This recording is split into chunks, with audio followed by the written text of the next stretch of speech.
In a pleasant wooded valley lived a huntsman tall and able. He relied on skill and cunning for the food upon his table.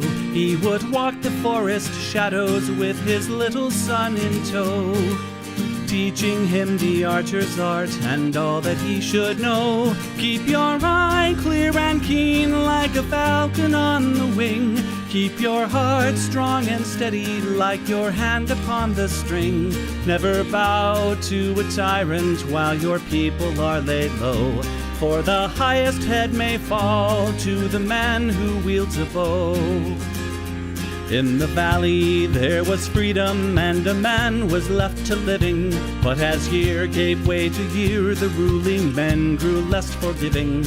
On a day as black as death, a governor to rule them came, turning landsmen into slaves, and Gessler was his name. In the center of the village, Gessler set a lofty pillar, and he ordered every subject, be he serf or be he miller, to do homage to the hat that Gessler placed atop the pole, or to forfeit to the crown his life, if not his soul. But the huntsman William Tell came into town the morning after. William heard of Gessler's order and could only roar with laughter. Honest men should hold a rank above a petty autocrat. I would never bow to him, I'll not bow to his hat.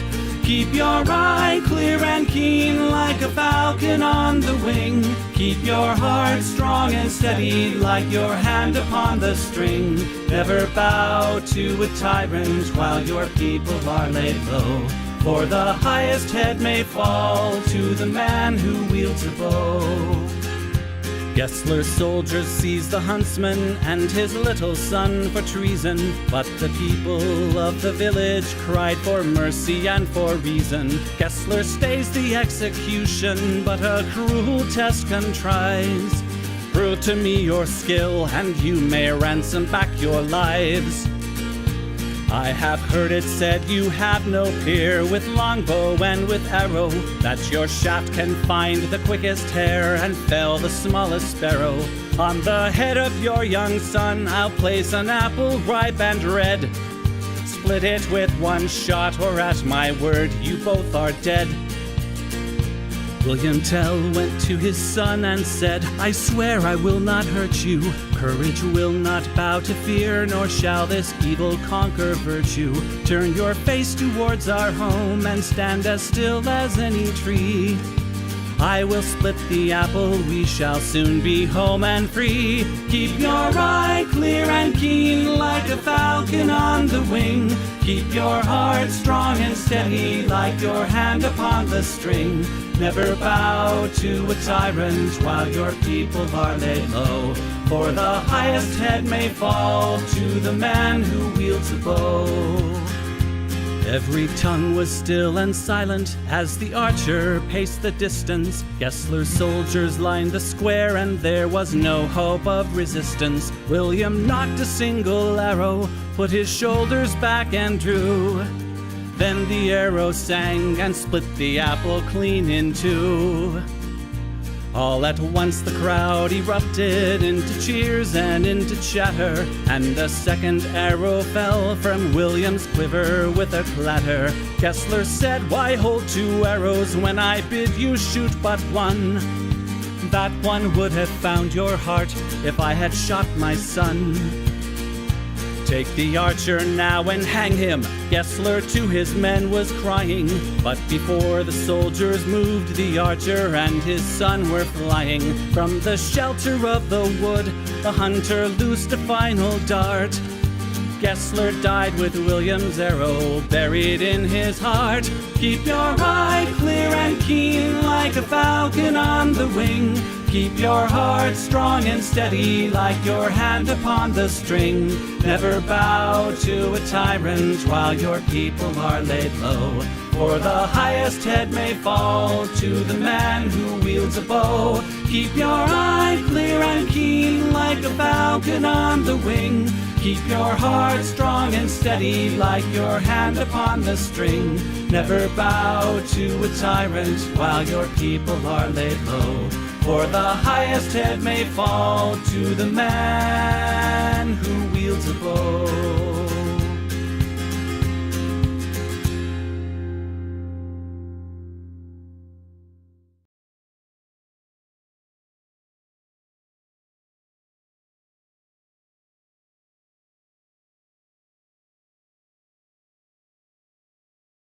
Those who make peaceful revolution impossible will make violent revolution inevitable. Yes, we have to deny so many claims per month to meet our shareholders' expectations.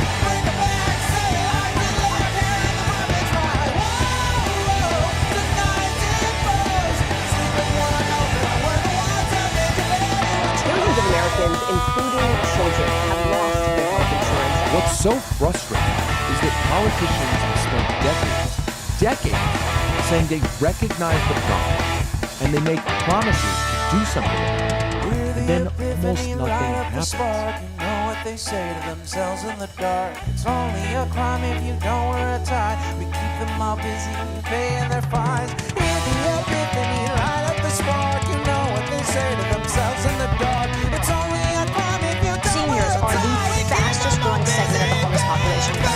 And this is a great thing because it inspires everybody, gets some motivation to look up to the 1% and say,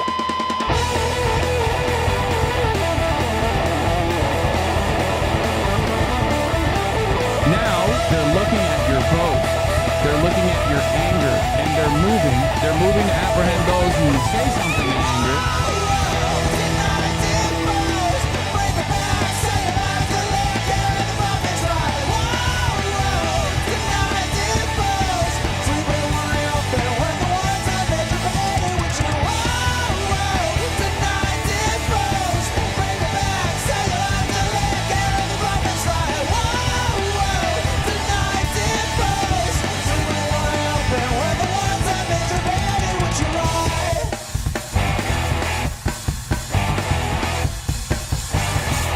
Increasingly by choice or by accident, this is the role our nation has taken, the role of those who make peaceful revolution impossible by refusing to give up the privileges and the pleasures that come from the immense profits of overseas investments. Hello, everyone. How we doing, folks? How are we doing? Hello, TFRSB. Hello, Hundo. Hello, Hammock. Hello, Penny Auntie, and thank you for the gifted sub to Double Chinsey. I appreciate it. I hope they do too. Hello, Harold. Hello. Makes it so riverboat.gg doesn't work for you? That's weird. Well, let me refresh that for all y'all.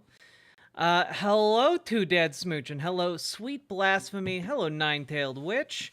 Hello, Michael Reich. Hello, Amador. Hello, Jammer. Hello, John Bogardus. Hello, B. Parker. Hello, KG Bogula. Hello, ACAB includes Tone Police.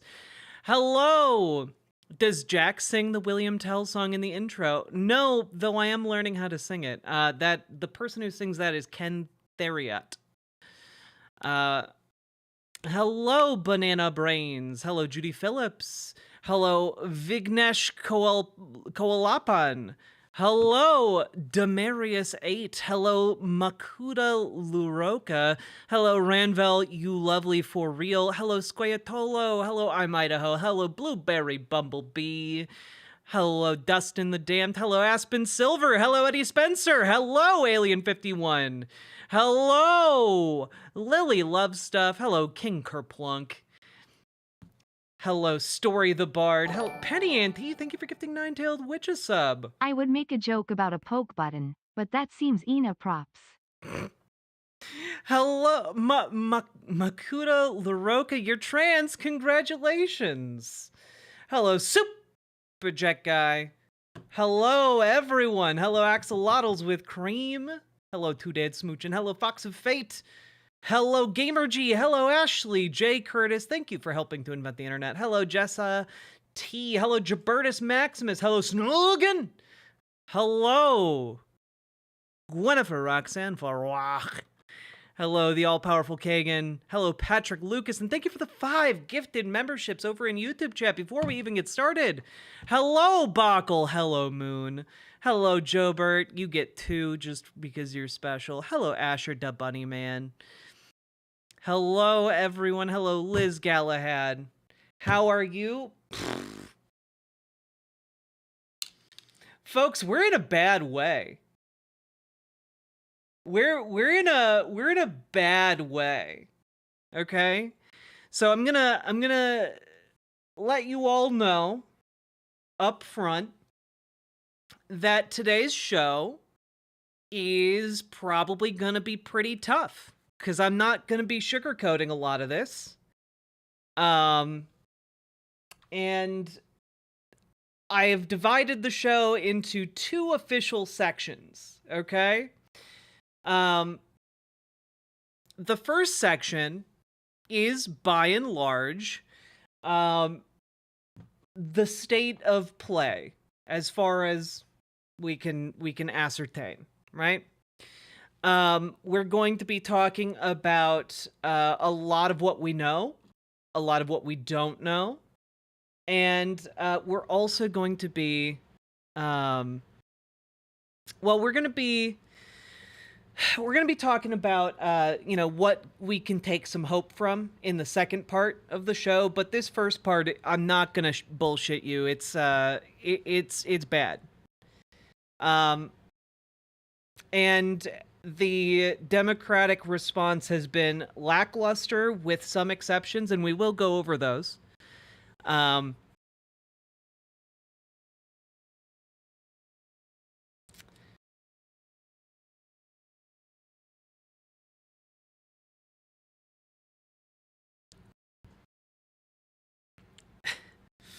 Patrick Lucas, I'm glad you've put your faith in me to deliver you the bad news and the good news, but mostly the bad. Hello, Zarina Chess.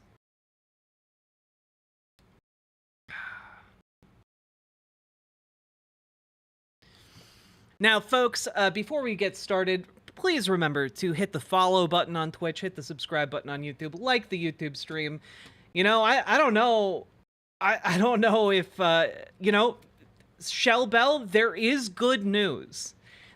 I can confirm there was one unambiguously good thing. At the very least. There might be more. I threw together a bunch of stuff. I can confirm one unambiguously good thing. Would you like me to share that first? And then the rest of the good news can come later? Or hopeful news can come later? Okay, we'll share this one thing that can be shared kind of in isolation. It's not part of a larger narrative. But this is pretty neat. This is pretty cool. Okay, one good thing. Just a little to get you hooked. Yeah, okay. So, folks, apparently a company in the UK has cracked the code on how we can turn methane into hydrogen and graphene, effectively dealing with one of the worst greenhouse gases that is currently plaguing the planet and making it oh so hot and eventually oh so unlivable. So this is a news piece from CBS. UK firm cracks the code to convert harmful methane emissions into useful hydrogen and graphene. And this is pretty cool. Let's just take a look here. Methane is a menace to the planet, an invisible gas scientists say warms Earth much faster than carbon dioxide. It comes from landfill sites, from sewage treatment facilities, from farms, and from oil and gas operations and pipelines. A British tech company set out to tackle this climate change challenge by giving methane a makeover. The magic happens in here. The magic happens in here. Levidian Chief Executive John Hartley says this patented loop system uses microwave energy to split methane molecules, capturing hydrogen for clean fuel and carbon in the form of graphene, the world's thinnest and strongest material. It's really hard to mass produce graphene and hydrogen, and this is a way we can get both. It's so cool. So this is a cube of graphene that we've extracted from methane gas. A self-described graphene geek, It's such an exciting time to be involved in graphene. It's awesome. Dr. Ellie Galanis and her team are busy using it to boost the durability of everyday products. So when you put graphene into the tire tread, you can make it stronger, you can make it last longer, and you can make it more fuel efficient. Scientists also tried it in concrete. Without graphene, it tends to crumble a lot more easily, but with graphene, it's much stronger. And they're adding it to medical gloves. You know, when surgeons do the snap test, they're trying to check if it will break, and that doesn't happen. Wait a minute, that's what surgeons are doing? Wait a minute, chat. Am I a dumb bitch?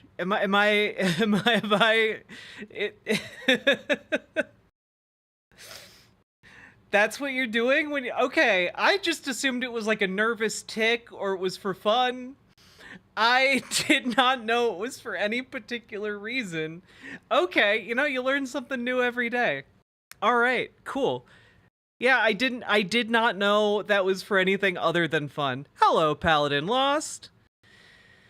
Oh, Paladin, I'm not feeling great, but I'm able to mask very effectively due to the autism. Here we go. When you add graphene in, it makes them much stronger and more puncture resistant. Researchers in England only discovered graphene 20 years ago, and Levidian sees years of growth ahead for its potential applications. The clothes that you wear might have graphene in them so that they're more sustainable. Engineer. Okay, just quick question. Again, when it comes to science, kind of a dumb bitch. Are we not inadvertently creating another kind of like microplastics are in everything now kind of thing if we just put graphene in everything? Do we know that that's safe? Because I'm not sure that we know that that is safe yet. I put that shit in everything. It's delicious. You're right, I'm not being a dumb bitch. I'm being facetious when I say that. I just don't know a whole lot about science. I like science a whole lot.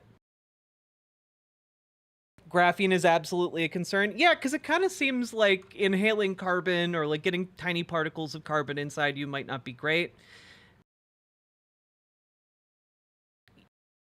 Yeah. So it's basically pencil lead at 1 micron. I mean, that's a really small amount.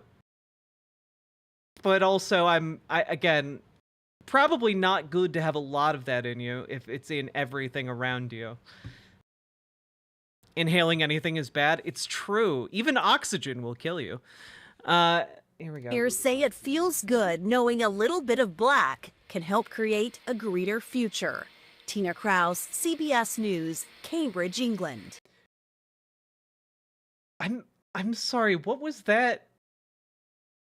What was that sign off though? What? Ahead for its potential applications. The clothes that you wear might have graphene in them so that they're more sustainable. Engineers say it feels good knowing a little bit of black can help create a greener future. Tina Krause, CBS News, Cambridge, England. I'm sorry, what does that mean?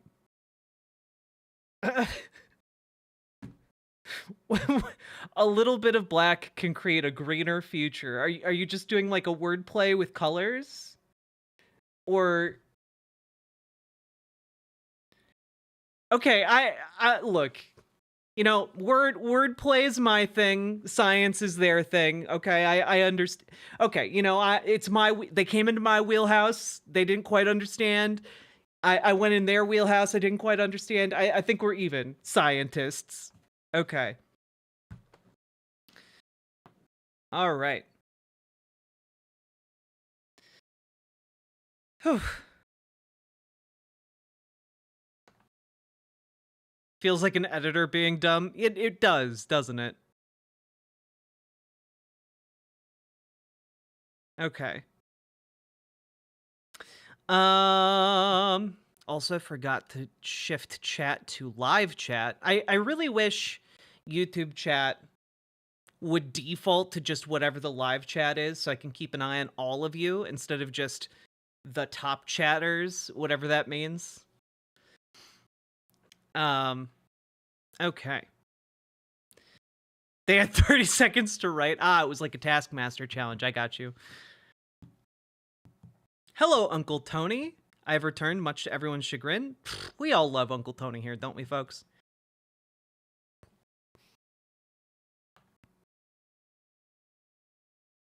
Okay. Anyway, I just thought that was neat. That was your good bit of news for the day. We've basically turned methane into little.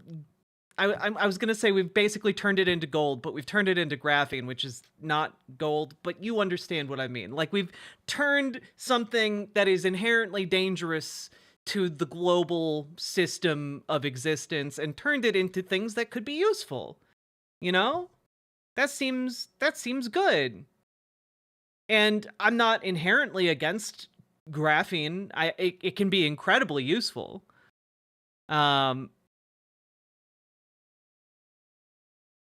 graphene's pretty cool. Like, if I'm recalling right, it's one of the like most stable substances one could use. I'm now in leadership of my DSA chapter. Oh, hell yeah! I am ready to roll into action, folks. Congratulations, Gamergy, for ascending into the leadership of DSA. Let's go, folks!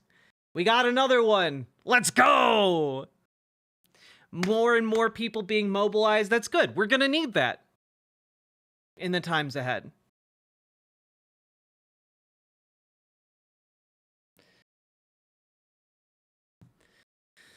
Whew. All right.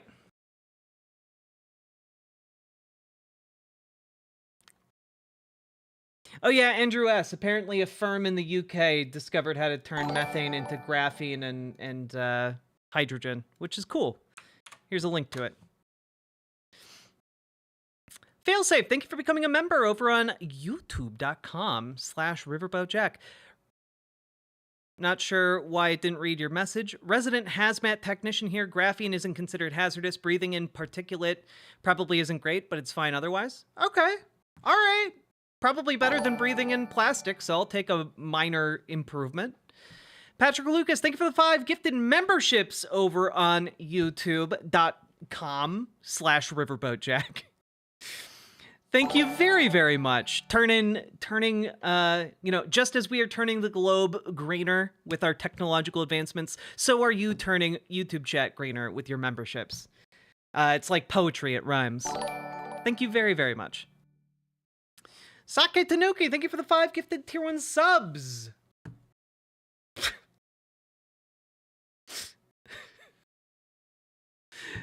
Sake Tanuki, you just sometimes you just come out of nowhere with like something that just gut punches me right in the funny bone. I don't know where you came up with that or why you felt like now is a good time. Best to worst. Coomer, doomer, loomer. I still appreciate it. Yeah, graphene's really useful, guys, for so many different things. Paladin Lost's pointing out for capacitors. I know that there's like a demand for it in a lot of things. Yeah. Okay. All right. Okay, we did the good thing. We did it, everyone. And now it's time to talk about the bad things. And that is going to be pretty overwhelming pretty quick. Can I run an idea by you? Wait.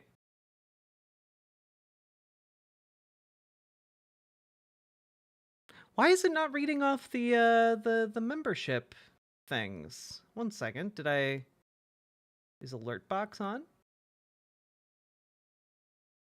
Yes. Weird. I am against graphene. What will I do without my weekly dose of plastic? Well, if it's any consolation, you can eat your credit card. Text to speech is on strike. Getting ahead of the game. All right, folks. I'm gonna lay down for this. Yeah, that's probably a good idea. We do need to we need to talk about some hard, well, topics. So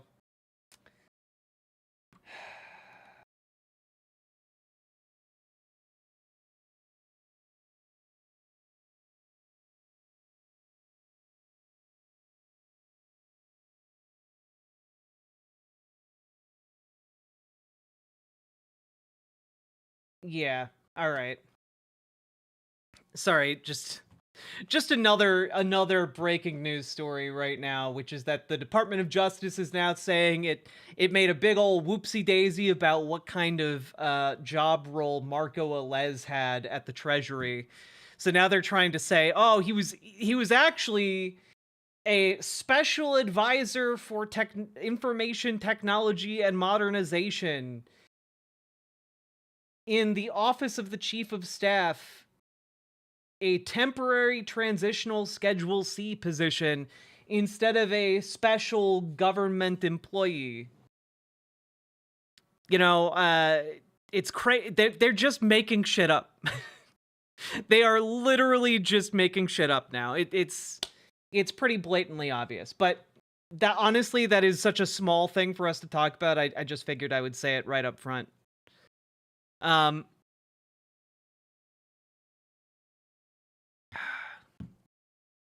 Okay. So, folks, we need to talk about something pretty difficult, and I'm going to need you guys to kind of lock in for a bit here. Because we're kind of in deep shit, I think is the technical political science term. I think they teach that to you if you go to university for political science. That's one of the categories that they teach you when you get your doctorate in political science. And that is basically, remember how I was talking about how we weren't quite at a constitutional, like the constitutional crisis. We are currently in it, but we haven't really seen it come to a head yet. Yeah, we're getting real fucking close to seeing it come to a head. And specifically what I'm talking about is this. The courts blocked Trump's federal funding freeze. Agencies are withholding money anyway. So basically, to give you guys a state of play here, Donald Trump tried via the Office of Budget Management to freeze like all the funding for all kinds of different branches of the federal government, all kinds of different agencies. And that was immediately challenged in court. And that in turn, led to an appeal that got struck down. So there is a temporary hold on them doing the freeze, meaning that money has to flow. Right? And that order came through last week on Friday. And maybe Thursday. All the days are kind of bleeding together now. However, ProPublica, as well as numerous other outlets, as well as just government employees, putting their jobs, if not their lives, on the line, have come forward and said, no, the funds are still frozen. ProPublica has this piece here published, several hours ago. The courts blocked Trump's federal funding freeze. Agencies are withholding money anyway. And, this includes kind of vital work, it includes, for example, this health clinic in Phoenix For days, the pause had prevented her from accessing the money she needs for her Phoenix health clinic to serve thousands of at-risk people, most of them poor, and many of them members of the LGBTQ+ community. Things have gotten so bad that she had to lay off 3 employees and cut the salaries of her leadership team, including her own. Yeah. So when the funds started flowing again last week, days after the court orders, Leach hoped her ordeal would be over. It wasn't. Her federal dollars were accompanied by an ominous note from the payment processing arm of the United States Department of Health and Human Services, citing executive orders regarding potentially unallowable grant payments. The agency said it would continue taking additional measures to process payments and that its reviews will result in delays and/or rejections of payments. If it's not there, Leach said of the federal money that covers the salaries of 40% of her staff, things get really bad really fast. And that's kind of that's kind of like the general scenario for a incredibly massive swath of the United States at the moment. So we have this freeze that is in direct violation of court order, right? And that is, well, it's coming to a head, you know? Earlier today, the court basically came out and said, hey, you must restart these payments. You have to. It is not an option. This is not like, oh, well, but the president really, really, really wants the funding to go through, so it's going to go through. This is not an optional negotiation. Like, I have, as a member of the judiciary, with the authority to pause your processing and your plans, put a pause on it. You cannot continue, okay? That being said, that has not, in fact, resulted in the payments restarting. So this was particularly eye-opening from the piece talking about the judge issuing this ruling.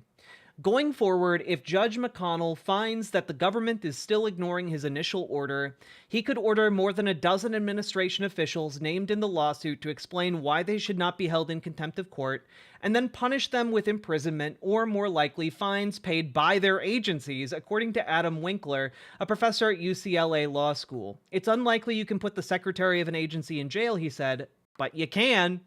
And I do think that this is basically where things are heading towards, because you can't, you're gonna find an agency that is not, like, it's the thing it's doing is not funding things. How does that work? You know, like, how are you, like, there's not really kind of an option there to do that. Other than, for example, you find them and then you wait another week and then you find them again and then you wait another week and you find them again. But, like, that doesn't matter. They don't care about the funding for the agencies, you know? So, like, that's a pretty big problem. So it would seem to me that in light of the fact that this is a very imminent problem, like, we have federal funding and federal grants that need to go out in order for vast federal agencies to function. So what happens, right? Well, if this judge has a spine, right, we start to see this showdown between the judiciary, and we start to see this kind of come to a head, you know? We start to see what happens when the judiciary and the presidency start smacking into each other. And at that point, the rubber kind of meets the road. Because if we do, in fact, have orders given to arrest multiple members of the administration, The question then becomes, who carries that out? And I genuinely have no idea. Like, we go into such a different kind of world that it kind of goes beyond what we can really speculate about. Does the military step in to start arresting people? Are we looking at military tribunals?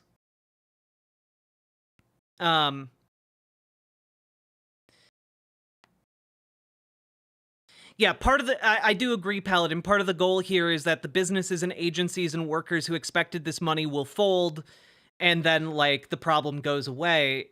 But I don't think that is... I think that while that is what they're banking on, I don't think that's what the outcome is going to be for them.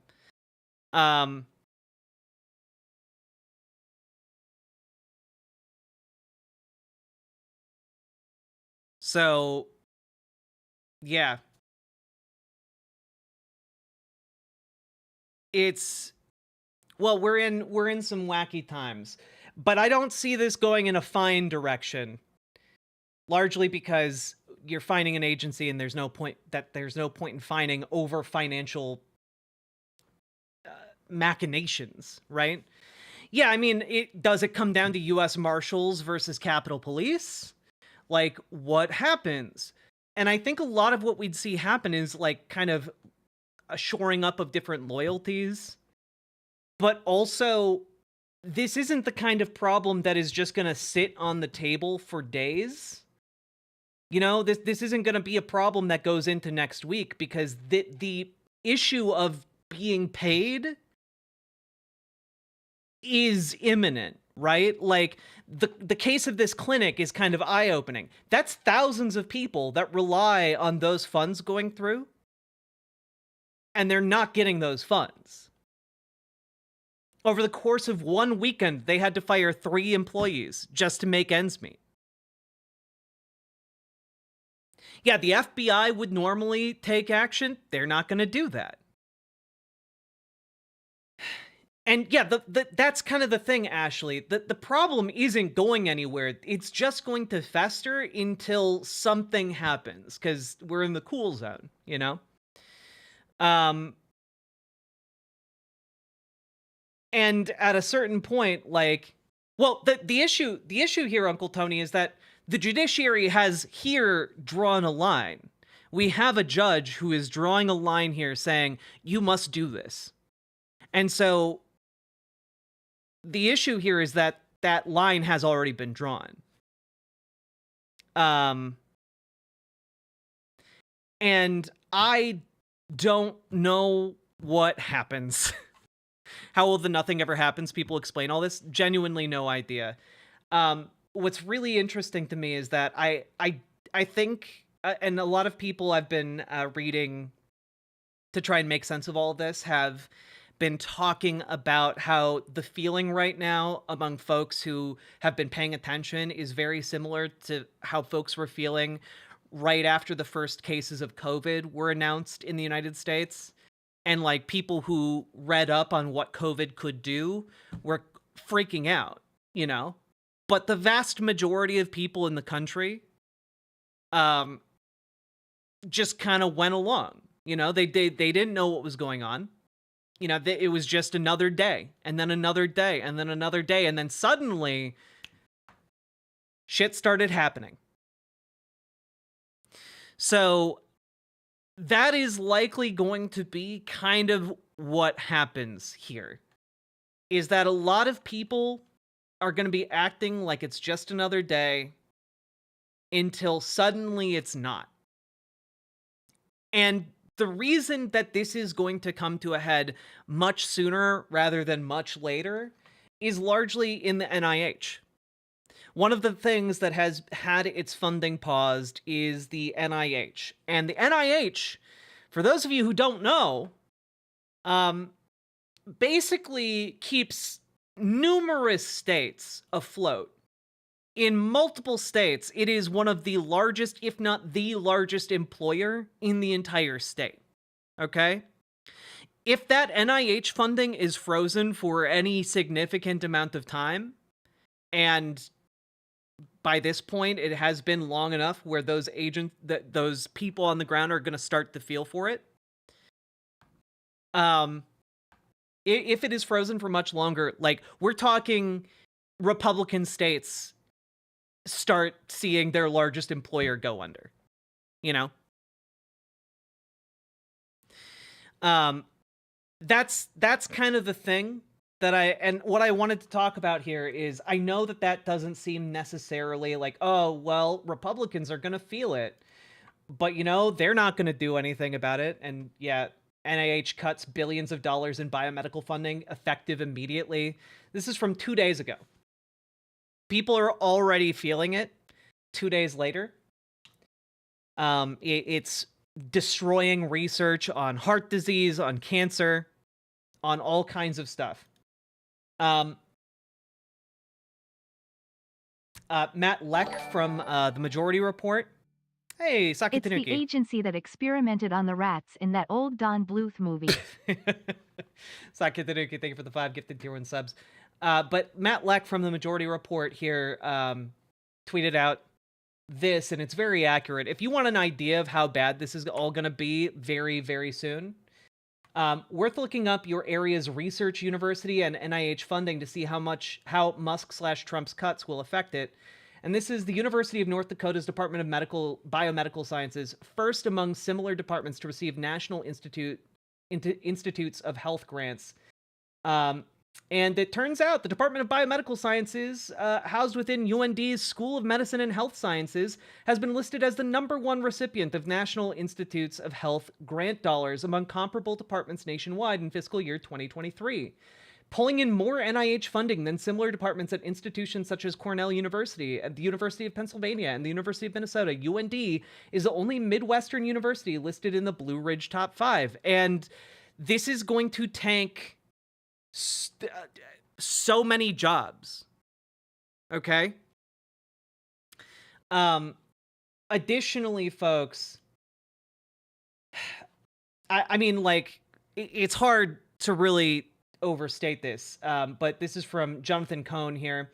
Impact of NIH cuts starting to sink in. Here's Senator Katie Britt. You'll remember her as the lady who looked like she was giving a hostage video speech for the RNC a few years back, urging a smart, targeted approach in order to protect important research at UA Birmingham, a top NIH recipient. Also, as article notes, the state's largest employer. So, Republicans are going to start feeling this hit sooner rather than later. And one of the things that I really want to emphasize as to why it is important to point out that Republicans are going to be feeling this sooner rather than later is specifically this recent polling from, I think it was The Independent? Who did this? Let me take a look here. Let's pull this up.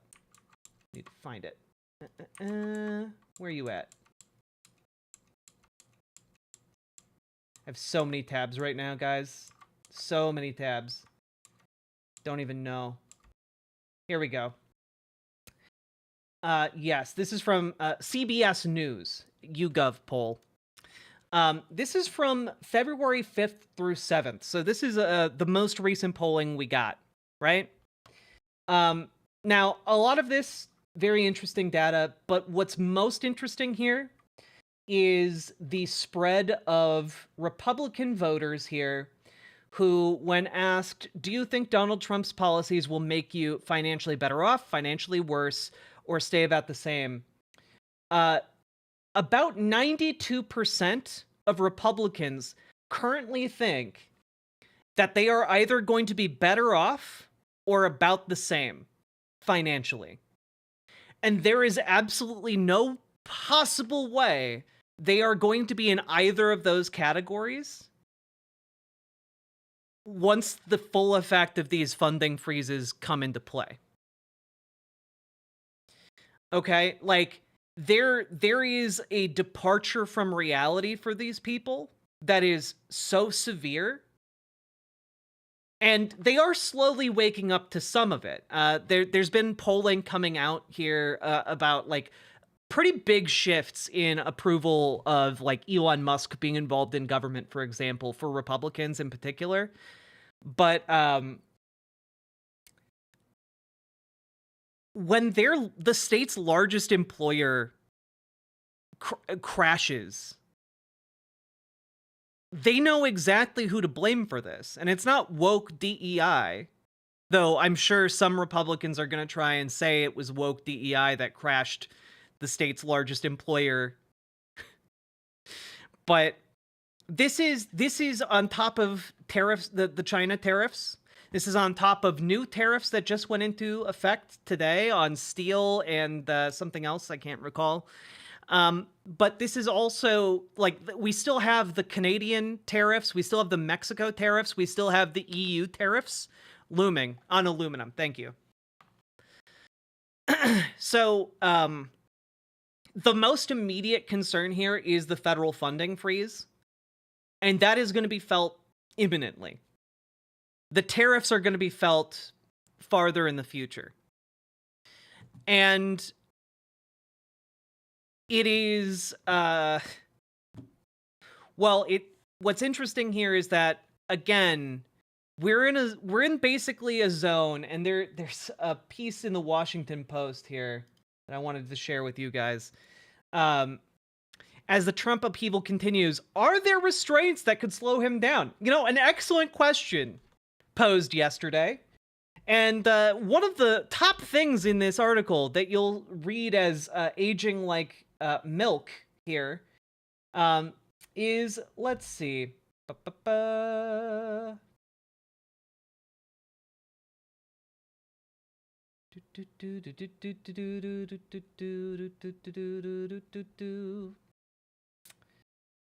Okay, there are some checks and restraints left in the system, even if Congress abdicates its constitutional authority and responsibility to act as a check on the powers of the executive. One such check on this block will be the courts. Yeah. So, okay, so if that is not, if the courts are not actually checking the president, well, that still leaves us with other ones, right?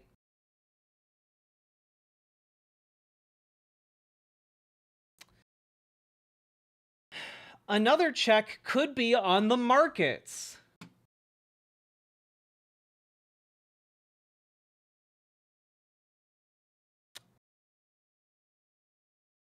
The president's move to impose and then delay tariffs on Mexico and Canada sent world markets gyrating with his oscillating policy. Consumer sentiment has begun to sour. Trump is a keen watcher of the stock indexes and will feel the effects if his tariff, tax, and spending policies lead to higher interest rates, higher prices, or slower growth. Of all the promises he made, a better economy with lower prices might be the one that resonated most broadly with voters. Finally, there is public opinion. And, guys, if the three things we are currently relying on here to stop the president is the court system, and the courts are not stopping him, and we're down to the markets and public opinion, that means we have a dictator, guys. Like, that's what that means. To parse that for you, those are the same constraints that dictators and kings work under. Okay?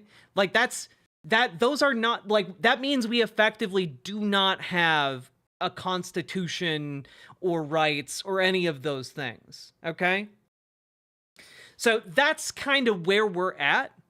And, you know, I was listening to, I've been listening to a number of kind of liberal podcasts to just kind of see, like, where are these people? Because a lot of them are saying that this is a crisis or that we're on the verge of a constitutional crisis.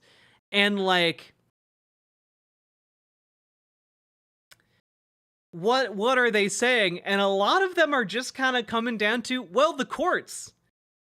And when I was listening to Fast Politics with Molly Zhang Fast, right? Who I generally, like her as a lib, but, she asked this former U.S. district attorney, like, what happens if Donald Trump ignores the courts?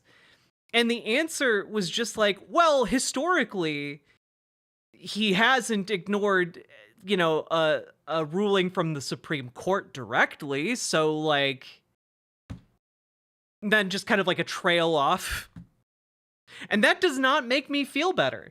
I got to be honest with you guys. That does not make me feel better. Could the midterms make a difference? Comrade Girl, yes.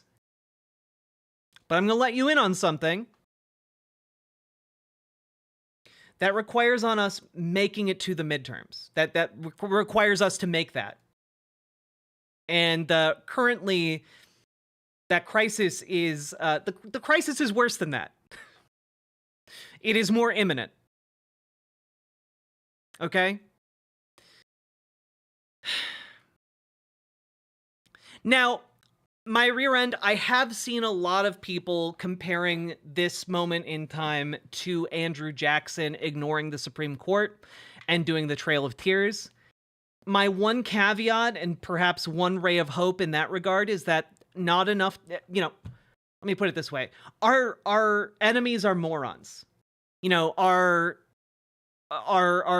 devils that have come to Earth to plague us have moved too swiftly. And that is a problem when you're trying to do something like, seize control over the military. And I can tell you this much, I don't know that I don't think that a lot of established members of the military are willing to go and send troops into battle for Pete Hegseth. And I do think that there are a number of people within the military who genuinely do value their oaths to the Constitution over the office of the president. So yeah, this is what we're talking about here is we're finally looking at like kind of an end game here, which is that this current state of affairs, this tension that all of you are feeling from watching the news and absorbing this, cannot last. And eventually, eventually it's going to all break down. But one thing that I learned did make me feel a very tiny bit better about this current crisis we're in.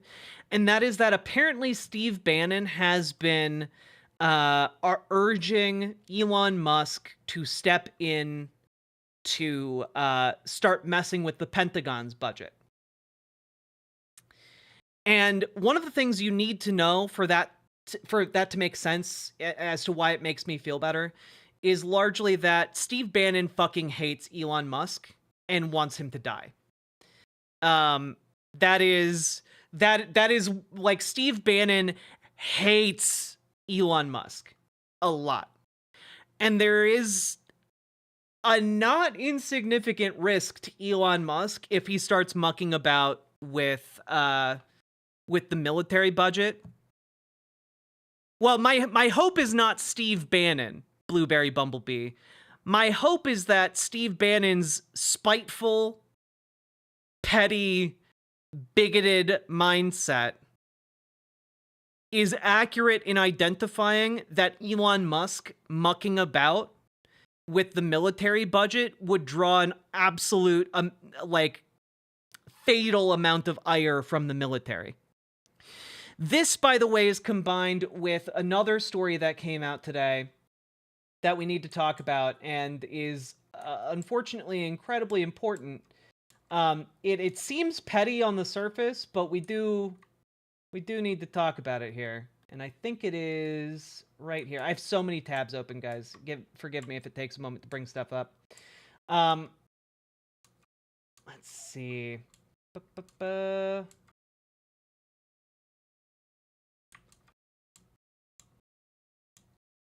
Yeah, here it is. This is from popular.info, Popular Information by Judd Legum and Rebecca Crosby. So this is a new order that went out over the NSA today, which is basically, hey, NSA, delete all of your websites and internal network content that contains any of the 27 banned words that will operate within the NSA. What are these banned words, you might ask?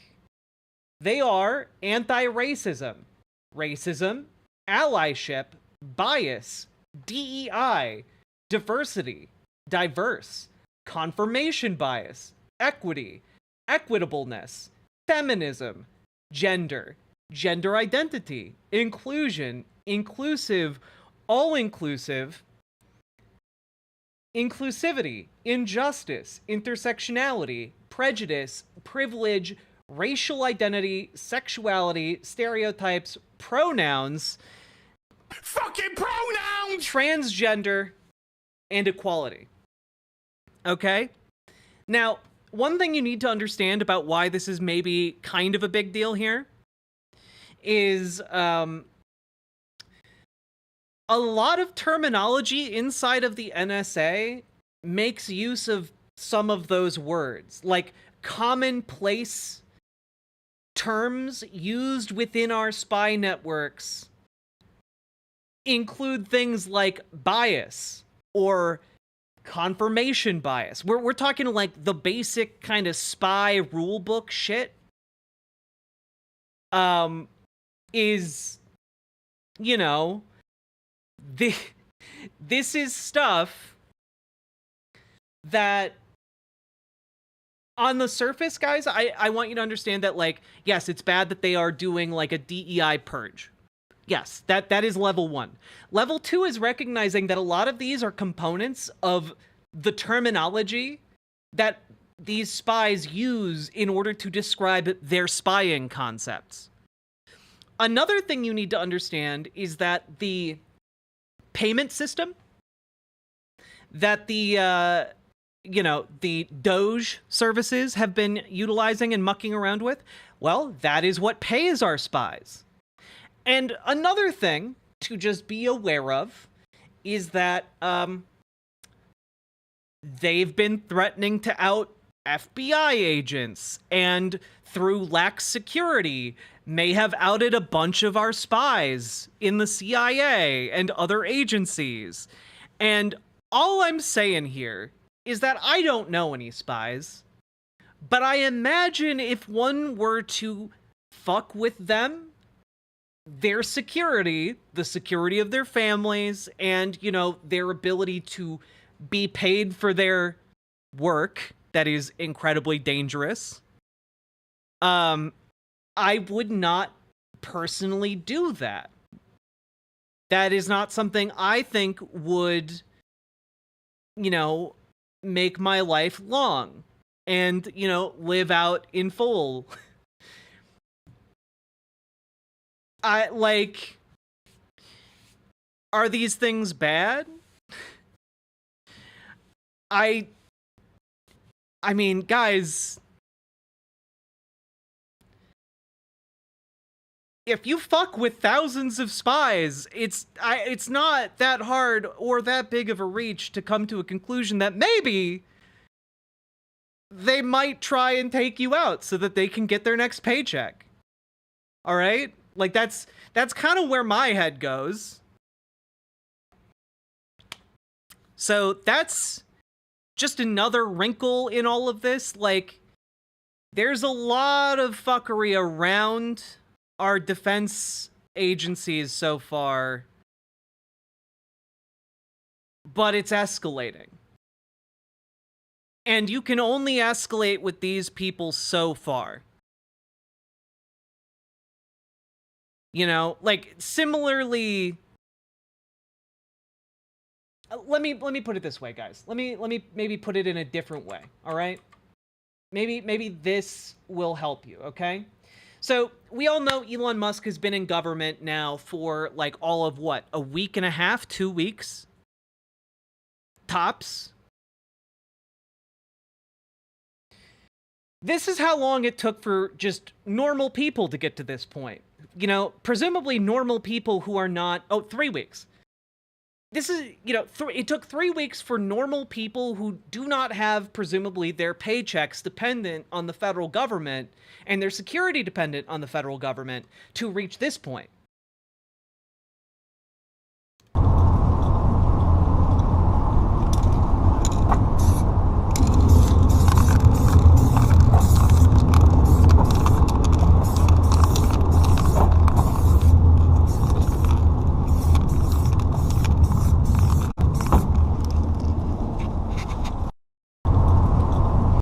Yeah, you know, just a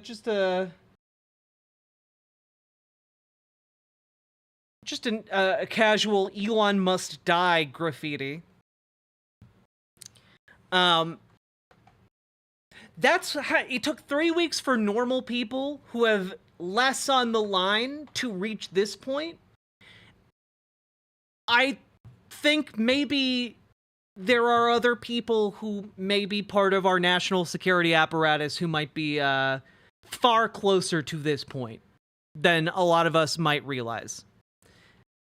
That's all I'm saying. Okay? Keep in mind, it's not that usual for someone to call for, you know, this to happen. Like, that's not super usual. Usually it's directed towards elected political figures or, you know, queens who say, let them eat cake. You know, just usually it's something along those lines. So all I'm saying is we're kind of at the point where we're like half a step away here from finding out who in the government and where different parts of the government stand. Okay, that's kind of where I'm at here. You've got, of course, your loyalist agencies, but that doesn't necessarily mean just because someone at the top is loyal to Donald Trump doesn't mean the people who work there are loyal to Donald Trump, especially as you can see from a lot of the protesting workers who are going out there. We're in the cools. Are we going to hear something soon? I don't know. Like, genuinely, I'm just trying to describe to you guys where things currently sit, so you understand, like, who all the players are, what all is happening here. I don't know what is going to happen. That's why it's called the cool zone. No one does. Okay? We don't know.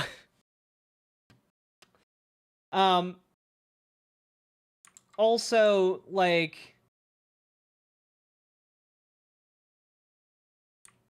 let's see here. We have more just general fuckery happening on a daily basis here.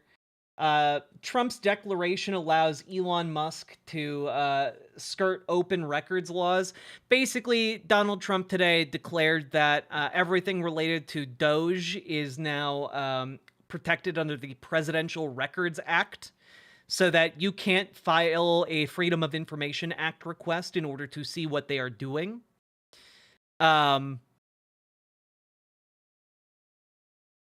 Which is pretty fucked, to say the least. Again, keep in mind, one thing that indicates how not powerful they are is that they have to do this, right? If they were powerful, they would not have to conceal to this extent what they are doing. Because they know that they are vulnerable, and so they have to take these actions. They are scared. Because again, they know that the majority of Americans right now are asleep. They're sleeping. They're afraid of that sleeping giant. Rightly. They are rightly afraid. Okay? And, I mean, like, so far, folks, here are the agencies, according to The Verge from earlier today, being targeted by Musk and as the article says, his IT Renfields. The Centers for Medicare and Medicaid Services, the Consumer Financial Protection Bureau, which they attempted to shut down today, the Department of Education, which they are going to attempt to shut down, the Department of Energy, Environmental Protection Agency, General Services Administration, Department of Labor, National Oceanic and Atmospheric Administration, Office of Personnel Management, Small Business Administration, and the Treasury. Okay? These are not things you can really fuck with and have people be okay. There is going to be a cost to this that like will unfortunately wake people up with pain.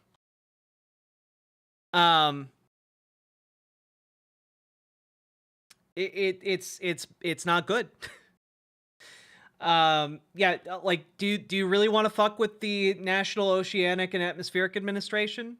Do you really want to do that? The organization that lets you know about incoming hurricanes? Okay.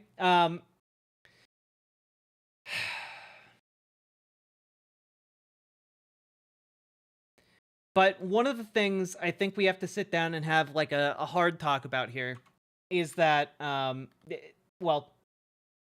is reflected in this piece by Garrison Davis. This was amplified by, oh God, he does Behind the Bastards. Robert Evans tweeted this out, retweeted it. And I think it's unfortunately kind of where we're at. And it's from a Substack called Shatterzone, titled How the Federal Government Fell. Government insiders give a timeline of catastrophe. The government of 2 weeks ago no longer exists. We are now in a fundamentally different country under the authority of President Trump. Elon Musk is leading a de facto cyber coup of the United States. Using the intentionally vague and unaccountable Department of Government Efficiency, Musk is seizing control of the United States' critical digital infrastructure, literally rewriting the code that runs our country and calling the federal workforce. Using the justification of removing government bureaucracy, Musk and the Trump administration have installed their own batch of bureaucratic tech oligarchs made up of former Tesla, SpaceX interns and engineers, Thiel Fellowship researchers, Palantir employees, eugenics enthusiasts, and Nick Fuentes pilled groypers. Career employees have been locked out of their respective agencies, both digitally and physically, as the DOGE team ransacks various departments and accesses wide swaths of sensitive government data. Agency officials who tried to resist Musk's seizure of classified materials have been fired, and more federal employees have been put on leave, including the entirety of U.S. aid. This effectively amounts to Musk abolishing the whole department, all without congressional authorization or oversight. Not even an executive order from Trump that exceeds presidential authority. On a whim, the unelected Elon Musk decided to carry out the closure of a government agency. He is far from finished. DOGE has hijacked the Treasury to withhold authorized payments to multiple agencies. Okay? Elon Musk has personally directed the General Services Administration to terminate leases on mostly empty federal buildings. The GSA, essentially the landlords of the federal government, was one of the first agencies to receive Musk's fork-in-the-road deferred resignation letter, offering to buy out the entire workforce. The legality of the letter is uncertain, as it promises to pay out currently unappropriated funds, which basically means that if you take this letter, you are a fool, and they are not going to pay you. Okay, Donald Trump has a history of not paying people. They're not going to pay you if you take this offer. All right? IRS workers who accepted the resignation offer have already been asked to return to work until May. So, there you go.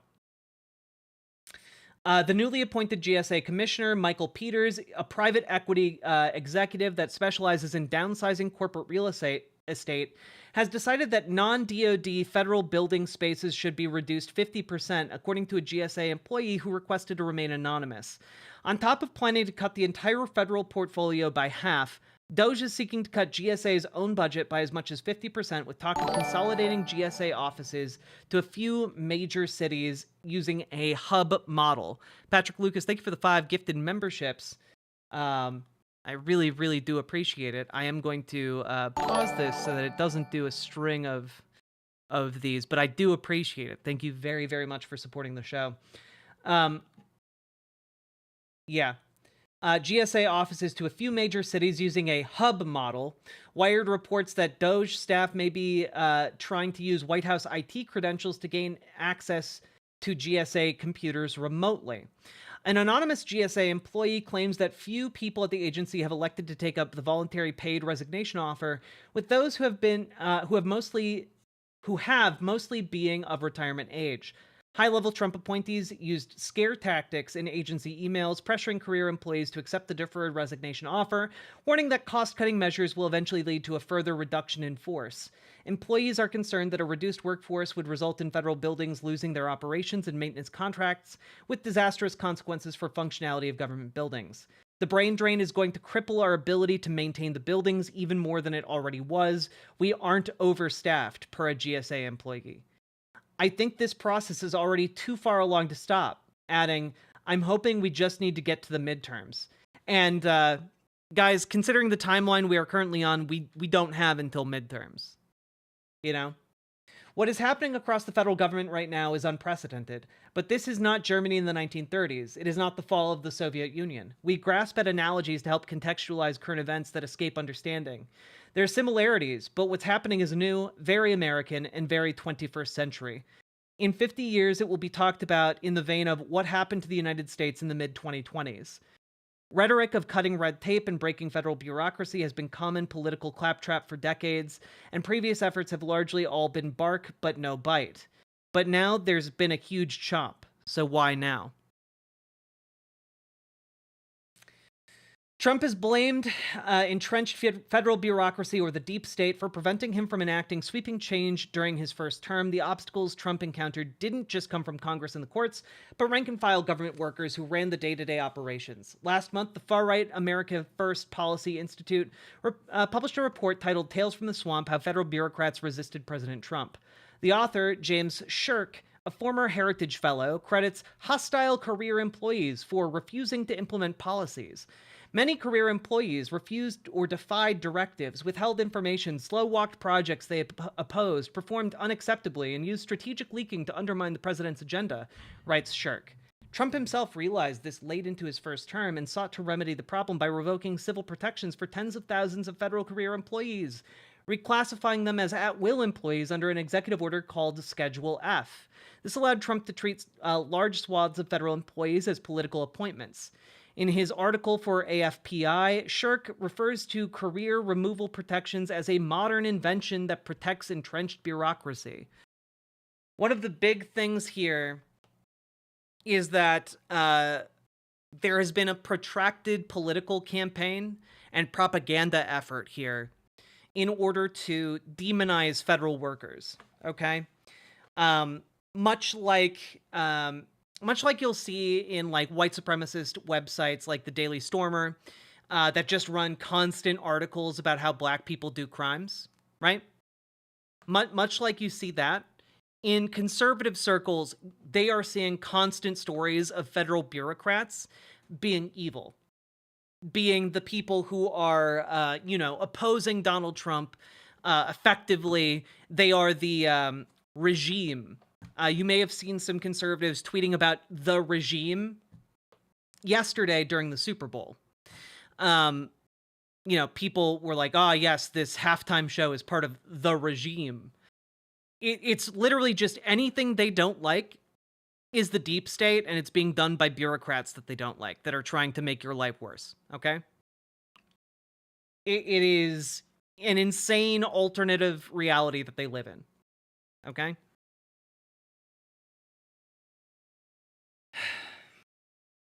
Okay. So, here we go.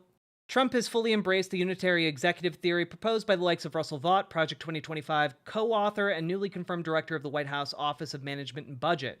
Although it's understood that Congress has power of the purse, under unitary executive theory, Trump now believes the funding appropriated by Congress does not need to be spent. Rather, the executive branch controls the flow of federal spending, and Congress merely sets a ceiling on spending that the executive must not exceed. Which, I need to be very, very clear, is not how our Constitution works. It is not how our powers are arranged. This has never, ever been the case. This is in breach of the Constitution, and honestly, it is grounds for removal of the president. So that is, in a just society, he would be removed from power on this alone. All right?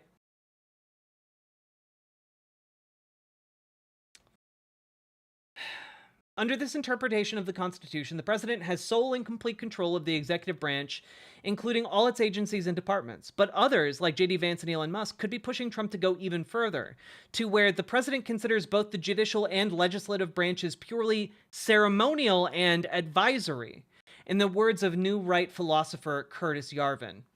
And arguably, we are already well on our way to that point. This centralized executive power allows the executive branch to achieve goals I would have previously considered quite lofty. I'll outline 2 examples pulling from the aspirations of the modern conservative movement. And so, before we go on through this, yeah.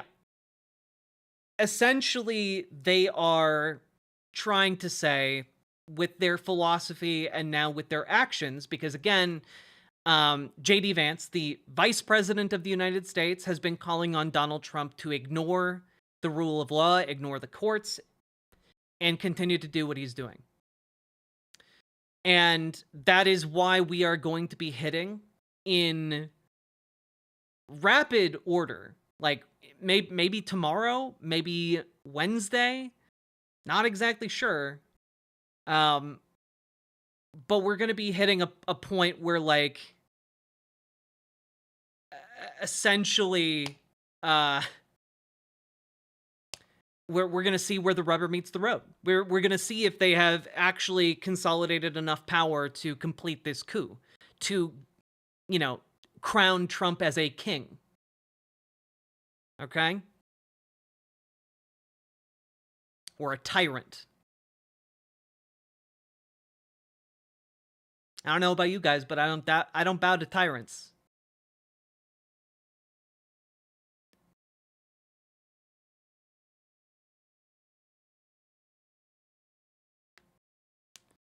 Where can I find this article? I'll link it in chat right now. Before we continue on, because I do think that this is kind of very critical reading here for the time we're in.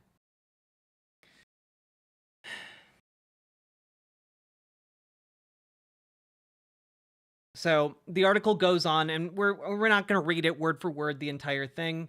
But basically, the 2 examples given in this article are the FBI being defanged and the Department of Education being on the chopping block. Okay?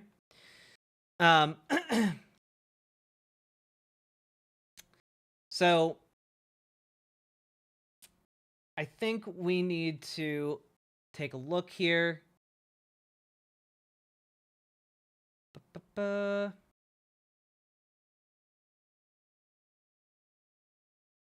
Okay. Then it gives a timeline of Elon Musk's involvement and the speed at which all of this is happening. So let's talk about this a little bit. In doing this, Musk is following the tech industry motto, move fast and break things. So far, all his actions bypass Congress, the slow controller of stable government. Having everything be done via executive order and DOGE helps to speedrun a full reboot of the administrative state. The motto of the old federal government may as well be move slow and build things. Progress is slow, but detonation is fast. The breakage of the government isn't a mere side effect or bug of this expedited form of rule, it's a feature. To reshape the government into their ideal technocracy, first breaking things is a requirement. They might not get away with all of it, and they don't need to. They are doing so much so fast, knowing they will only get away with some of it. But with new Supreme Court approved presidential immunity and unlimited pardon power, they can try as much as they want with zero consequence. These are not the moves you would make if you wanted a stable government. It's the moves you would make as a new tech company, which is why Musk's operation is masked with Silicon Valley language of efficiency. The inefficiencies of government are part of the point. That's what creates stability, makes a country a trusted ally, and gives the dollar value. Regulations can be bothersome sometimes and downright problematic, but that's kind of the point. They act as a control on imprecise and rushed decision-making. If the cost of doing business is slowing down the process, that's the cost that has to be made. To quote a government employee who spoke on the condition of anonymity. But those inefficiencies and pesky regulations really irritate the Silicon Valley tech bros who think they are the smartest people on the planet. It's their view that since they're so smart, shouldn't they run the country? Musk has a personal interest in slashing the regulatory state as it interferes with his own businesses and dream of space colonization. Last year, Musk claimed that DOGE was the only path to extending life beyond Earth. The White House press secretary said that Musk himself will determine when there is a conflict of interest involving his business and DOGE. SpaceX alone received $15.4 billion in government contracts, according to the New York Times. Yeah. Then it goes on to explain Curtis Yarvin's idea of a butterfly revolution, essentially purge bureaucracy, nullify elite institutions of power, co-opt Congress, and ignore the courts. And here we get to this. The real roadblock is the courts. The Trump administration has repeatedly displayed a willingness to ignore the courts based on the continuing halting of federal spending and grants, despite an order from the U.S. District Judge. The Justice Department argued that the order to resume funding contains several ambiguous terms and provisions that could be read to constitute significant intrusions on the executive branch's lawful authorities and the separation of powers. This past weekend, Musk raged against a federal judge who ordered a temporarily restrict DOGE's access to Treasury data. Both Musk and the White House have labeled the judge an activist, with White House spokesperson Harrison Fields calling the order absurd and judicial overreach. On X, the Everything app, Musk boosted claims calling this a judicial coup, and an announcement from California Representative Darrell Issa to introduce legislation to stop these rogue judges. Even without added legislation, Musk and the Trump administration are gearing up to directly defy judicial authority, which, yes, they have now done that, by the way. This all came out before they did that. On Saturday, Musk shared a tweet reading, "I don't like the precedent it sets when you defy a judicial ruling. But I'm just wondering what other options are these judges leaving us if they're going to blatantly disregard the Constitution for their own partisan political goals." On Sunday, JD Vance posted a statement undermining judicial power, which is kind of the turning point where it was like, oh shit. They want to throw the shit in the fan as fast as possible. Okay? Now it all comes down to force. If the executive branch not just ignores judicial authority but blatantly defies it, who would be left to enforce the power of the court? And that kind of brings us to the essential reading of where we're at. This is kind of where we're at right now. Centralize the police. Nationalize local law enforcement to place them under federal control. Trump has flirted with this tactic when he deputized Washington police as U.S. Marshals to kill Michael Reinl. DOGE staff threatened to call U.S. Marshals when USAID security officials, who have since been fired, denied them access to classified systems. Yarvin believes this step is paramount. Support of the Democratic public is a cipher. And I think that actually all you need is command of the police. If you have all the guys with guns, who can physically stop you? Support from the public doesn't hurt, though. And if things get tricky, Trump could mobilize populist support. But don't wait until you are at your weakest at the end of your term after losing the election. Under popular mandate, deploy your empowered supporters at the height of your power to oppose any obstruction from government agencies or the courts. Trump may weaponize Supreme Court-ordained presidential immunity and his unrestricted pardon power to make any willing actor carry out his bidding with zero risk of legal consequence, which is essentially legitimizing, in the eyes of the presidency and the state, militias. We are currently right here. You know, we're currently up here, but these are kind of the last two steps here. Even if Trump himself isn't aware of this plan, his vice president certainly is. On a far-right podcast in 2021, JD Vance laid out a very similar vision for a second Trump term, using what the Peter Thiel protege described as a de-wokification program to purge bureaucracy. Quote, "I think Trump is going to run again in 2024. I think that what Trump should do, if I was giving him one piece of advice, fire every single mid-level bureaucrat, every civil servant in the administrative state, replace them with our people. That's basically Project 2025 in a nutshell, folks. The future vice president continued, and when the courts stop you, stand before the country and say, the Chief Justice has made his ruling, now let him enforce it, which is, again, the Andrew Jackson thing. Yarvin writes that the initial goal of the new administration should not be to simply govern, but to figure out what the Trump administration can actually do when it assumes the full constitutional powers given to the chief executive of the executive branch. Now, I'm going to pause right here and say one thing that I think we may have going for us, and this is just us kind of coming back to like, what are the actual material things going on here, is that our enemies are some of the dumbest motherfuckers. Okay? They may have smart people around them, but thankfully, they themselves are dumb motherfuckers. So, it may be that this rush towards power that they are trying to do, they are going to overstep in a way that they are not going to be able to come back from. Like, they're going to open the Pandora's box that leads to their own destruction, we'll say. Yeah, if they were Shell Bell, if they were smart, they would be doing this a lot slower. At the very least, they would be kind of culminating it right before the tax cuts get passed. But the entire clown car is being driven by Elon Musk, who is, again, according to like people who work with him and insiders, one of the dumbest motherfuckers. Okay? And we're gonna get to some of the ways in which this entire effort is not great, but I do really want to emphasize here that the times we are in are severely fucked. And I don't know that there's going to be a de-escalation from where we're at right now. So, with clear eyes, we got to go forward with this knowledge, okay? Let's continue on.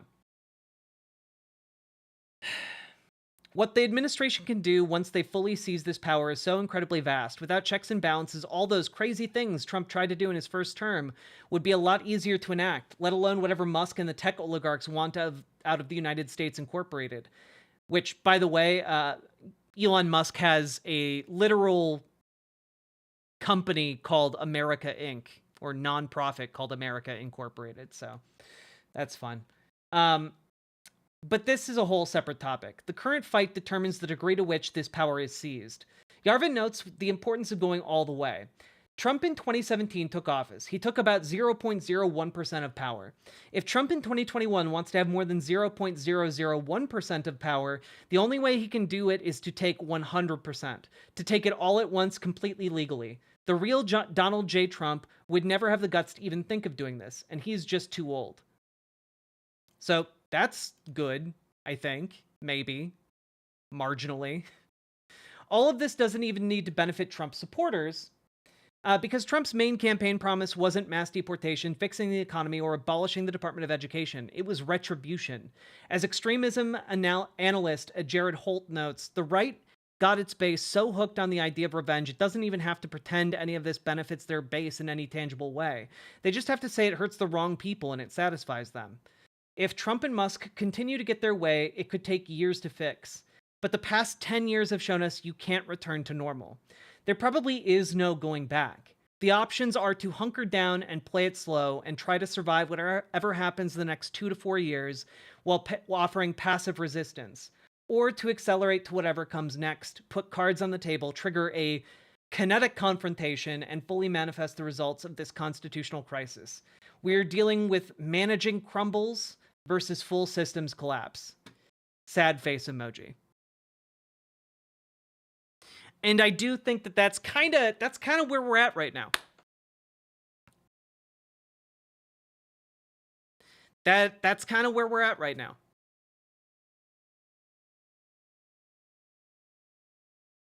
That's not at all scary. Yeah, one of the explanations of the kind of situation we, all of you here, and myself included, find ourselves in is that, well, it's like staring down a hurricane. You know, you have to like hunker down and deal with what is coming. You know? Yeah, here you go, Real Radham.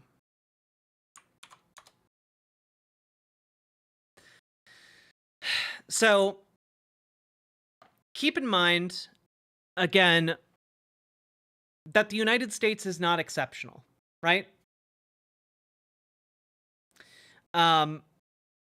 What has happened here in the United States and what is currently happening here in the United States has been done and has happened in many countries around the world. And life goes on. Okay? This is something to understand. That despite crisis occurring, life goes on. Now, what could happen, I will say it right off the bat, if we are looking into a future that is full of more violent conflict, then the most likely outcome is not a full-blown civil war. What is more likely would be small acts of violence, assassination, maybe, or attempts. What we see is likely more sporadic than a full-out, you know, knockdown, drag-out fight. Skirmishes, perhaps, but again, much more likely targeted violence. I would, my assumption, and again, I don't think anyone knows how things are going to shake out because no one has a complete picture of what is currently happening in Washington, D.C. I imagine there's going to be targeted violence.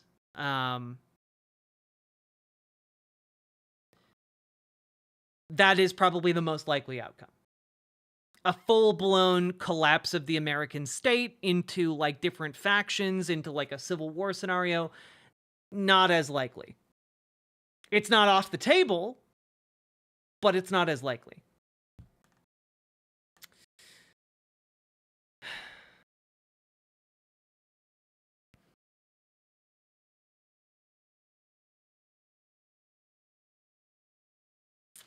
Real Radham, I second that recommendation. Folks should go listen to the opening season of It Could Happen Here. And it is a very good look at what can happen. Okay? It's scary, but I'm not giving up.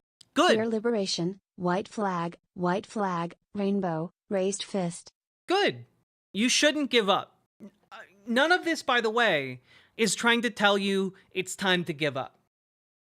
None of this is that. In order for us to start trying to fix a problem, we need to understand the scope and scale of it. We need to understand what the problem even is. Okay? Skunky Nugs, that's almost certainly what they're planning to do, yes. Now, I will say that it is somewhat heartening, though too little too late, to see the New York Times posting opinion pieces like this. Apparently, they're trying to do a leftward swing now. They're just trying to like be the contrarian in the room. And folks, let me just tell you one thing. Everyone hates the contrarian. Everyone hates someone who just exists to be the devil, you know, the devil's advocate. No one likes that person. Okay? Don't be that in social situations, and probably don't be that as a newspaper. Okay?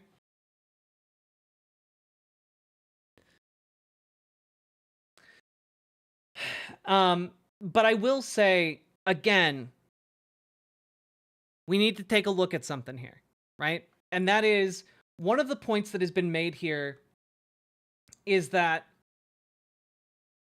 these people are not as strong as they seem. Because one of the things a lot of people kind of miss when they're like, oh, Elon Musk is worth $400 bajillion, is that Elon Musk may be worth that, but he doesn't have that. You know? He owns things that in aggregate have a value placed on them of $400 billion, right? The second there is a hole in the global financial system,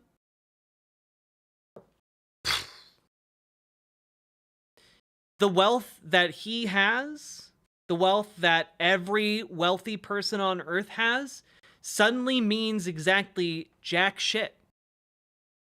Okay? And part of the issue here is that Elon Musk in particular is very much poor as shit. Because, guys, he's been spending money at a crazy rate, which means he's also been taking on loans at a crazy rate. Okay? Dude owes a lot of money. A lot of money. And kind of his gamble right now is that he's going to make this whole cooing America thing pay off for him in a way that he won't have to worry about those debts anymore. Okay? There is one problem with that, however. And that is very specifically this next part of the story that folks might not be immediately apparent to folks. Need can burn in hell. Their opt on how trans people are unfortunate targets of the Trump admin sent me over the edge. Oh yeah, I thought about talking about that today, Andrew S., but I don't have, this is about as much as I can handle. I don't got that in me today. Don't got that fight for that at the moment. But this is maybe one of the more interesting stories that came out yesterday from Reuters. Trump says U.S. may have less debt than thought because of fraud, which is an odd headline to see. You know, what does that mean? Right? What does this mean? Okay, let's take a look. U.S. President Donald Trump on Sunday said his administration was examining U.S. Treasury debt payments for possible fraud and suggested that the country's $36 trillion debt load might not be that high. Speaking to reporters aboard Air Force One, Trump said administration officials who've been combing through payment records in an effort to identify wasteful spending have turned their attention to the debt payments that play a central role in the global financial system. We're even looking at treasuries, Trump said. There could be a problem. You've been reading about that with treasuries, and that could be an interesting problem. He added, it could be that a lot of those things don't count. In other words, that some of that stuff that we're finding is very fraudulent. Therefore, maybe we have less debt than we thought.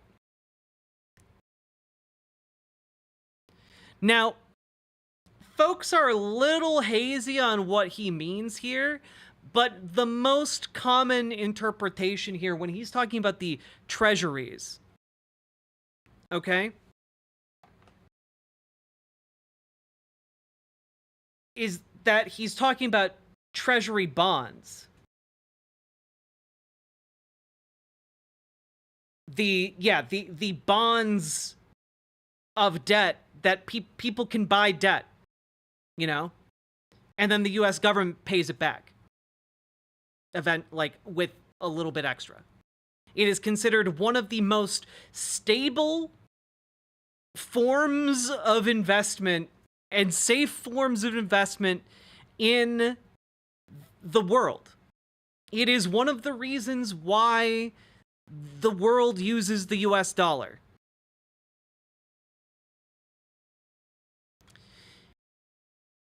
If he's talking about that, and he's saying, we're just not going to honor treasury bonds,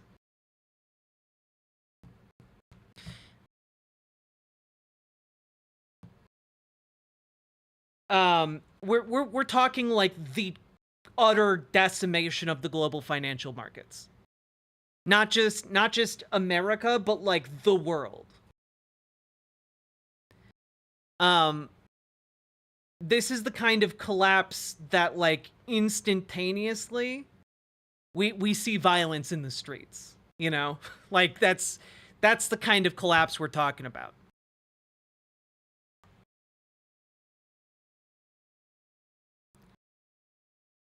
So,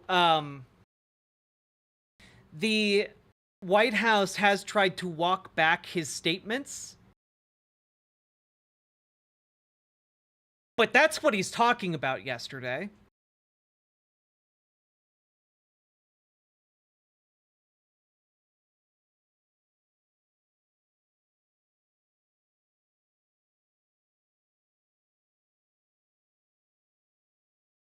So, the danger we're in here, folks, is that our enemies are very stupid, but they do have access to power.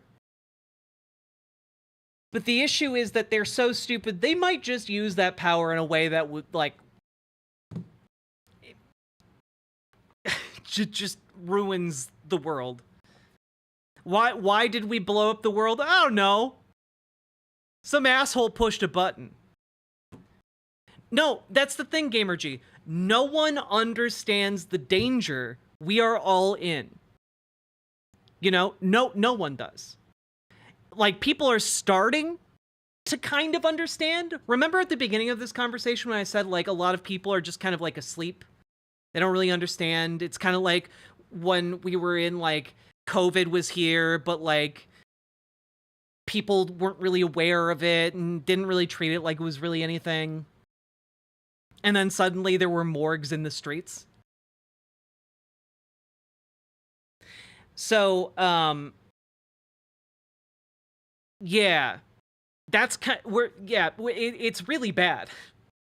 There's really no sugarcoating this.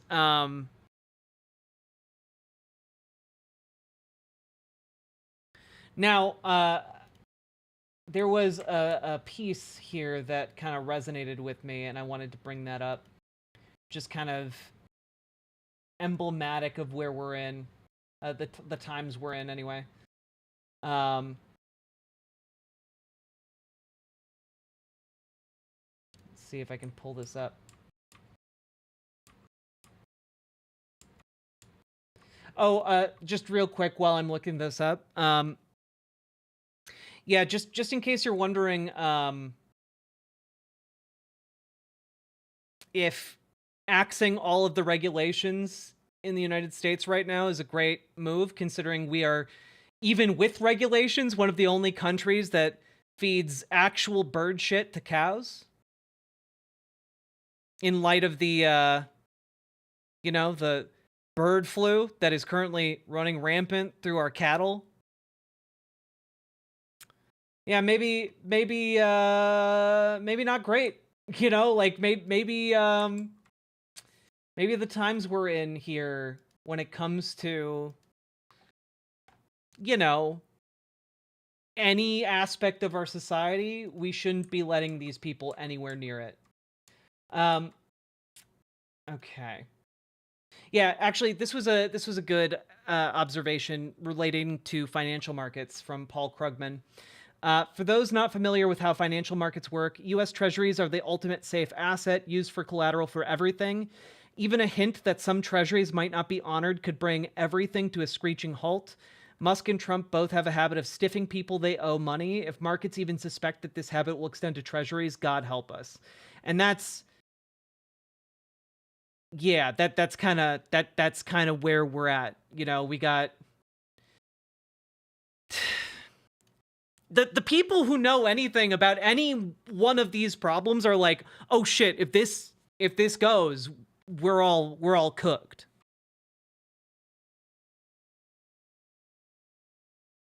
You know, that's where we're at.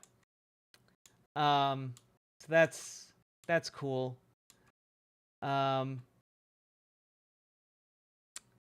Yeah. Yeah, I wanted to read this off here. Yeah, Here we go. This is from George Orwell's Homage to Catalonia. And I think you might all understand why I'm reading it off here. This quote. The industrial towns were far away, a smudge of smoke and misery hidden by the curve of the earth's surface. Down here it was still the England I had known in my childhood, the railway cuttings smothered in deep wildflowers, the deep meadows where the great shining horses browse and meditate, the slow-moving streams bordered by willows, the great bosom of the elms, the larkspurs in the cottage gardens, and then the huge, peaceful wilderness of outer London, the barges on the miry river, the familiar streets, the posters telling of cricket matches and royal weddings, the men in bowler hats, the pigeons in Trafalgar Square, the red buses, the blue policemen, all sleeping the deep, deep sleep of England, from which I sometimes fear that we shall never wake till we are jerked out of it by the roar of bombs. And that is kind of where I'm at right now. Like, that's kind of the apocalyptic scenario staring down on us. That's from George Orwell's Homage to Catalonia. Okay? Trying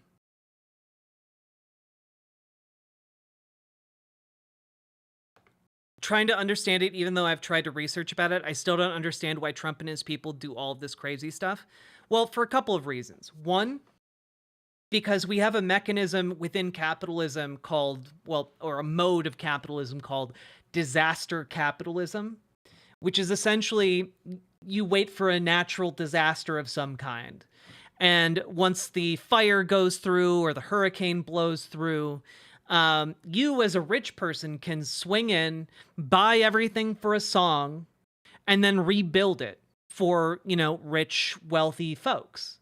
It's effectively a way of clearing people out of an area, and then you get prime real estate for next to nothing. It's the same reason why Donald Trump today, and we'll get into this, talked about how he was going to personally own Gaza. That is what he intimated in his statements about Gaza. Almost like a Belgian Congo situation. So that's one aspect, right? One aspect is you can swing in, buy everything for a song, and then after everything's rebuilt, you make a ton of money, right? The other reason, and this is maybe a even more sinister reason, is that by breaking aspects of the government, things that millions upon millions of people rely on, you can effectively create your own disaster. You manufacture a disaster on a scale previously unthinkable, and then you can swing in, if you are someone with hundreds of billions of dollars, you can swing in and buy up a country and rebuild it however you'd like. That's what you can do when you have that amount of power.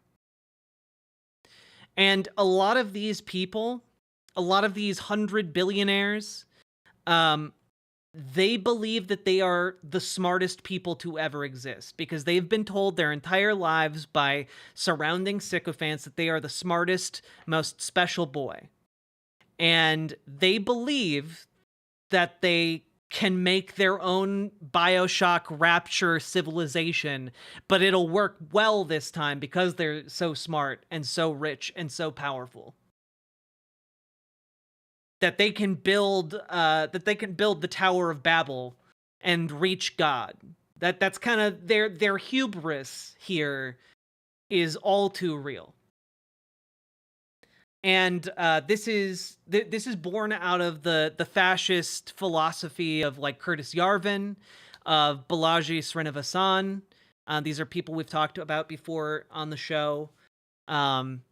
You can read, for example, The Network State, which is by Balaji Srinivasan, which is basically about how on a small scale one could buy either a corrupt government or just land outright and build a small, independent, libertarian fascist city.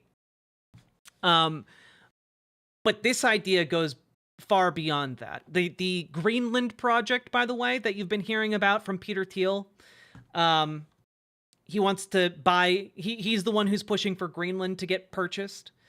That is born entirely out of Balaji Srinivasan's ideas of building like a tech city utopia. And we can talk more about that in another segment. But yeah, basically it's all just fascist circle jerking by these people.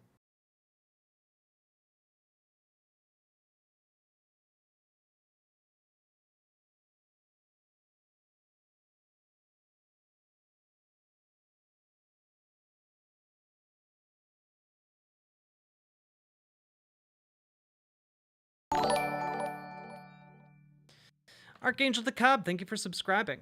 Sounds like the plot of Deus Ex. Yeah, I mean, if you've ever played any kind of dystopian future ruled by oligarchs and like AI overlords and stuff like that, yeah, that's basically what they want. They aspire to that. They think it'll be rad. Like, Elon Musk has literally gone on record talking about how he loves the universe of Blade Runner. You know, Blade Runner, the movie about being miserable in like a world where robotic slaves are used. the movie about, you know, slave catchers. That movie, he saw that and thought it was aspirational.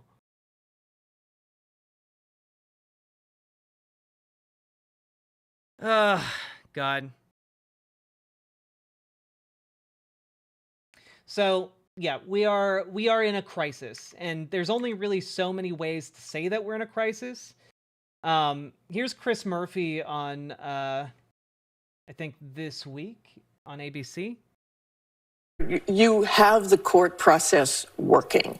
A judge has now barred Elon Musk teams from the Treasury database. They have blocked Trump's birthright citizenship executive order. So why not just let the system work?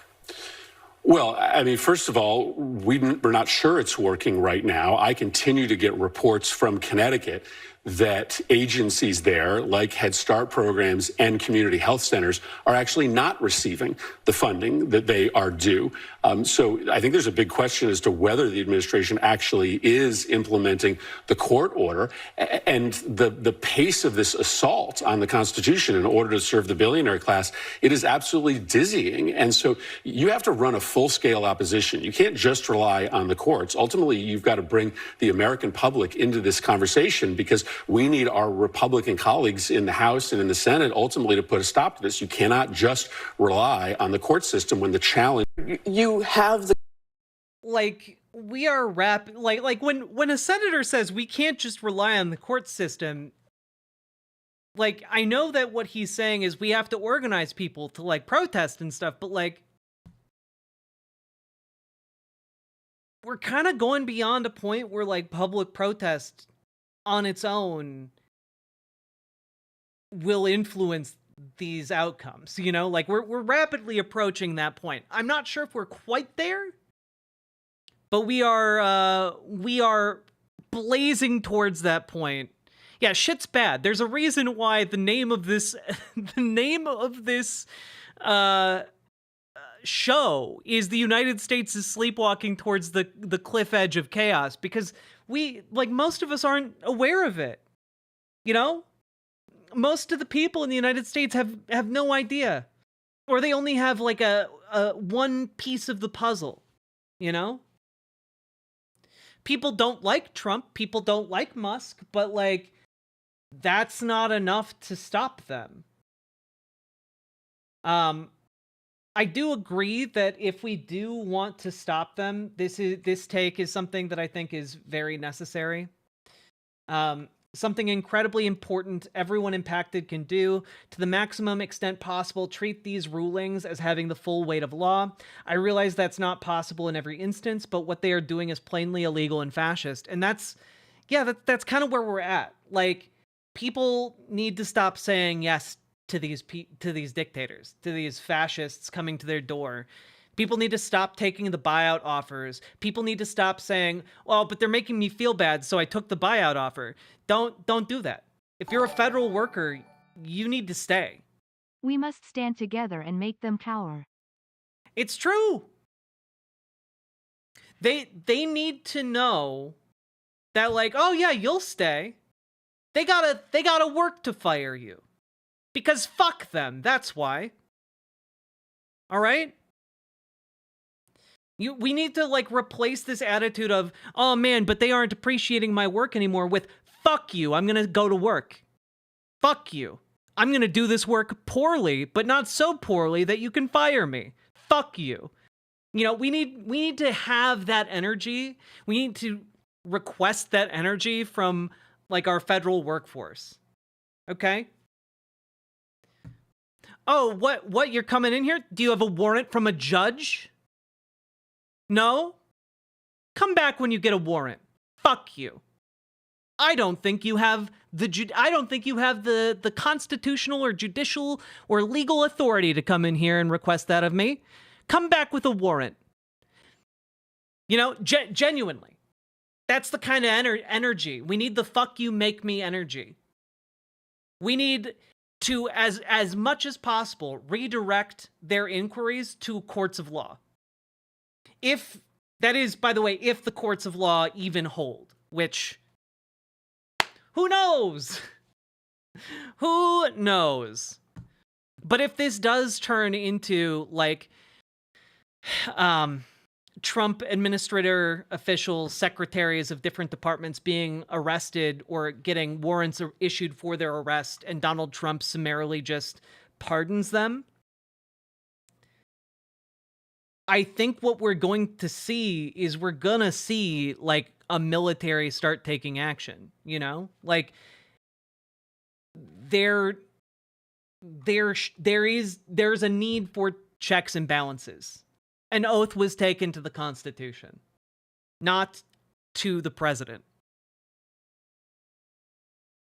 And, like, at a certain point, like, the entire process that we have built up in our government and in our society is one that is supposed to facilitate the peaceful transfer of power and the peaceful, you know, maintenance of power. And in the absence of those systems, when those systems are destroyed, when those systems are undermined, what is left but the politics of the gun? You know? That's kind of, if we're going to baseline it here, it's the politics of the rock. And we're barreling towards a time where we're going to find out who has the bigger rock. Will it be Krug or will it be Ugg? Who knows? Guess it'll be, you know, in an academic sense, interesting to see. Yes, all of this is hypothetical.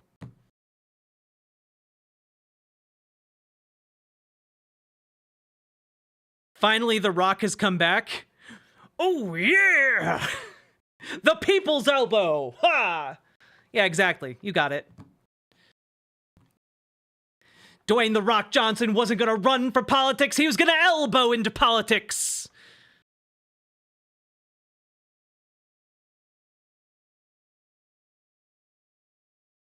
What is the mechanisms for enforcement if the badge is in their control? It's The Rock. The politics of The Rock. They're, like, where we are right now is already beyond the borders of what we have mechanisms for. If they continue to, let me put it this way. We're right on the map's edge of what we have mechanisms for. The court has said to Donald Trump and his cronies, you must make the money flow. If you do not, then we're going to start either putting fines on departments or arresting secretaries of these different departments. It makes no sense to fine a department when their crime is not paying people. So then we see arrests, or at least the court orders arrests. At that point, we see what happens. Do the marshals comply with the court? or do they do nothing? And at that point, if they do nothing, we're in a constitutional crisis. So we are literally like right there.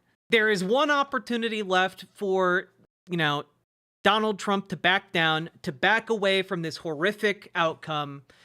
And there are no indications whatsoever that they are going to do so. And at that point, we see where the rubber meets the road.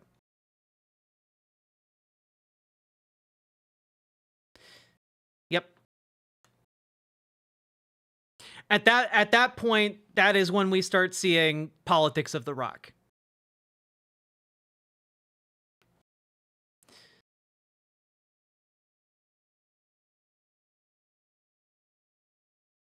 My youngest bro just posted a video today by some rando about how Elon has discovered that the Clinton Foundation received $7.5 million in subsidies. Of course, no mention that Elon has received $20 billion in subsidies. Yeah, no kidding. No kidding.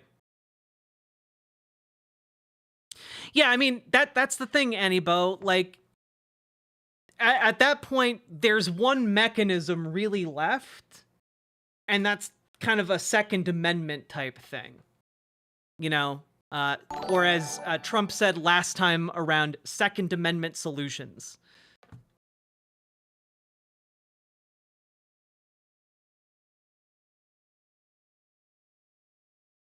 True, Brutus Magnuson. Nazis were recently routed from Lincoln Heights. Very true. If it comes down to the politics of the rock, then America will fall to Maoism, because the system will be broken with the people's elbow, and we will finally learn what the rock has been cooking. It's true. And it turns out he's been cooking. He's been cooking Marxism, Leninism, baby. JK. The Rock would never. Not Civil War. Again, the politics of the Rock have varying degrees. It doesn't instantly go into civil war.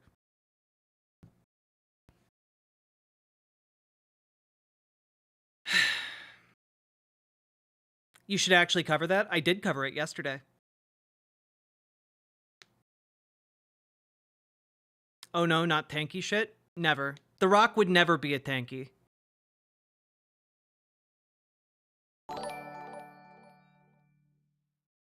Go even further. Demand an Elizabeth warrant.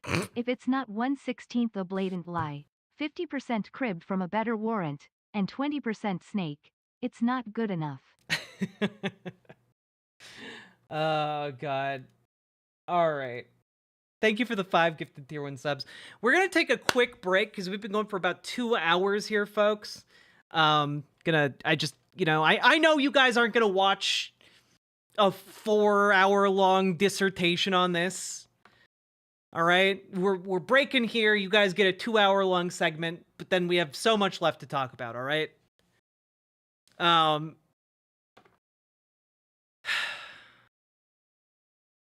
It doesn't matter what your name is. It also doesn't matter what your race, class, or gender is, because The Rock will lay the smackdown based on our needs.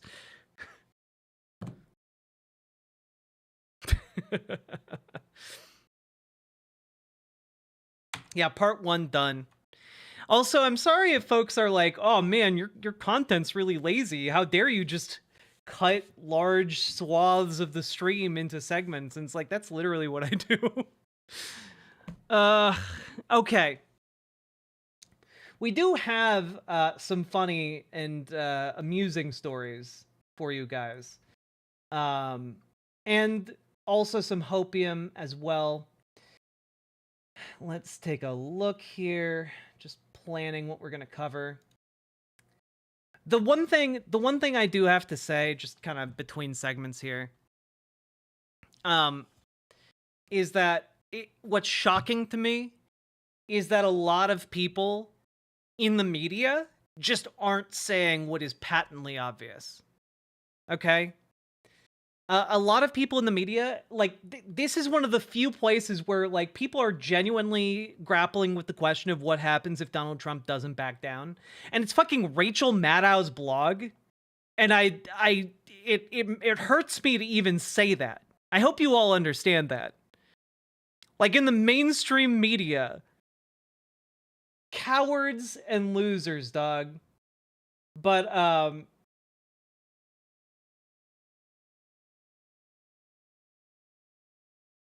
yeah, here we are. Quinta Jurekic, a fellow at the Brookings Institution and senior editor at Lawfare, told the Times that Vance's argument opens the door to a potentially dangerous path. What Vance's wording suggests here, without directly saying it, is that an executive could potentially respond to a court order by saying to the court, "You're unconstitutionally intruding on my authority, and I'm not going to do what you say." At that point, the Constitution falls apart. Complicating matters further, this isn't an altogether new argument from Vance. As regular readers might recall, when the then senator was effectively auditioning to be Trump's 2024 running mate, he suggested, not for the first time, that presidential administrations need not honor illegitimate court rulings. For his part, hours after the vice president published his broadside, the president told reporters during an Air Force One Q&A that judges shouldn't be allowed to make the kind of ruling handed down on Saturday morning. 3 weeks ago, Trump and Vance swore an oath to preserve, protect, and defend the Constitution of the United States. There's fresh reason to wonder whether they meant it. And it's like, that is about as close in mainstream media as I've seen to someone come up right up to that line and be like, what happens if they don't mean it, and just take that one additional step? Yeah, no, Jess, I know that she didn't write this blog. It was some guy named Steve Bannon. I guess the alternate universe version of Steve Bannon. They went through a teleporter. One came out evil, the other came out good. I don't know. I don't know what happened there. But like, yeah, we got good Steve and bad Steve. But like, it's one of the few places. The only other places I've seen are like The Verge, Wired, Nathan Tankis, Steve Gooden.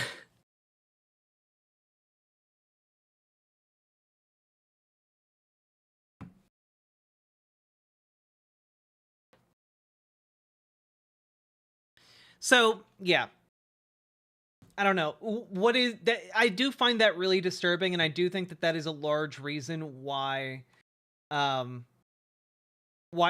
many people are just kind of sleepwalking through this, you know?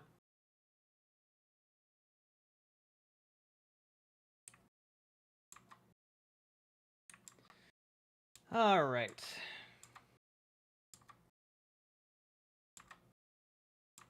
Gotta close some of these tabs so I can actually talk about this more effectively. God, there's just so much to go over, guys.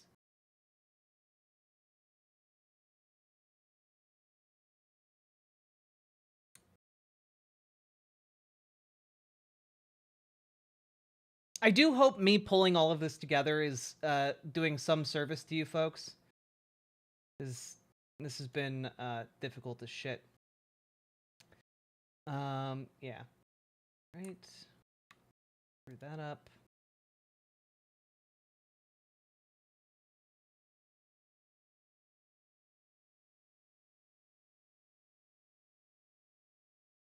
There we go. Woof. I need a producer. Well, if folks want me to have a producer and, you know, someone who, you know, a fully paid team, you guys have to drop those subs, donos, memberships, super chats, etc.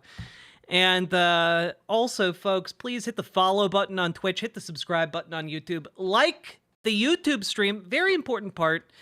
And also, please consider sharing the stream or sharing the segments with folks, because we are in a situation where people need to know about this stuff, okay?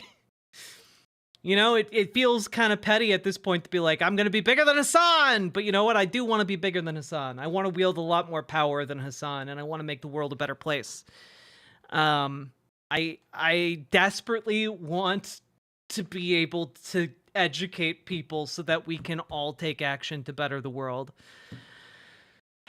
And yes, if you're getting anything valuable out of the stream, please consider dropping those subs, memberships, super chats, etc., because you guys are the only ones who make this show possible. I don't monetize the streams. I throw ads on the segments, but that does not make me very much money. So please consider supporting stream, folks.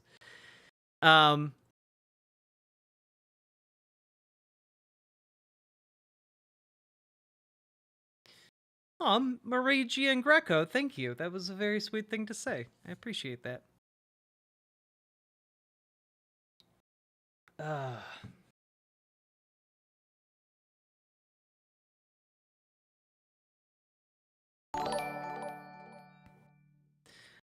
don't Miller. know why I'm so angry about this, but I just checked Google Maps and it says Gulf of America now and not Gulf of Mexico.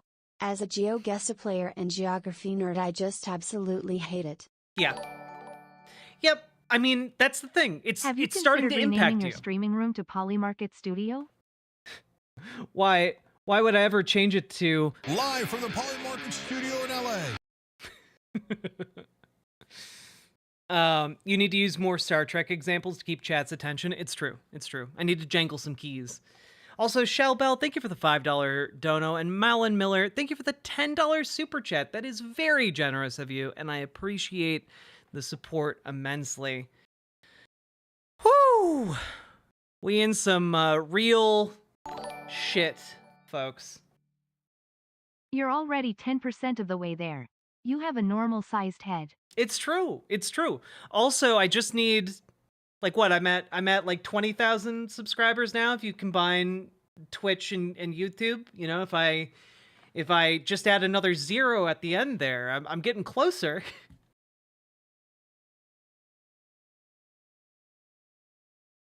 It's only Gulf of America in the States. Here it's still Gulf of Mexico. Good. Also, Sake Tanuki, thank you for the 5 gifted tier 1 subs. I appreciate you keeping the stream afloat. Keeping the riverboat afloat. You're like the only political person I can listen to because you say what you say doesn't feed my paranoia mostly, and I really appreciate and want the best success for you. I'm glad that I'm not feeding your paranoia. I do genuinely appreciate that. Also, folks, there are approximately 400 of you watching in YouTube chat right now, but only 166 likes. I think we can get that up to 200. I think we can get that up to 200 easy.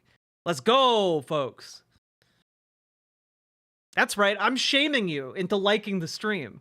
I see you. I see the numbers. Yeah, there you go. They're going up in real time. I forgore? Yeah, all right. It Likely doesn't have story. a real material impact on anything. It just somehow enrages me that something so major on a map changed that I've known my whole life. Well, that is a material impact, though. You know, it's not like you lost $1,000, but or your job or something, but like it is an impact. It's the stupidity of the moment arriving on your doorstep. Can we take the theme song of What's a Girl to Do? Make it What's a Lib to Do? I don't know, Jazz Dog. Can you get on it? Sweet Myths? Can you make a version of What's a Lib to Do? What's a Lib to Do? I liked it twice. Hell yeah. Like the stream if you're cool? True!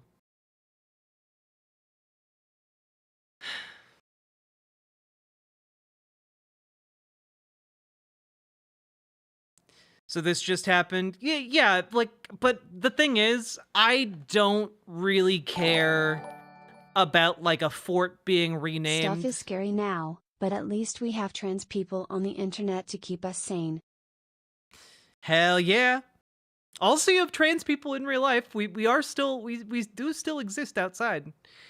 Yeah, Archangel, with the amount and enormity of things going on right now, I cannot bring myself to care about renaming a fort. I understand it's kind of a big deal, but also like It's just not the most. It's not the thing on my radar.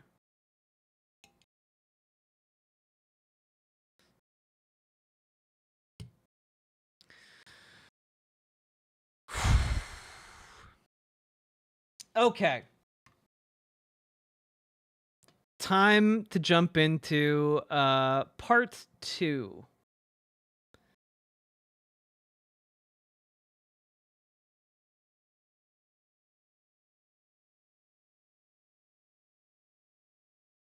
All right.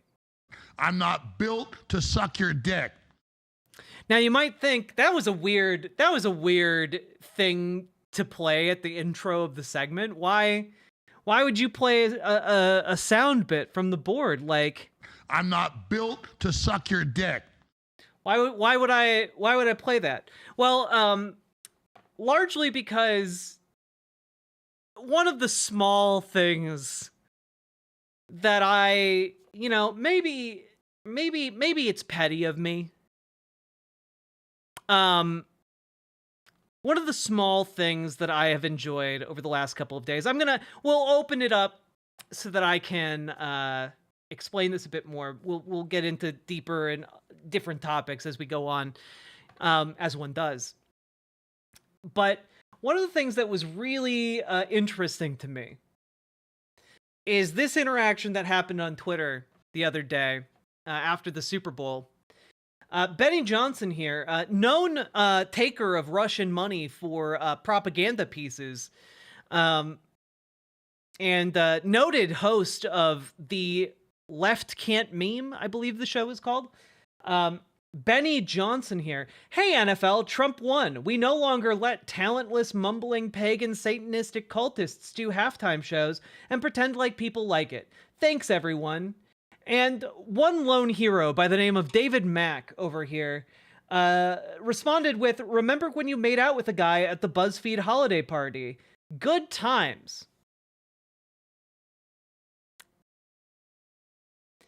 And, one of the ongoing speculations that I have had about Benny Johnson for years has been that he is gay, or at the very least bisexual. There's been a lot of content that he's put out. I can't name anything off the top of my head. I'm sure I've covered it in the past, though, if you go and look. But as far as I know, this is the first outing that we've seen of like a genuine homophobic bigot in the right in this current moment. And I'm not against that. I'm not against using anything and everything to get these fools out of power. So with that being said, according to this David Mack, apparently Benny Johnson's makeout session was legendary among BuzzFeed reporters and employees for literal years. They would talk about it amongst themselves. So it was a pretty open secret amongst BuzzFeed staff, especially after he began his pivot to the right. So just very interesting. And it is worth noting that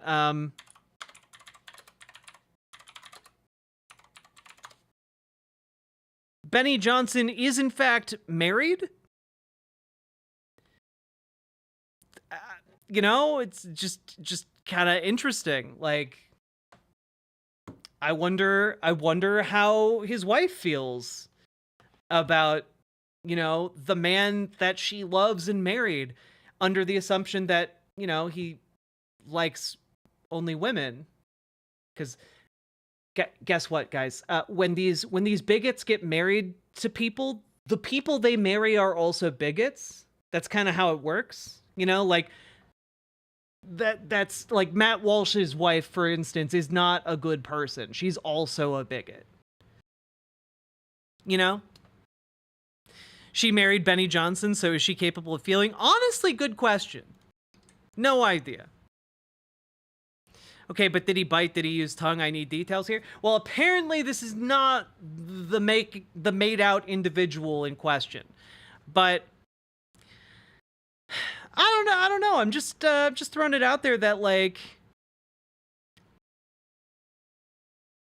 seems interesting. I don't know. There's really no reason to share this other than, that's interesting. And maybe on the off chance that it furthers a wedge between Benny Johnson and whatever far-right scheme he's trying to participate in.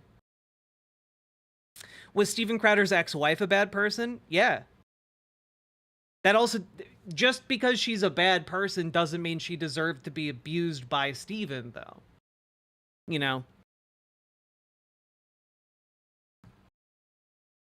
Like, yeah, Steven Crowder's ex-wife is homophobic. Like, surprise.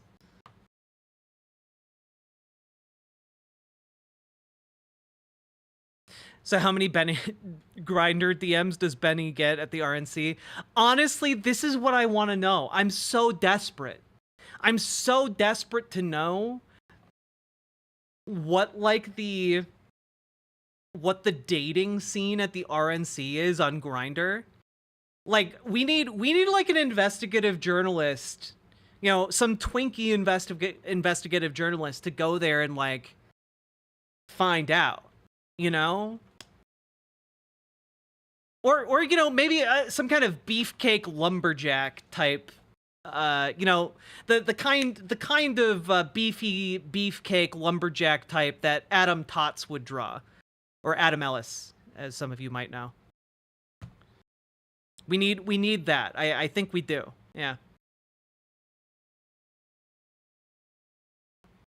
They went on Grindr at CPAC. It's true. Dead Domain did go on Grindr at CPAC, but I need like the white, you know, lumberjack homosexual to go undercover. You know, like, Dead Domain had like one aspect covered, but we need the, like, strapped lumberjack type to show up. I think that might yield us some other results.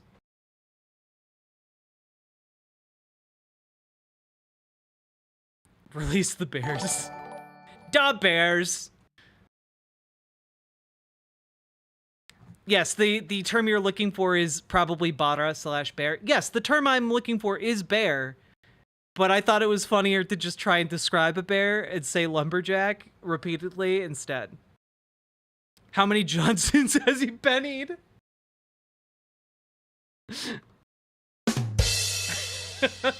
Sweet Myths, please. If you do, like, make like a video diary. Make a video diary of you going to, like, CPAC or, yeah. You're basically Paul Bunyan on a motorcycle. You'd be perfect. Make like a little video diary of, like, okay, so this is who I matched with. You know, and then you gotta cross-reference with, like, politicians and political figures, though. That'd be the hard part. Journalism. Did you ever know that you're my hero?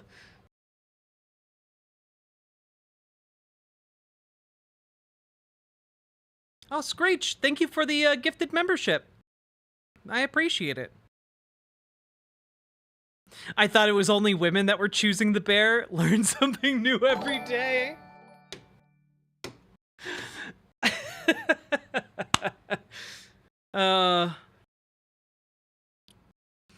For some reason, with Liberal Gathering and the DNC, Grindr was way more tame. Why is that? Because with the RNC, everyone's DL. Everyone's down low.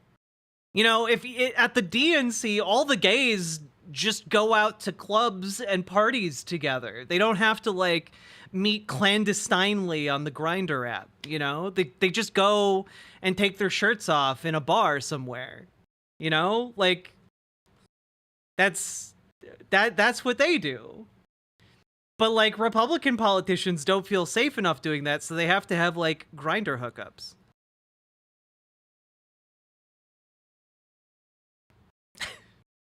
Anyway, this is very off topic. I thought it was fun. All right, let's dive into some additional stuff here. A little bit, you know what? But we're still gonna have a little bit of fun here. We're still gonna have a little bit of fun. Which is that, let's see. Yes. Now, for those of you who thought, hey, Elon Musk, he's a pretty smart guy. Like, he makes some pretty cool cars, all right? He makes cars that, you know, they go vroom, and they look like a half-loaded asset in a video game that runs on the Xbox 360. All right? Like, that's the kind of thing I want in a vehicle. You know, I've wanted to do that since forever. And guys, remember how we've been talking about how the Cybertruck is like kind of a shit vehicle in a lot of different ways? Like the brake pedals will just fall off while you're driving. Like it can take off your hand if it closes wrong on the like in the trunk or in the window. Like it is a literal death trap. And you might be like, wait a minute, Jack, what do you mean it's a death trap? It's like, oh, there are videos online of people burning to death in these. And, you know, that leads to another question. Just how common is it for people to burn to death in a Tesla Cybertruck? So, somebody actually found that out. Somebody actually went and found that out, and it turns out a lot of people burn to death in Tesla Cybertrucks. Have some Bezos bucks, Jack. Simric D, thank you for subscribing with Prime. I appreciate it. Also, Sakatanuki, thank you for the 5 gifted tier I and bet subs. Benny plays this with his escapades. I can't play that right now, but I will after this segment. Yeah, so this is from yesterday. Elon's Cybertrucks are deadlier than the infamous Ford Pintos. And you might be like, holy shit, that's really bad. That's really bad. The Ford Pinto's like one of the most famous cars in the world for just exploding. You know? My partner's parents, by the way, almost got killed in a Ford Pinto. Because it exploded. Not a joke. Not a joke, by the way. They legitimately almost died. The car caught fire. They had to like jump out, and it exploded like a movie. The sad thing about these closeted Republicans is in an alternate universe they could have chosen to embrace their identity and been a left-winger. True, Malin Miller. But guys, you guys aren't gonna believe. Like, is this on par with a Pinto? Like, they explode just as much, like a little bit more? Guys, those of you who don't know, those of you who haven't seen spoilers, how many times more deadlier do you think the Tesla Cybertruck is compared to a Ford Pinto? Okay, 10? 3 times? 50 times? 2 times? 10 times? 25 times? 300 times? Guys,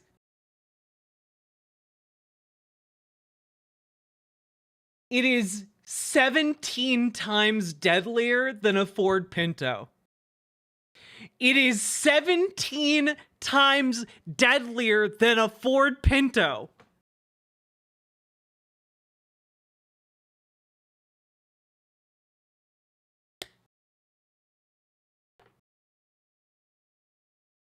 The fatality rate of a Ford Pinto is 0.85 per 100,000 units, and that was enough to make it one of the most infamously shitty cars of all time. The Cybertruck has a rate of 14.5 per 100,000. Found on the road dead cars. She said she'll never get one for us even if it's cheap because of their reputation. She feels the same way about Teslas, too, but no acronym for them. Oh, well, we gotta get cracking on an acronym, Witch Night Melody. Thank you for the $5 dono. What's a Ford Pinto? A Ford Pinto was a car that Ford made in like the 70s, maybe early 80s,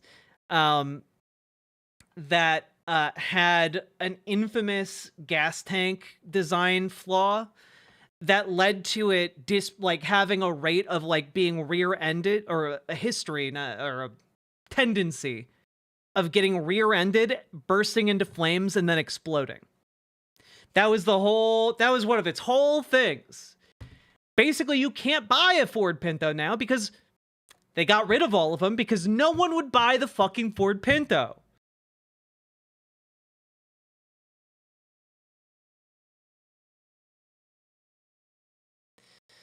So, I guess when you see these things driving around, take some degree of satisfaction in knowing that the assholes who bought them are literally 17 times more likely to die in the previously deadliest car on the market. You know, like I personally feel a little bit better now when I'm gonna see a Cybertruck. All these like CEO, like tech nerds who are like closet fascists, you know, like, okay, you can drive that car that is 17 times more likely to kill you than a Ford Pinto. Have fun with that. 9 months, woohoo. Chris Huggins, thank you for being a member for 9 months. I appreciate it. Because, like, guys, the frame is made of, like, solid steel. You can't like, get out of the car if it catches on fire. Pluvius, thank you for subscribing with Prime. I appreciate it. God.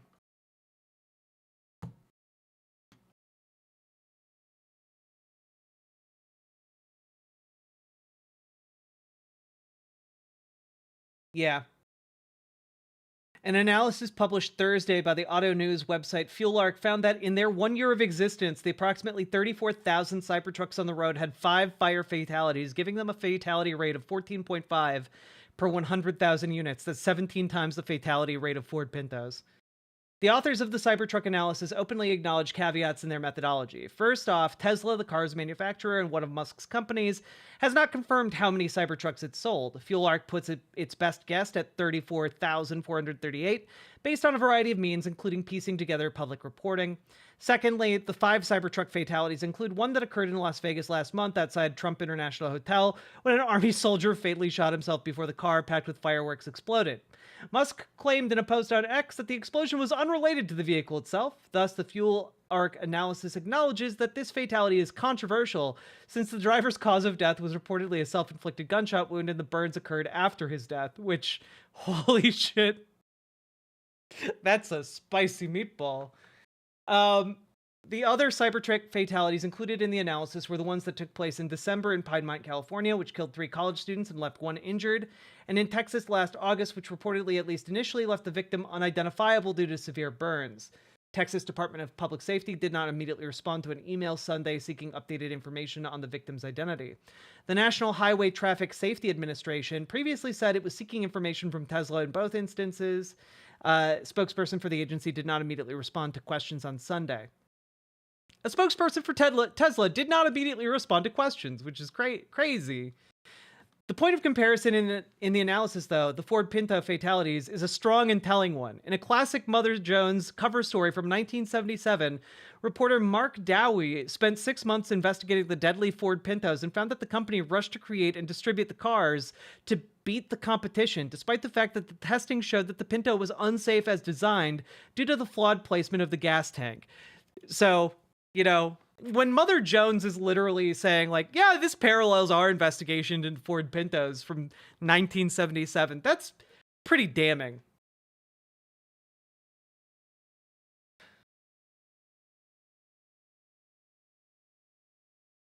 Oh, there are other here's how they close the article. There are other reasons beyond the latest analysis to be skeptical of the car's safety, though.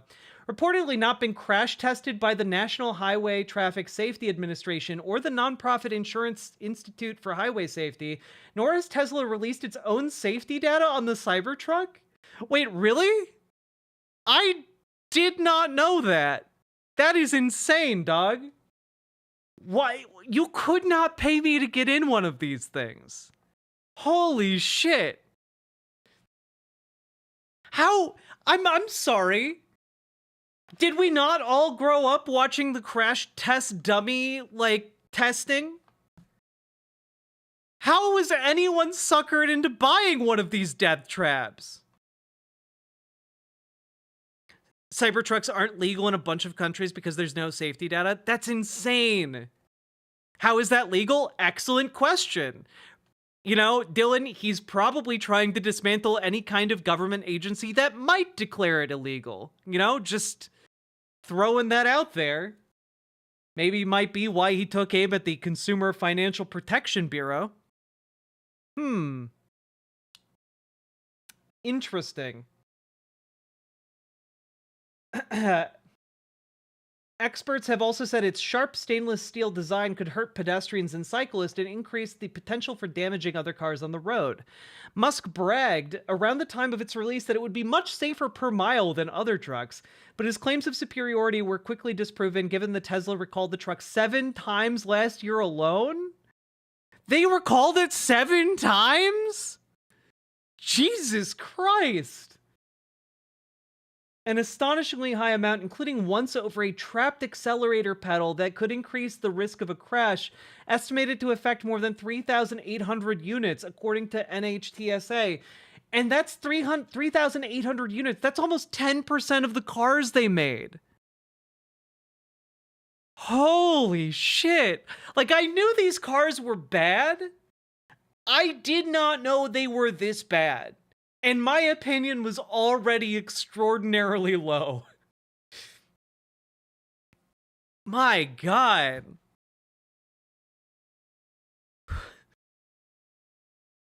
Yeah, no wonder Elon wants to coup the US government. Like, second people do an in-depth investigation on this one, like he's going straight to jail.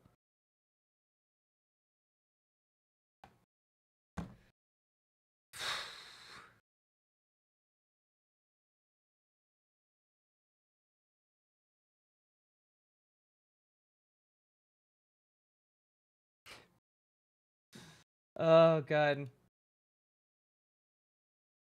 Also, folks, this is just a little PSA. If you are using AI as like a time saver tool, you know, I think that there are legitimate uses of AI depending on like what it is. You know, for example, like I don't have inherently a problem with like AI that can like extrapolate and like smooth out pixelation on like old images, for example. I'm fine with that.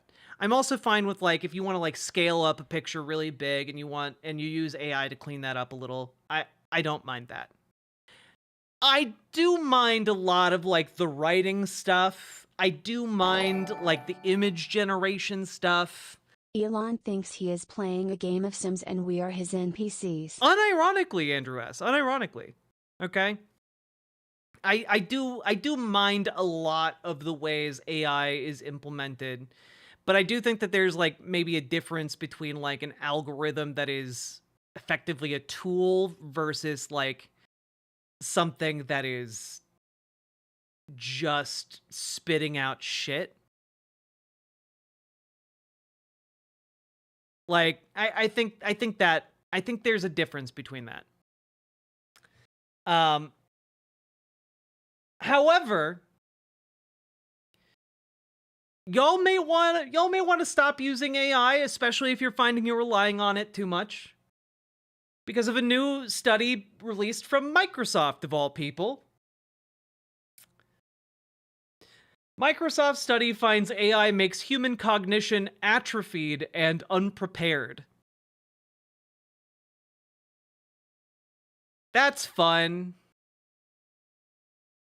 Researchers find that the more people use AI at their job, the less critical thinking they use.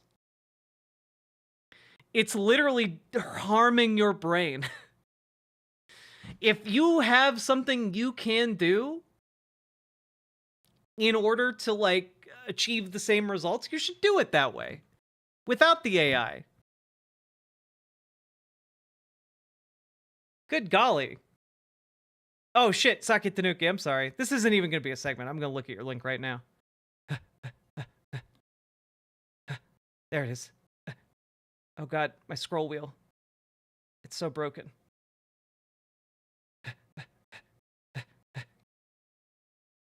God damn it. Saki Tanuki, can you link it again? Wait, no. Maybe I don't need you to link it again. Huh? There we go.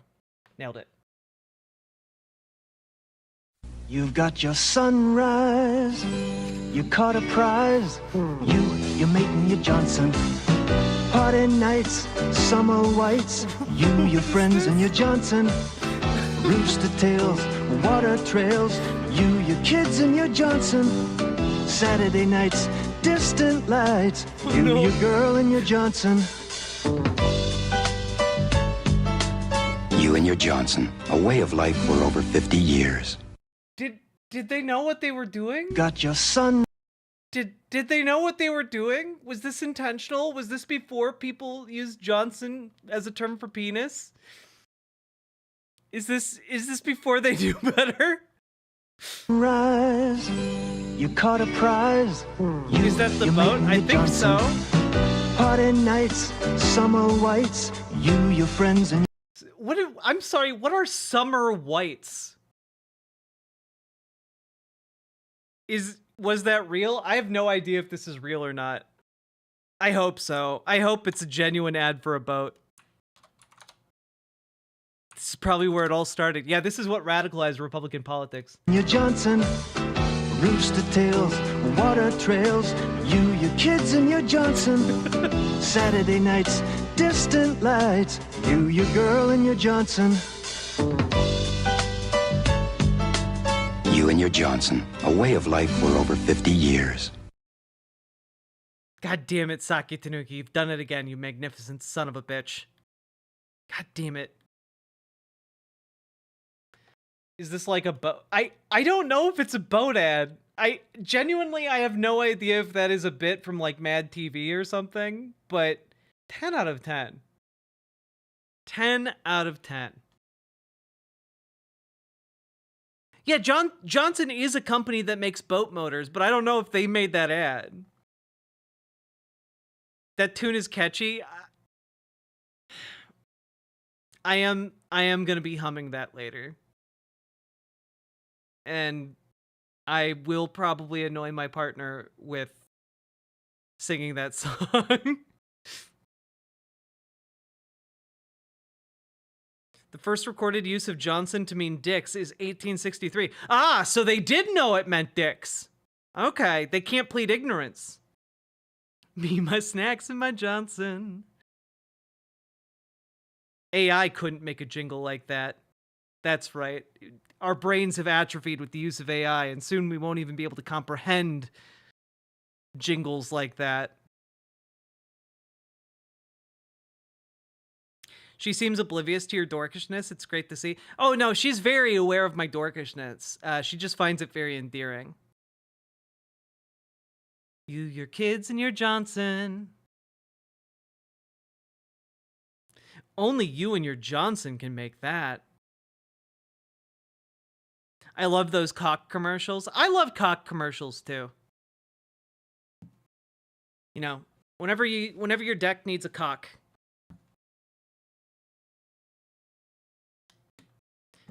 Check out the Wonder Boner. Do I? No. I can go to a special store to find out one of those.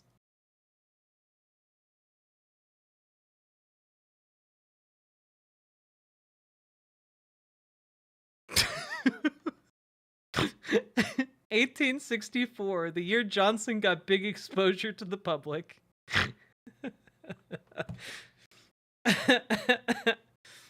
Ara ara. God.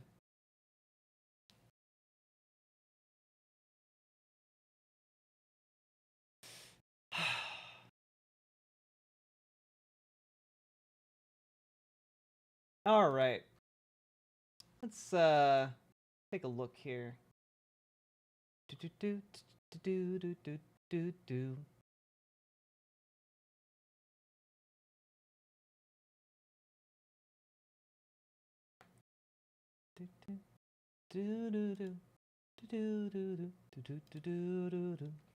do. Okay.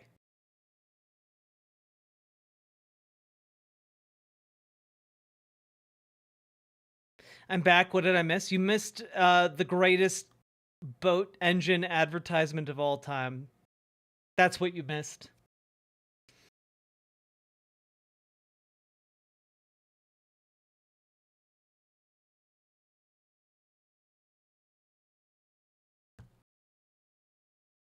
Damn, my girls are growing today. All right.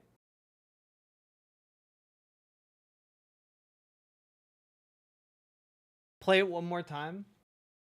Hit me, baby, one more time. You've got your sunrise. You caught a prize. You're making your Johnson. Party nights, summer whites. You, your friends, and your Johnson. Rooster tails, water trails. You, your kids, and your Johnson. Saturday nights, distant lights. You, your girl, and your Johnson. You and your Johnson, a way of life for over 50 years. 10 out of 10.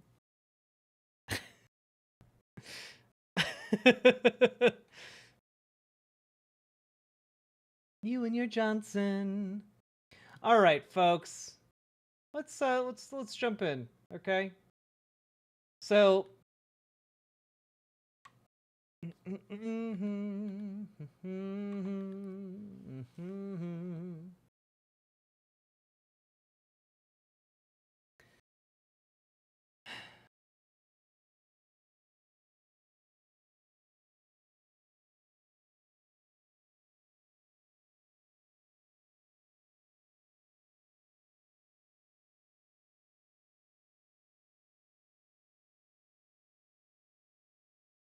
you, your girl, and your Johnson. Indeed, indeed, indeed. Okay. So let's get back into the swing of things here. One of the things we've been seeing here is essentially, you know, the slow rolling of the destruction of the American administrative state. Donald Trump and with, you know, Elon Musk underneath Donald Trump with his blessing is destroying our federal institutions. It is part of a long-term project designed to undermine the very fabric of this nation's existence. Okay?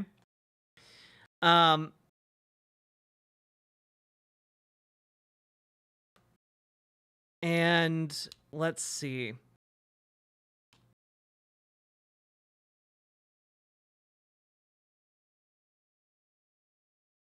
Ugh.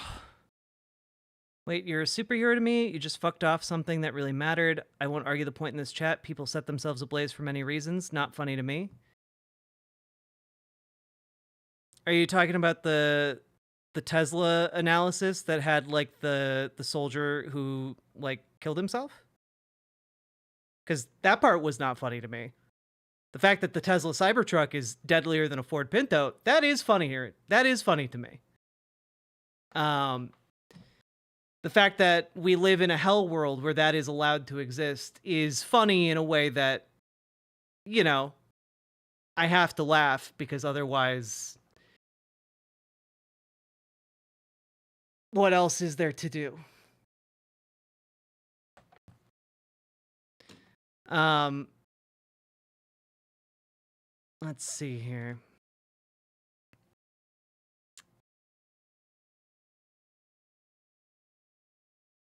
Laugh through the pain. Yeah, I mean, like, it's horrific.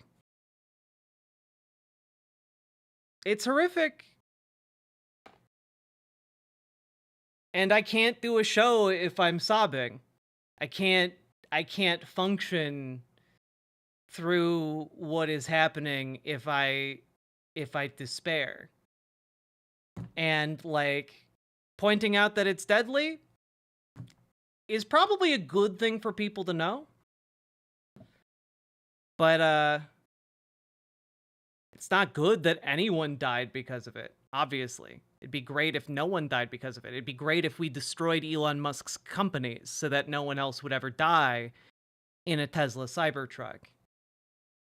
But unfortunately, I don't have that power, and the world is going to continue spinning, and people are going to continue driving in Tesla Cybertrucks, and they're going to continue to burn to death, and it's going to be a tragedy each and every time that we could prevent if enough of us got together to actually, like, I don't know, do something about it.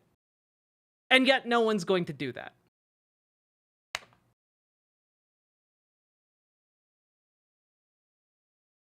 So, like,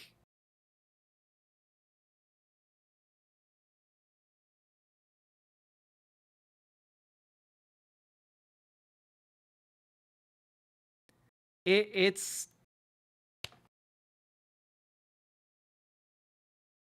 is what it is.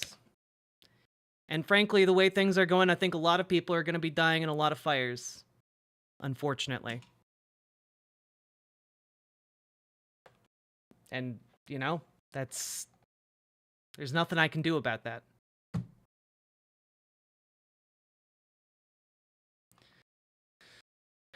Whether it's climate change or violence or whatever, there's horrific shit that is coming down the pipe, and not all of us are going to make it out okay.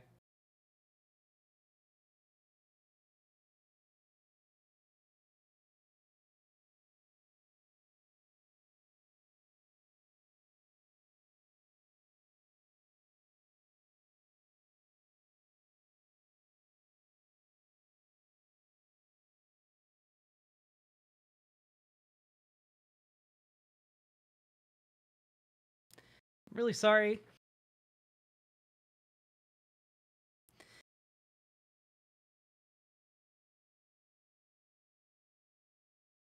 I'd give anything. I'd give anything to make it okay. There's nothing any of us can do to avoid what is coming, and it is going to hit all of us regardless of where we live on this planet.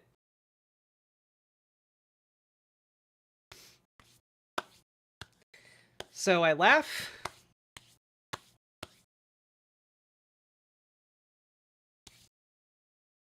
And one day may we all laugh on the graves of our enemies, because they do not deserve our tears.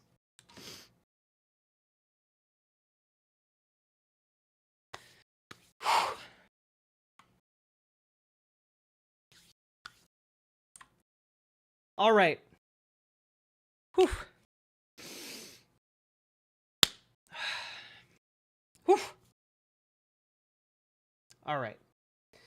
So, jumping into this.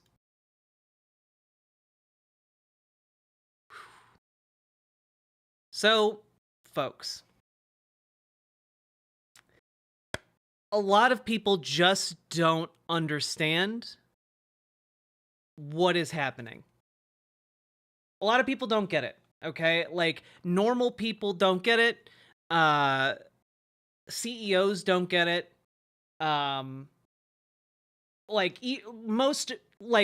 If you are in like middle class America, if you are in working class America, if you are in even CEO level America, most people don't get it.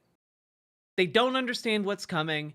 And honestly, a lot of people, even who pay attention, don't really seem like they're quite getting it yet. And one of the things that I thought deserved some attention here highlighted by Chad Loader over on Blue Sky, who, if you're not following them, you absolutely should be. Shared this from Brian Krebs, who's a well-known cybersecurity investigator, reporter, who posted this on LinkedIn. I've started posting on LinkedIn about some things that Trump and Musk are doing to undermine the security integrity of our government, mainly because this crowd needs to hear it the most. It's incredible how many people in the InfoSec space are still defending the actions of DOGE and its dear leaders. And they're not all crypto bros, sock accounts, or AI peddlers. We're talking about people in some pretty important roles tech-wise. Well, at least when they reply with the inevitable stay in your lane or I used to like you when you stayed out of politics, they're on record as complicit in and totally okay with how things are going. For those folks, I would say this. There is zero daylight anymore between the prerogatives of national security and cybersecurity. If you seriously believe otherwise, you should probably go find another profession. As one goes, so goes the other. The systematic efforts by DOGE to dismantle various checks and balances on executive power are very much a threat to both. And like, the serious people here are ringing the alarm bells. They are all going ding, ding, ding, ding, ding. There's an iceberg coming. There's an iceberg coming. And no one is understanding that the iceberg is going to hit us. And very few people have contingency plans. Okay?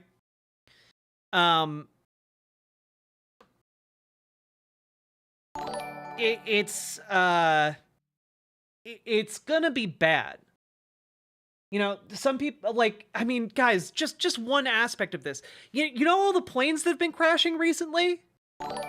You know all the planes that have gone down? Like, a weird number of planes have been crashing. Okay? Here's a San Francisco gate, or SF gate. Workforce is missing. Air traffic controllers in peril nationwide.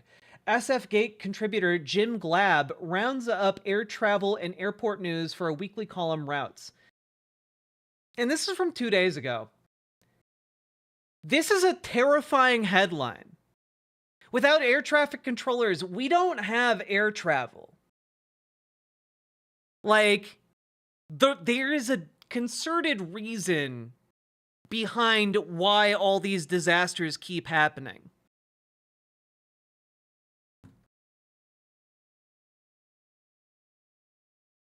In the latest aviation news, Elon Musk's Department of Government Efficiency plans to make quick repairs to the nation's air traffic control system.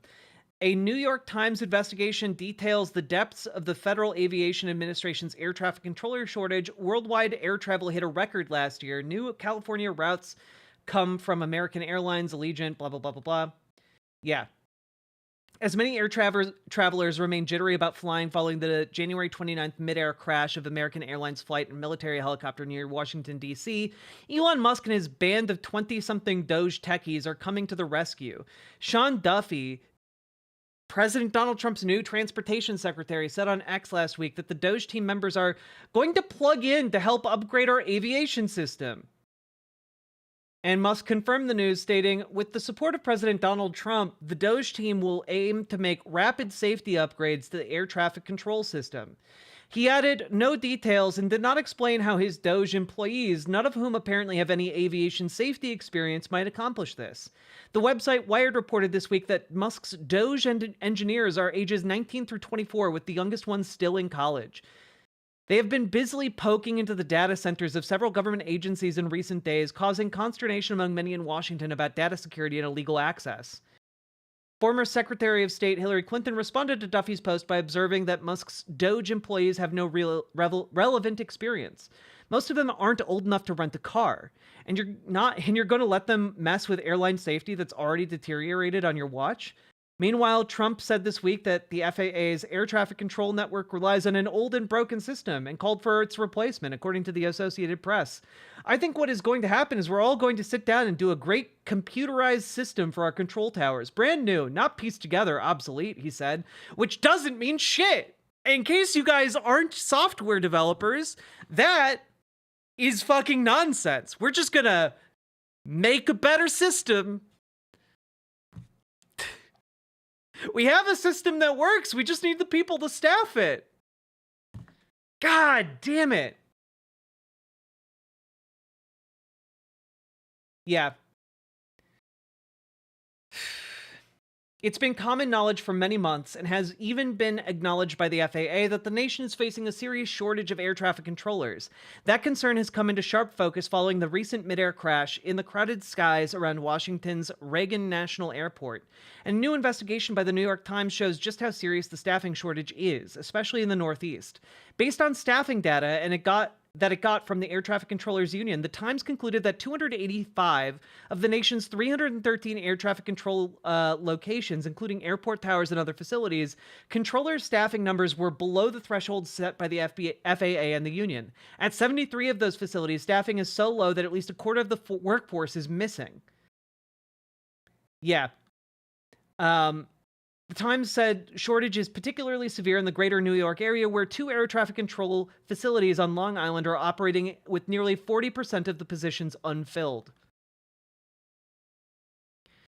So, yeah, we want the guy who designed the least safe vehicle since the Ford Pinto. It's 17 times deadlier than the Ford Pinto. We want that guy to upgrade our national aviation systems.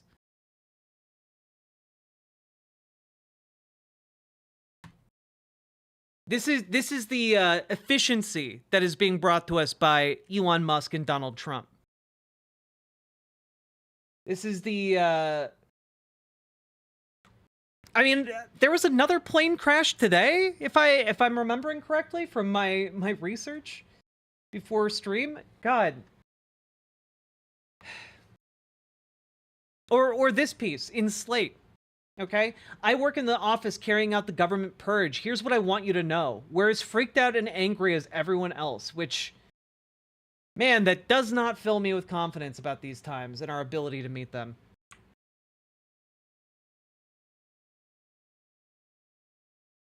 All right. I'm a career civil servant in the federal government's Office of Personnel Management. I'm sorry. Normally, the only time anyone hears about our agency is when we declare snow days for the DC area and prior to Zoom schooling. That made us very popular with local school children. But since President Trump's inauguration, a new email address has shown up at OPM and has been sending emails after hours on weekends and sometimes more than once a day that disparage the work of our fellow public servants and demand that they resign or take mysterious buyouts or prepare to be fired. And yeah, it's all Elon Musk hollowing out this government so that he can just install his own people. You know? $400 billion buys a lot of loyalty. You know? And now they have gambled that they have enough power for Elon Musk to call for an impeachment of the judge who ordered the blockage to DOGE from the Treasury systems. So, if you're wondering where the new, like, oh, we're just not going to follow the rules thing comes from today, it's literally from Elon Musk to Donald Trump. It comes down. Elon is at the top of the pyramid. It's less than that. It's true. Elon Musk bought the presidency for Donald Trump for almost a quarter of a billion. But, like, he doesn't even need one 1/100th of his wealth to buy the presidency. This is absolutely the infrastructure of fascism. 3 teens died in San Diego, died from the flu, unvaxxed. Bird flu?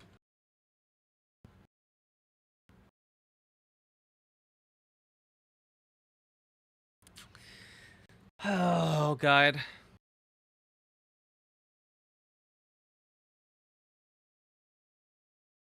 Now, because a lot of this does hang and hinge on Elon Musk, what are Elon Musk's actual skills beyond just being wealthy? What are his skills? Okay. Oh, Anders Norup, none of the people who are involved in this are thinking about long-term results. They are entirely thinking about the short-term profits. The entire the entire plan of every single Republican that is currently in office and enabling this, they are not thinking about long-term results. They're thinking about, hey, we're going to get our quick payoff and either pick up the pieces afterwards, in which case we'll look like heroes, or we're going to make a lot of money now. And the people in Congress are just kind of going along with it without any actual promise of payment, you know?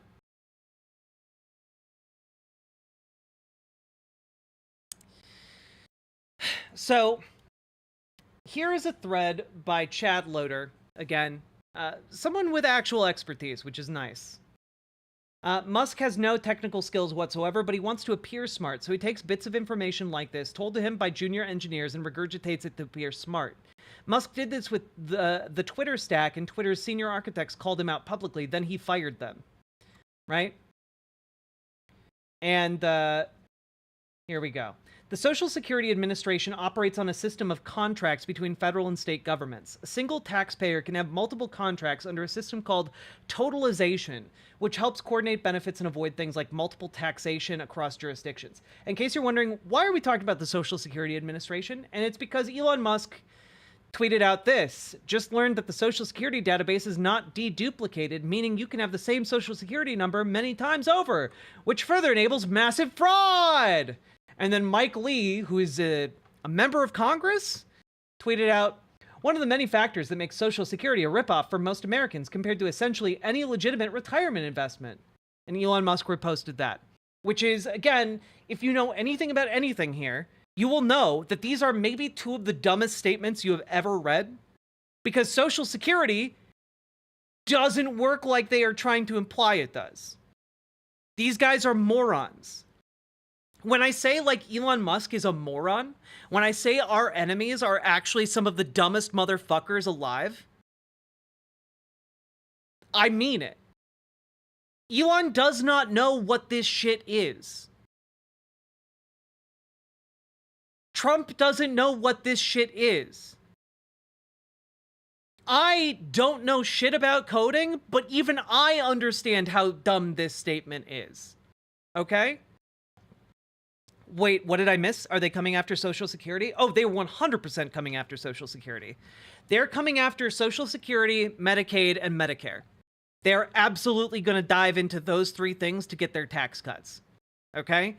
The entire point of Elon Musk, the entire point of Elon Musk trying to point this out like it's some big gotcha, is just to set the stage for other dumb people to go along with cutting Social Security.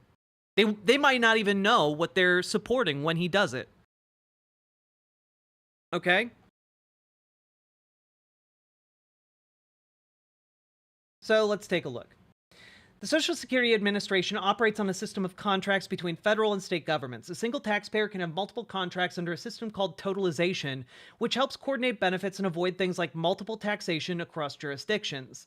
The Social Security system must handle multiple claims for a single Social Security number and must also handle conflicting information because data comes from multiple sources, such as county death records.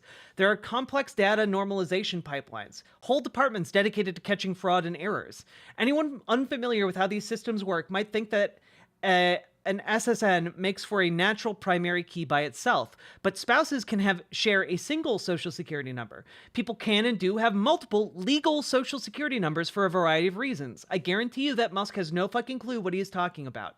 The bottom line is that there is not a one-to-one correspondence between human beings and Social Security numbers by design. The concept of one and only one Social Security number per human is a useful oversimplification, but it has never been true. A Social Security number refers to contract entities that evolve and change over time. Some 25-year-old Groyper spent the whole day trying to understand a complex system. A group of annoyed silver-haired architects sat at a whiteboard with him and he tried to explain. Here is why we've been insisting for decades that the private sector should not use a Social Security number as a primary identifier. Then, some 25-year-old, likely neo-Nazi former Palantir intern who couldn't code his way out of a wet paper bag goes back to Musk and tells him, "Boss, this system is fucking crazy. They don't even deduplicate Social Security numbers. We need to do a total rewrite." And Musk immediately tweets it out, just like he did at Twitter. amend the crazy stack that exists, or rewrite it. But when you say crazy stack, what do you mean? Like, break it down. Have you seen George's diagram? No. I mean, like, what do you mean by crazy? No, seriously, crazy stack. Come on, buddy. Come on. Who are you? What do you mean? Who am I? I don't know. You gave me the fucking mic. I got no. I didn't give you the mic. Whoa! I'm doing the mic, and let's keep it civil in my space. I mean, I've never heard this before. Holy shit! Holy shit! They laughed right in his fucking face. More people need to do that. Yeah. Like what? No, man. You're in charge of the servers and the programming, whatever. Like, what is the stack? Keep things technical in my space, please. Take me from top to bottom. What does the stack look like right now? What's so crazy about it? What's so abnormal about this stack versus every other? What is so abnormal about this stack compared to every other stack?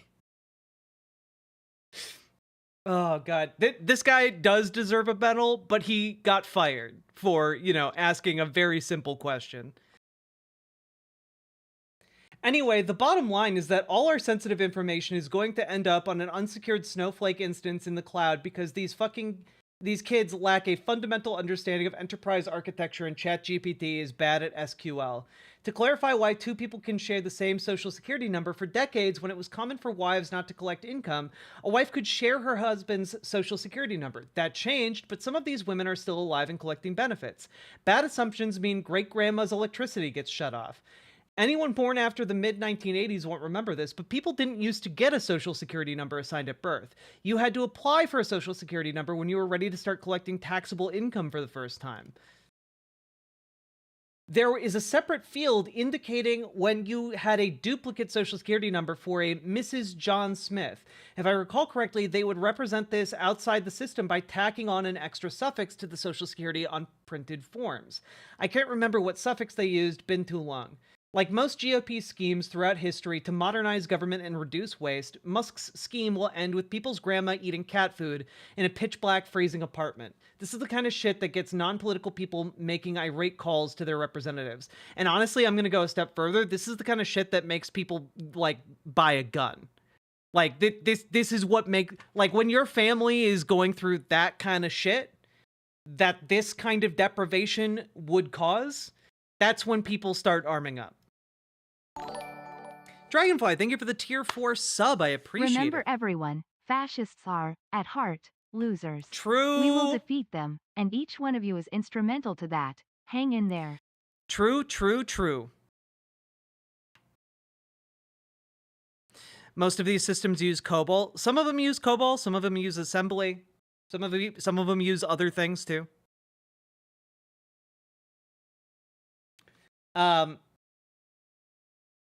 Since folks asked, Social Security systems represent data as a 1F time series of change entries. Life event changes, legal name changes, address changes, and benefits formula, and even statutory interpretation changes. Read them forward like logs and calculate roll-ups, which are also versioned. A 1F time series database is the only rational way to store this information because a fundamental design criterion is we need to be able to explain exactly why benefits were calculated this way for John Smith on October 3rd, 2016. Important when dealing with interpretation of legal statutes, which makes sense. You need essentially a sheet that is changeable over time, for each person. That makes sense. Salmon Moose knows a lot more about coding than me and says, it's a mixture of assembly and COBOL. It's important to note that assembly is architecture specific, so they wouldn't have the same assembly as you'd get on your Windows or Linux box. Yes. Good night, Jessa T. To use a much simpler example, date/time calculations are far more complicated than people realize because of time zones. Time zones are legal and political constructs that change at specific points in time in history within specific legal jurisdictions. Arizona changed it to MST at 00 hours, 1968-03-21. During World War I, most of Arizona joined the rest of the country in shifting its time zone to MDT, excluding the cities in the western part of Arizona, which shifted to PDT. When wartime ended, most of the state shifted back to either MST or PST. All these rules have to be encoded in time zone databases.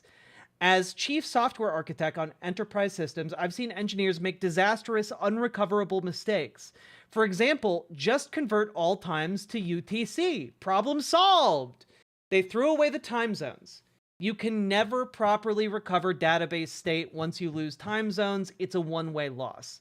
Which, by the way, is exactly why we are really concerned if someone is making changes to the Treasury payment systems, which they're not supposed to be able to do anymore, but who knows what the fuck they're doing. We're concerned about them doing something stupid like that and having a one-way loss. A case where, like, you change something and it's a catastrophic rolling change that cannot be undone. Sometimes there are backups. Sometimes, for practical reasons, there are no backups. The entire point of, like, for example, the Treasury payment system is that we do not need backups because the system itself is designed to never need a backup. It's slow, but it's dependable. That's the dependability is like the main thing that they want in a system like that. You know?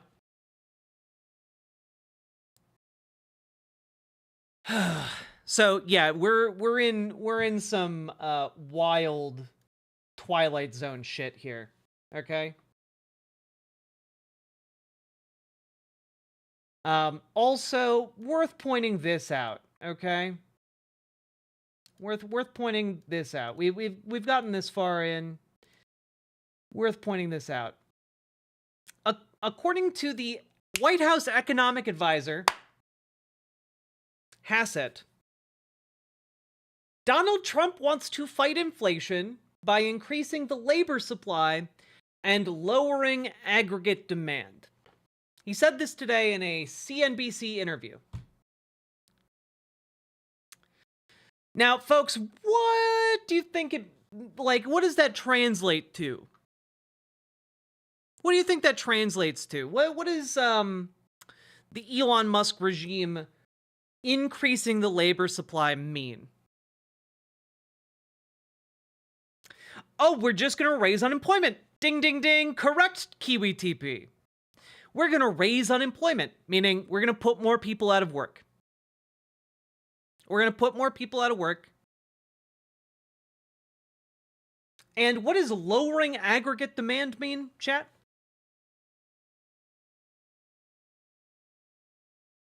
If more people are out of work and the demand is lowered, that's right! Donald Trump, in order to combat the inflationary effects of all of his policies, is just going to trigger a recession. He's going to trigger, on purpose, an economic depression. Yep, that effectively, sweet blasphemy. The statement made on CNBC is just a gigantic middle finger to every working person in the country. Well, it's insane unless you're rich. If you're rich, then it makes a lot of sense, because then you can make a lot more money during a recession. Recessions are one of the mechanisms in capitalism that allow these rich fucks to hoover up all of the material wealth, so that when the recession ends, when the depression bounces back, suddenly all of their assets also increase in wealth, and suddenly they are 10 times wealthier than they were at the start of the depression. Yeah, why own the public sector when you can own everything? Exactly their plan. Next year, we'll be having the convo that the minimum wage is too high and we need to move to a 7-day work week. Honestly, if it's any consolation, Eddie, if it's any, string of hope here, I don't think that, I don't think that conversation is going to be happening a year from now because the current situation is untenable. What do you do with all the money when you die? You give it to your children so that they can do the same thing. You make your very own God Emperor. You breed sandworms in the desert and just raise them in the spice.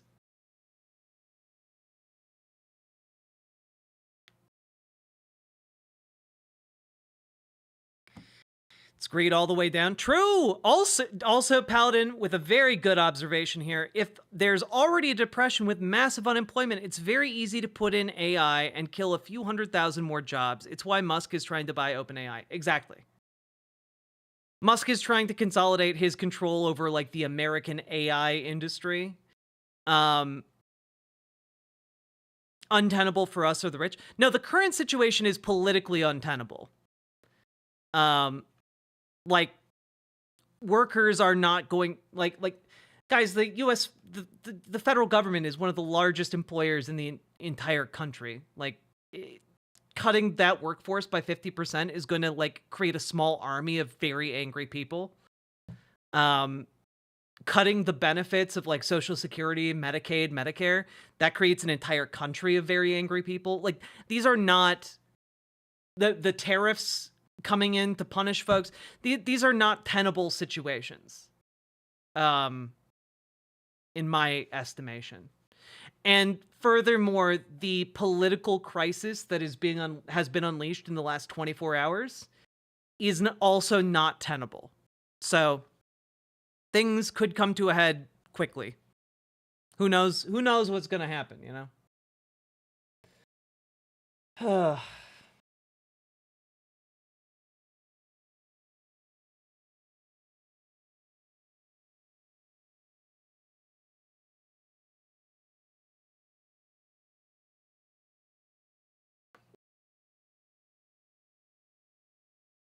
It really is. We're in the bad times, folks. I know I'm kind of trailing off here, but it's kind of like I need to take like a moment to just like wrap my head around everything. It's truly, truly bad out there. Now, I will say here that I do think that there is going to come a point where they overplay their hand. I don't know when that point is going to be. I don't know if it's going to be this political crisis with the courts. I don't know if it's going to be the tariffs. I think that at the very least, the straw that's going to break a lot of people's backs when it comes to, virtuous anger is going to be this. Why many Republicans think shrinking Medicaid will make it better. This was published today, chat. Today. NPR. Like, the reporting on this is just insane to me. They are plotting. Guys, this article, when you start reading into it, okay? When you start reading into it, the second paragraph, Trump said last month he would not make cuts. Oh, that was a slip up. The trick of the tongue. Would not make cuts to the country's public health insurance program for low-income and disabled Americans. But the White House and Republicans in Congress are considering a menu of options that could add up to $2.3 trillion in potential cuts to Medicaid over the next decade. $2.3 trillion in cuts to Medicaid, and you're titling this article, Why Many Republicans Think Shrinking Medicaid Will Make It Better. Fuck all the way off. Fuck all the way off. Like,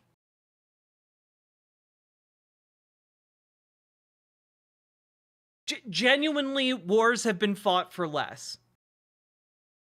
Genuinely.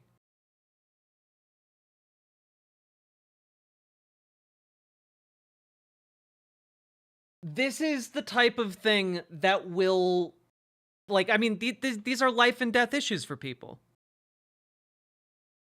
And at a certain point, like, there are going to be a lot of people who look at the well, you know, chemo's expensive, gun is cheaper, and like, I don't see how you get out of like there being violence towards the people responsible for this. I'm not saying that should happen. I'm just saying like that seems like a really inevitable consequence of this type of policy. Like when you look at like revolutionary France and you're like, oh man, how could this ever happen? And then you look at like the economics of like what happened in France and you're like, oh, that's probably why people were really unhappy. People were not doing so hot if they weren't aristocrats. They're cutting Social Security because they want the SS acronym back. Yeah.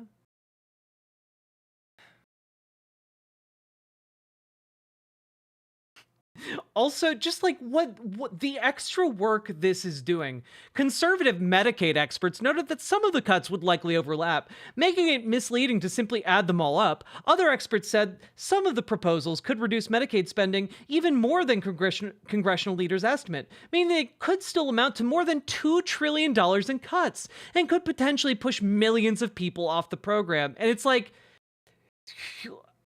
are you fucking kidding me? Dog. Do we need to distribute pamphlets to inform people? Honestly, PC Schwarz, and I mean this entirely seriously, I am not in a position anymore where I can advise any of you on what you should do outside of a few tangible things, and we'll get to that eventually on this stream. But like, if you look at what you got going on in your area, and you've got a printer and you've got like a way with words to like put together something like a pamphlet to just like distribute or like put on polls or whatever, do it. You know, if you see an opportunity to take action that will benefit folks, do it. We are in kind of a time where like you gotta do what you can. If making flyers, if making like things to distribute, if making buttons, if going to DSA, if going to your local Democrats, if those are things you can do, you gotta do those things. You gotta look around and you gotta figure out, how can I be one of the helpers? You know, there's that famous Mr. Rogers quote about, you know, when you're in trouble, look around for the helpers. Well, you know what? We got to be the helpers. Because there are a lot of people in our society that are a lot worse off than us, a lot more vulnerable than us, a lot younger than us. We need to be the helpers.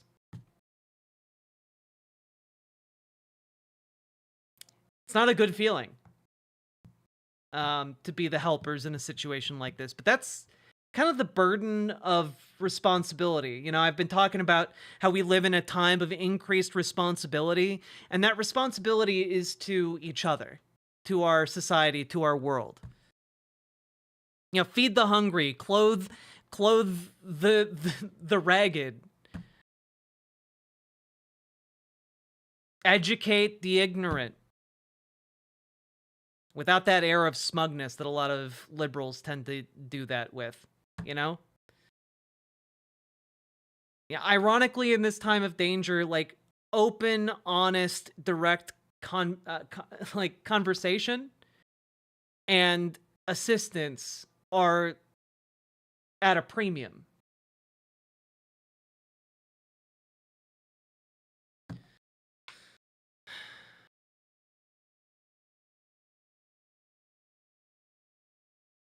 So at a local Saturday brunch, progressives and lefties got together. We protested, and now we're planning to take a local bar back from Nazis and make it a queer bar. Nice.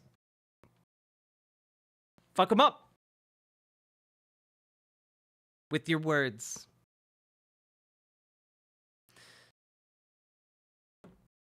Join your DSAs, folks.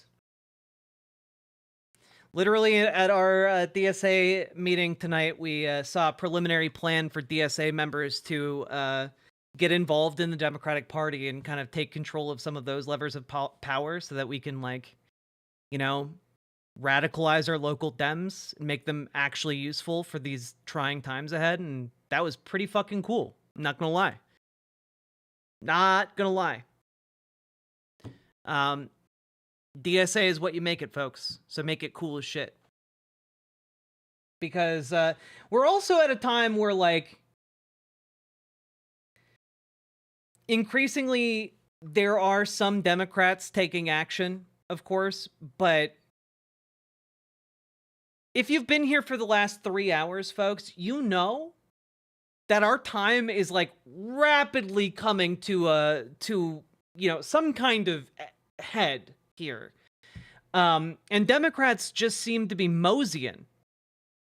And no one is moseying as much as Hakeem Jeffries, one of the biggest congressional disappointments. And, you know, to be honest, I wasn't expecting much from Hakeem Jeffries, but, like, he managed to, like, limbo below the bar that was already in hell, you know? So let's take a look. What did he have to offer us in these times when we are, you know, in a constitutional crisis and on the verge of, like, some really heinous shit going down? What did Hakeem Jeffries have to say? I'm trying to figure out what leverage we actually have. What leverage do we have? They control the House, the Senate, and the presidency. It's their government. What leverage do we have? I feel. Oh my God. Just watching that again made me so angry. I feel like this specific scene right here, okay? Tony Stark was able to build this in a cave with a box of scraps. That's how I feel right now. That's my the soul image that I have imprinted on my brain at this moment. Like, Mitch McConnell was able to block all action from Barack Obama for years with not a congressional majority. You have access to so much political capital, and you're like, what do you want us to do about it, huh? It's like, I want you to drag your fucking feet, man. I want you to be actively lazier. Weaponize your laziness. I know you're do-nothing Dems, but, like, do nothing better. You know? Like, that's all we're really asking from you as Democrats. All we're really asking from Democrats is to slow this entire process down. You know, have the spine to be lazy motherfuckers. Like, holy shit. Have you guys ever napped at work?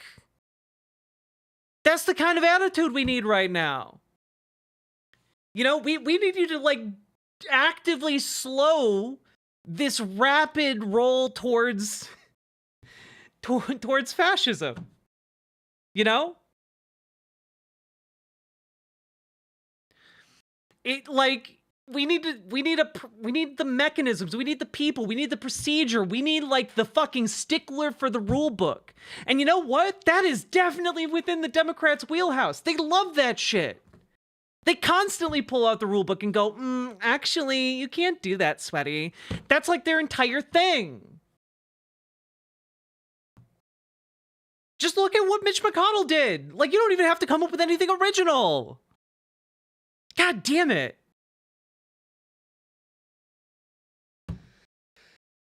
Yeah, QBTP, I couldn't do the entire presser, which is why I only took, like, that one snippet, but it made me mad.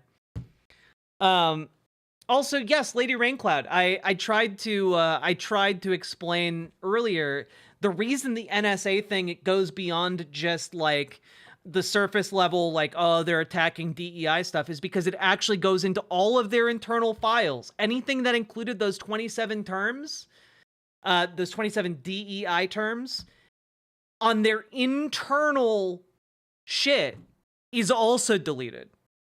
Meaning anything that involved, like, something that they would have name dropped some of their internal playbook names about, or methods, or tactics, or ideas, or analyses about, all got deleted.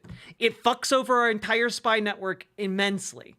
Which is why, you know, maybe some of these spies are not going to take too kindly to this new administration. I'm just throwing that out there. God.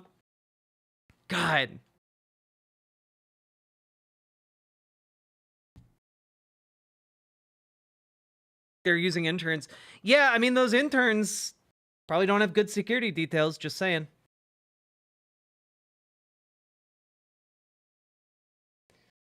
Just saying. Now, also, just in the vein of fuck Hakeem Jeffries, and we need to primary this motherfucker at all costs. I'm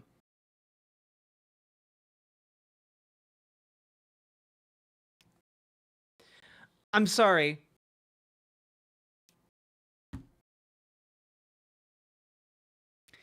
Hakeem Jeffries, you met with the same fucking ghouls that are currently buying our administration to check with what they wanted you to do. Fuck you. Fuck you. Resign. This man should be nowhere in the vicinity of power. Yeah, it's collaborationist trash. Okay, luckily he is not commanding the rank and file, because rank and file Dems have been getting calls off the hook nonstop. And we're almost to the end and to where we start talking a little bit about hopium, but first, steel yourselves, because it's gonna get worse before it gets better. Just a little bit.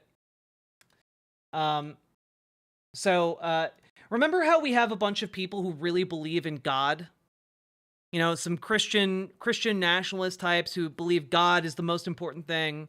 You know, like number one commandment, you shall have no God before me kind of shit. You know, you remember that? Like they really want the 10 commandments in like every school, so you can read like the number one commandment is like, you know, you shall have no God before me. You know, that's number one up there. Anyway, completely unrelated, here is apparently an idol that has been erected in Mar-a-Lago of a goat, constructed entirely out of Donald Trump $100 bills and gold. And it says on a plaque, "I love you, Donald Trump."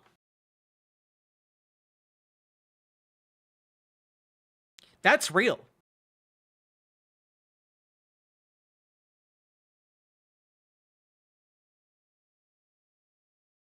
You can't satirize this. None of these, no Republican believes the shit that they say they believe. This is literally what what Moses broke the other 10 commandments about. Like this is Moses coming down the mountain with like the 2 tablets, turning around and going, "Hey guys, what are you? Oh my God!" And then breaking one of the tablets. It's literally breaking the most important one of the 10. Fucking golden goat idol made out of actual money, or actually, sorry, made out of fake money because they're Donald Trump $100 bills. It is so fucking hideous. Look at that.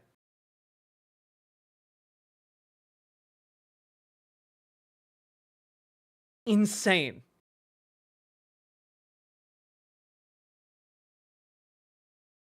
Also, why a goat? Genuinely no idea. Oh, also, all of those bills say, "In Trump we trust," instead of "In God we trust."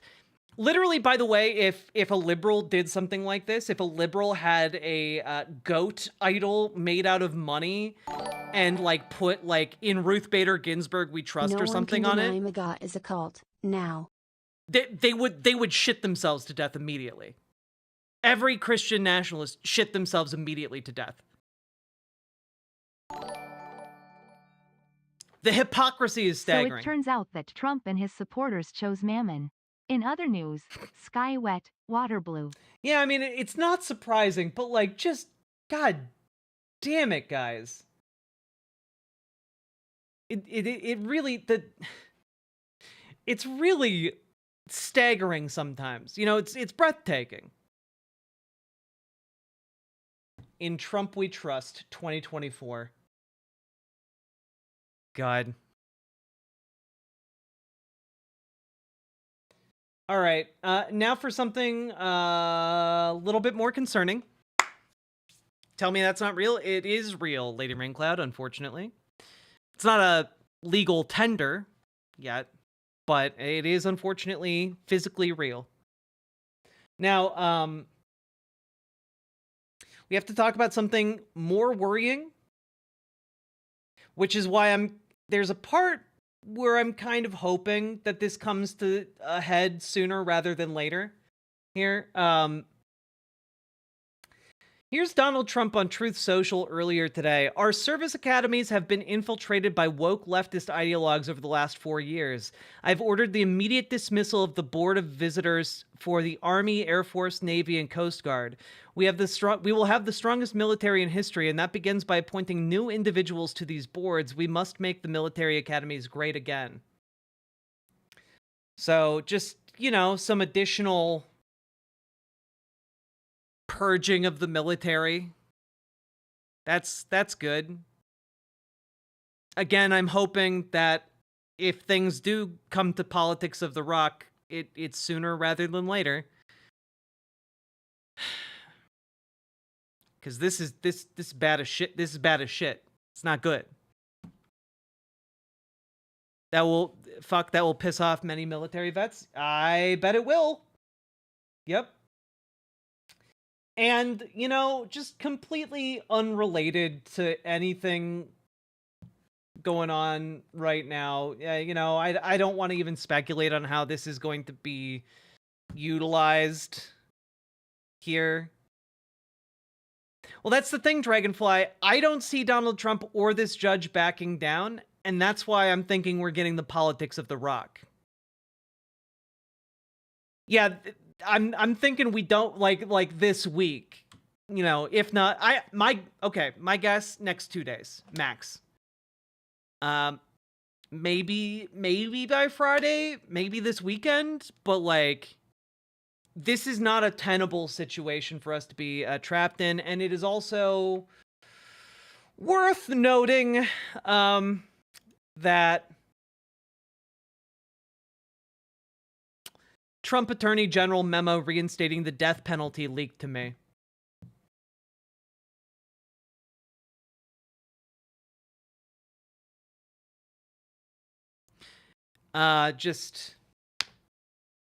Just throwing that out there apropos of nothing.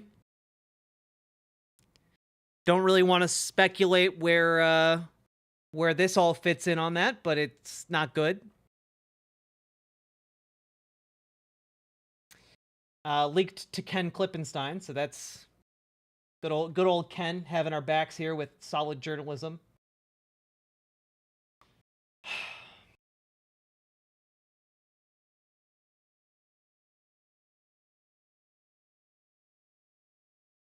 Reminder how fast things are going. Things could change at literally. I mean, that is the thing, right? Like, we have no, like, this is the kind of thing where, like, once it goes, it goes. You know? Once it goes, it goes.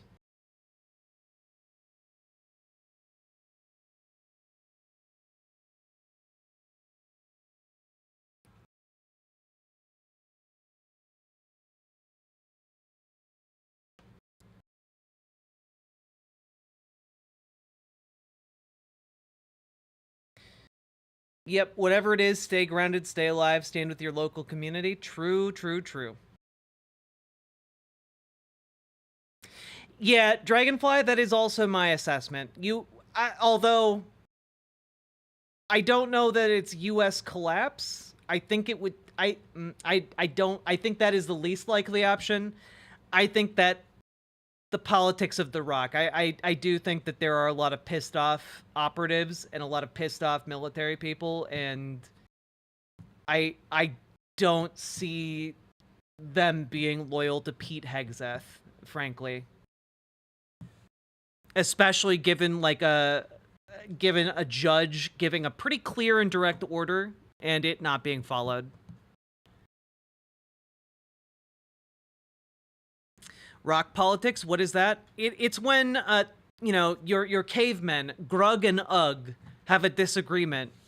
And instead of being able to solve that disagreement with words, they start hitting each other with rocks. And the one with the bigger rock tends to win.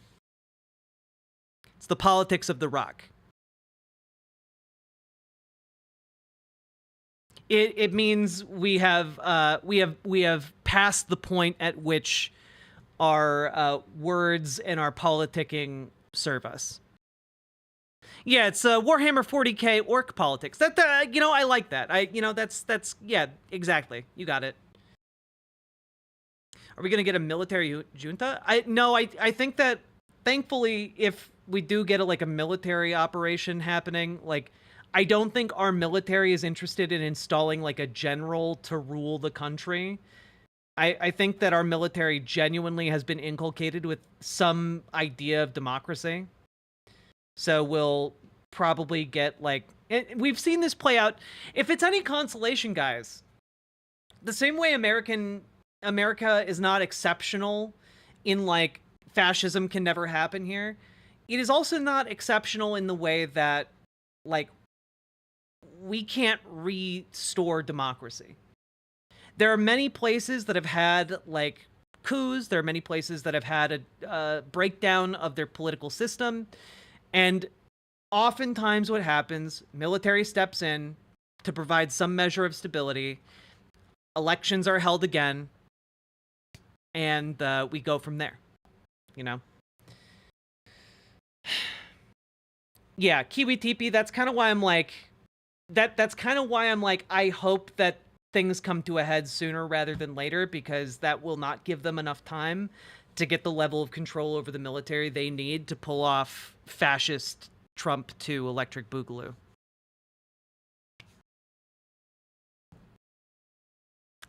So that is, yeah.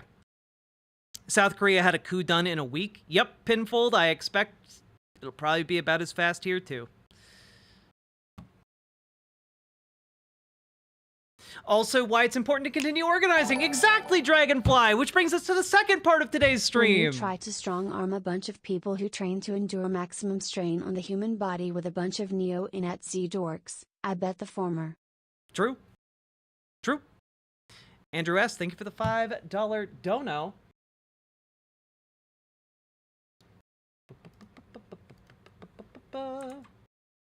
All right. Now, folks, it's time for us to talk about perhaps one of the better things you can do with your time. And that is, of course, You've got your sunrise, you caught a prize, you're making your Johnson. Party nights, summer whites, your friends and your Johnson. Rooster tails, water trails, your kids and your Johnson. Saturday nights, distant lights, your girl and your Johnson. You and your Johnson, a way of life for over 50 years. Oh man, I hope Sake Tanuki's still in chat. If not, next time they come in, someone remind me to play this. Did someone say Johnson? We used to be a real country, yeah. The Riverside protest on Saturday went well. I'm glad, Andrew S. We'll be talking a little bit about Tesla protests. Okay, folks. Before we jump into the hopium section of the stream, I know, surprisingly, we do have that. I spent a lot of time today putting together the hopium part of stream. Remember to hit the follow button on Twitch, hit the subscribe button on YouTube, like the YouTube stream. And please consider dropping those subs, donos, super chats, memberships, etc. because it's the only way I'm able to make this show. I wouldn't be able to do it without you guys. This show is literally brought to you by viewers like you. So thank you to everyone who's donated and spent your time watching. I really, truly appreciate it. Odd Spectre, thank you for subscribing with Prime. I appreciate it, and I appreciate you. Let's see here.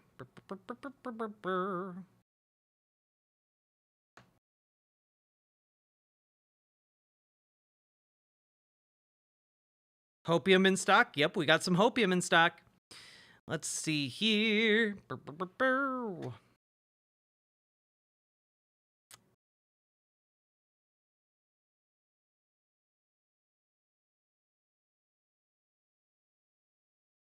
See here. Yes, please. I'll take 10 hopiums, please. Paladin Lost, thank you for gifting a sub over on Twitch to Pocurante. There we go. Nailed it. Nailed the pronunciation. No one better at pronunciating than me. No one! Ah ha ha! Alright. I'm sleepy, but I need some of that hopium. Hell yeah. Alright. So.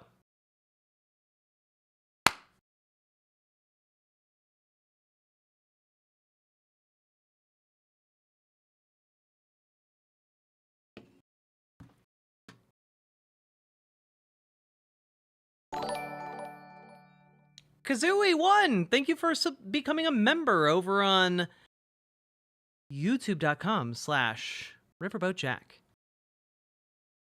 All right. Locasey, thank you for the 2 gifted subs over on Twitch. I appreciate you. Sadake Tanuki, you're still here. You know what time that means. You've got your sunrise. You caught a prize. You're making your Johnson. Party nights, summer whites. You, your friends, and your Johnson. Rooster tails, water trails. You, your kids, and your Johnson. Saturday nights, distant lights. You, your girl, and your Johnson. You and your Johnson, a way of life for over 50 years.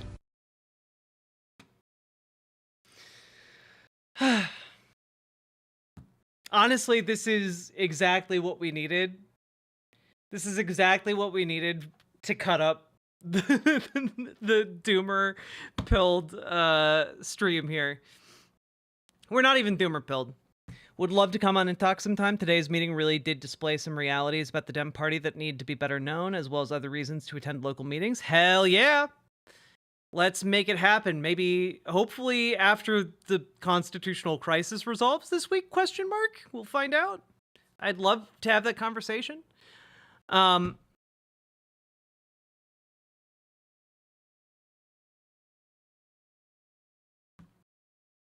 Okay.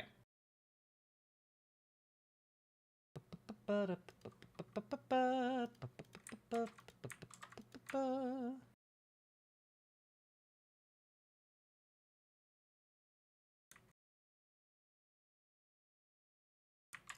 me load these tabs because I have so many tabs and so little time to get to them all. All right.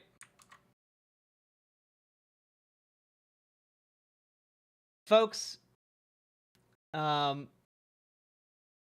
think you will appreciate that there are still protests going on. Folks, I think every single one of you will still appreciate that there are currently still protests going on in Washington, D.C., that members of Congress are attending, they are speaking at, they are rallying with folks local to D.C. One of the disadvantages here is that it is currently very cold outside, and also it's not summertime, so a lot of youth are kind of wrapped up in school, in college, etc. And frankly, a lot of working class people don't have the money to just go to Washington, D.C. to participate. So attendance for these are not as high as they might otherwise be. However,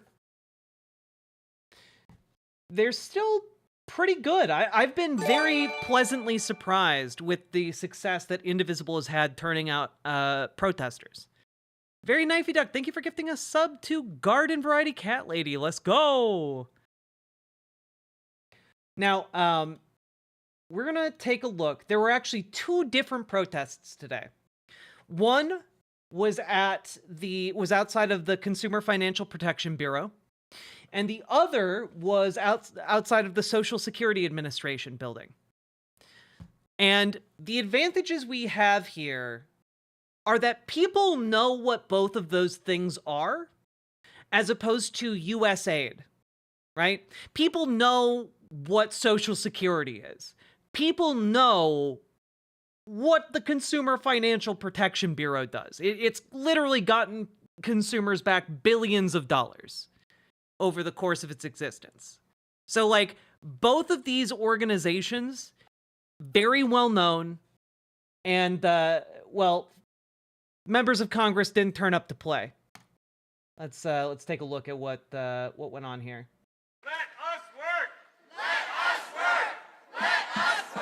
A lot of these people attending these are union members.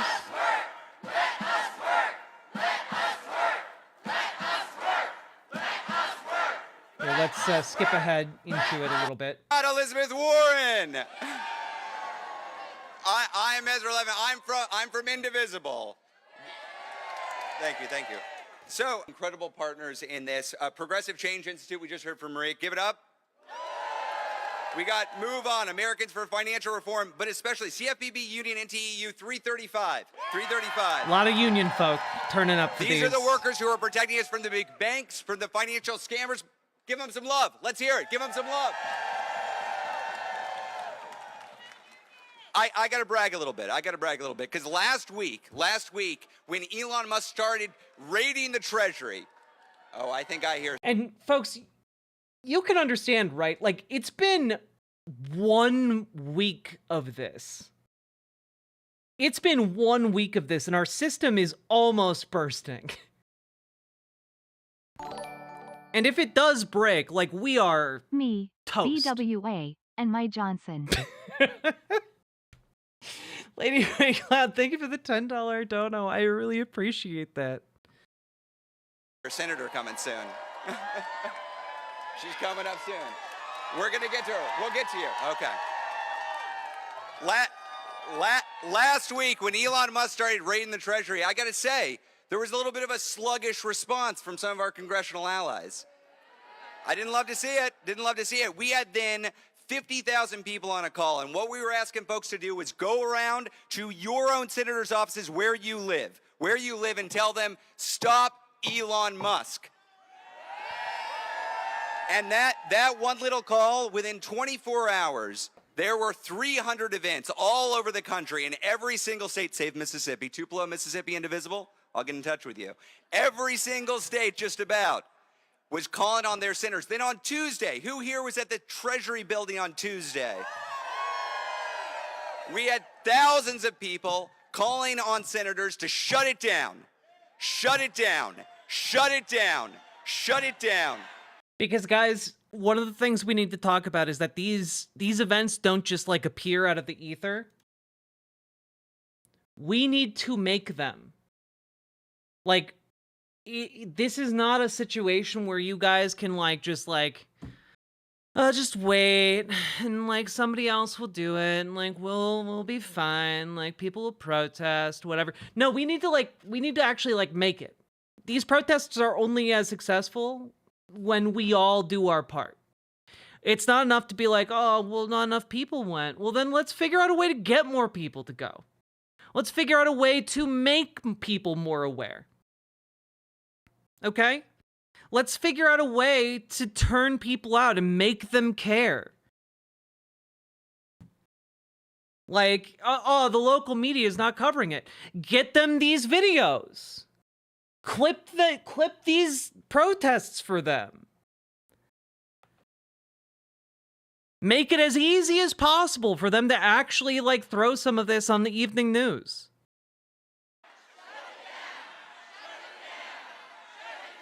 That was on Tuesday. On Wednesday, you know what our Senate Democratic colleagues did? They shut it down. They shut it down. They listened to you. They used up all their time that they could to slow down the Senate and fight back against Russell Vote, that human embodiment of Project 2025. We're reaching the boo part of this. I'm glad. We're getting there. So he got through. He is now trying to shut down the CFPB. That's what he's trying to do. How did he get into office? I'm going to name a few names. Senator Susan Collins of Maine. Senator Tom Tillis of North Carolina. Senator Dan Sullivan of Alaska. Senator John Husted of Ohio. Senator Joni Ernst from Iowa. You know what all those folks share in common? At least two things. One, they all voted for Russell Vote. Two, they're all up for re-election next year. Trump and Musk want you to feel powerless. Are you powerless? Trump and Musk want congressional Democrats to feel powerless. Are they powerless? Dragonfly, you might be able to donate to Indivisible. They are helping to coordinate these protests. Okay, but let's get specific. If you've been to an Indivisible, you know, look, I love a good chant, but we're not just here to chant. We're going to actually do some organizing together, right? We're going to actually make impact in real time. Wait, I don't know what the point is if people didn't care enough to vote in the first place. I'm powerless because the country threw me away. You got to make them care. That is politics. Politics is making people care. That's the entire goal. That's the entire game, baby. Like, that's the entire meat and potatoes of it. Getting people to give a shit. And people have more power than they think. You know? Like, if you've ever played a video game in front of someone and, like, been like, oh, yeah, man, it has X, Y, Z, blah, blah, blah, and they're like, wow, that's really cool. I want to play it too. That's politics. You're making someone care.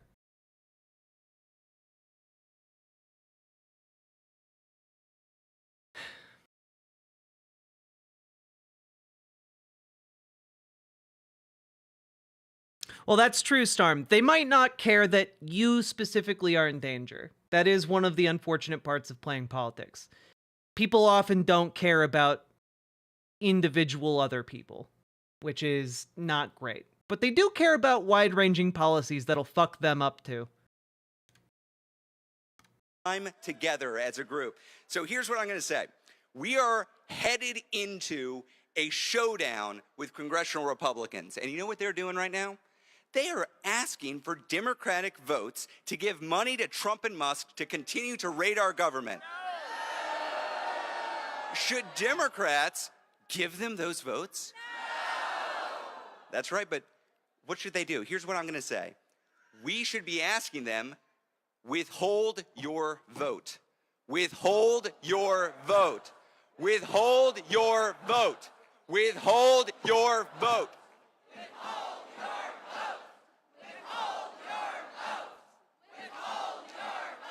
Okay, wait, why are you chanting at me? I'm not a senator. I'm not a representative. What can I do? Wait, what's that? Oh, wait, I'm just hearing that we have got members of Congress here with us today. And yeah, there was no realistic way that they could have stopped Russell Vote. Like, Republicans had the vote, but the entire point of the game right now is to slow things down, to withhold their votes, to utilize that congressional power, to get wrapped up in procedure and delay until Republicans are wrapped up in an entire web of procedure and rules and points of order. You know, make everything as excruciating as possible. For these Republicans. It should become like a game for Democrats. They should have, like, point tallies in their different offices for it. We've got a lot of members of Congress. We've got more than 15 members of Congress. So hear even from my favorite members of Congress. This is an organizing moment. And it is our responsibility in organizing moments to put the questions into even to our best friends in the Senate. Oh, cute dark arts. You're an NSFW artist? That's cool. Much respect. Oh, did the microphone die? There we go. Okay. I don't want to leave Senator Warren here standing too much longer. Whew. Okay, so here's my ask. Senator Warren, as you come up and speak to us and inspire us, can you commit to withholding your vote until this constitutional crisis is over?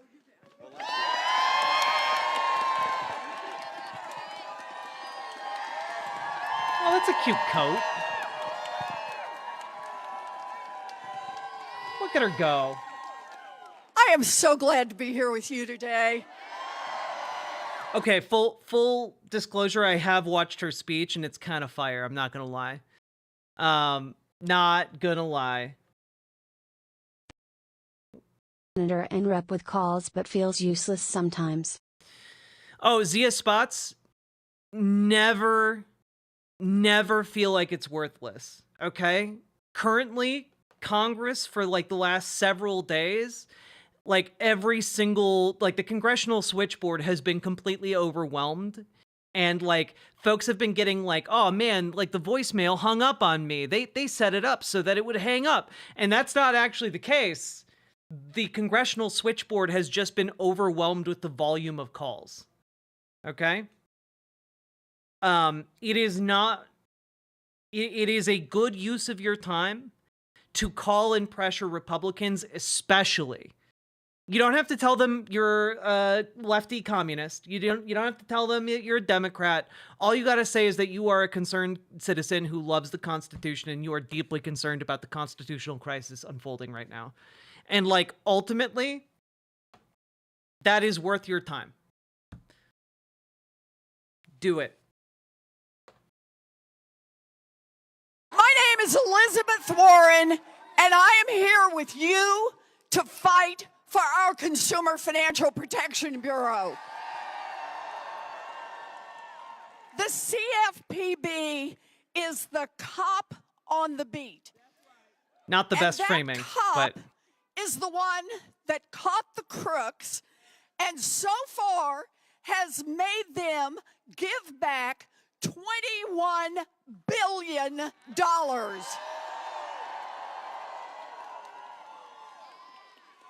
That cop is the one that put that $21 billion right back into the hands of the American people who got cheated. Hell yeah. That cop is the one who has worked day by day to get your money back when some slime ball decided they could cheat you and there wouldn't be anything you can do about it. Now, yeah, look, if you're a Zoomer and you have no idea what the CFPB does, imagine that they are CoffeeZilla and they expose scams and then get you your money back. That's the CFPB, except it's a government organization and not a YouTuber. The CFPB is the little agency that has fought for us, and we are here today to fight for the CFPB. Let's give a huge cheer for the CFPB. Donald Trump ran his campaign on lowering costs for working families. Yeah, now he and his co-president, Elon Musk, have tried to shut down the agency that has delivered $21 billion to hardworking families, $21 billion to people who got cheated, and Trump and Musk want to just take that agency away. Donald Trump and Elon Musk have told the financial cops at the CFPB to stand down. Now think about this. I want you to think about this for a minute. No matter how big the scam, no matter how bold the trap, they have said, just stand by and let the Wall Street boys take your money. Well, we are here to fight back. We want our financial cops back on the beat.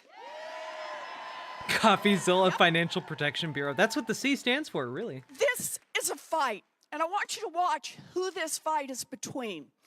This is a fight between millions of hardworking people who just don't want to get cheated, and a handful of billionaires like Elon Musk who want the chance to cheat them. That is good framing. That is good framing right there.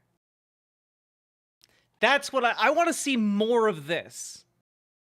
I want to see like people literally framing it in Robin Hood terms. They are stealing from the poor. They are your sheriffs of Nottingham. They are, you know, they are like the fairy tale demons of old coming forth to steal what little you have. Okay? Like they are actual devils amongst us. So here's how we have to think about this. For every person who wants to buy a home without getting scammed, this fight is your fight. Yeah, and the thing is, I understand why people are hesitant about Elizabeth Warren, but you know what? I'll take her in this time.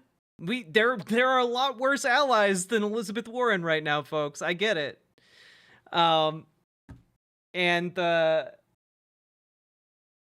She genuinely gives a shit about the CFPB. This is like her baby.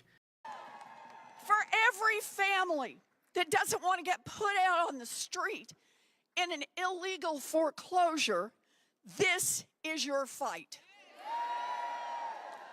For every... Yeah, honestly, Stoudman, exactly. Like, in the time we're in right now, we have a very simple question to ask, and that is, which side are you on? That's the only question that matters anymore. Which side are you on? Student who wants to borrow money to go to... You're right, Starm. No one can help. Which is why we can't rely on any one person. This is not a game of one hero coming in to save us. Never was. It is only all of us acting together. That's it. It's having faith in other people to hold up and do their part. It's all society ever was. School without getting defrauded. This is your fight. For every member of our Bernie was never going to military save us either. True. Trapped by some sleazy payday lender. Say it with me. This is your fight. For every person who borrows money to buy a car and doesn't want to get... It's not one punch, man. It's many punches, man. Okay, Zaki Alix. Socialist? Wait, how do I pronounce your name? Socialix? That is a 10 out of 10 comment right there. 10 out of 10 comment. Trapped in the fine print. This is your fight. Socialix, For every gotcha. American who doesn't want to see Wall Street crash our economy again, this is your fight. Oh, and for every American who doesn't want some weird Elon Musk suck up. You've heard of the million... Searching through Europe. You've heard of the Million Man March. Wait until you see the Million Punches March. Personal private data. This is your fight. Your fight, my fight, our fight, and we will win this fight. Because understand this. This fight is about more than one little agency. This fight is about more than just our financial rules and regulations. This fight is about more than just Democrat versus Republican politics. This fight is about hardworking people versus the billionaires who want to squeeze more and more and more money out of them. Let's go, Liz. And now is our time to put a stop to this. Look, these damn billionaires are making their moves right out in the open. Look at Elon, please. No, just look. He invested $288 million to buy an election for Donald Trump. No, she's a really good And speaker, now Dragonfly. He is right here to collect on that investment. Elon Musk owns X, which has been losing money like crazy. So Elon has a plan for a new payment platform called X Money. Which is honestly like the first I've heard about this. Like, I know he's always dreamed of having like an everything app, but this is the first I've heard of this specific plan. Elon wants X Money to touch every part of your financial life. But The CFPB is her baby, got a and like problem. Casey Anthony, The she killed it by going financial full cops. snake.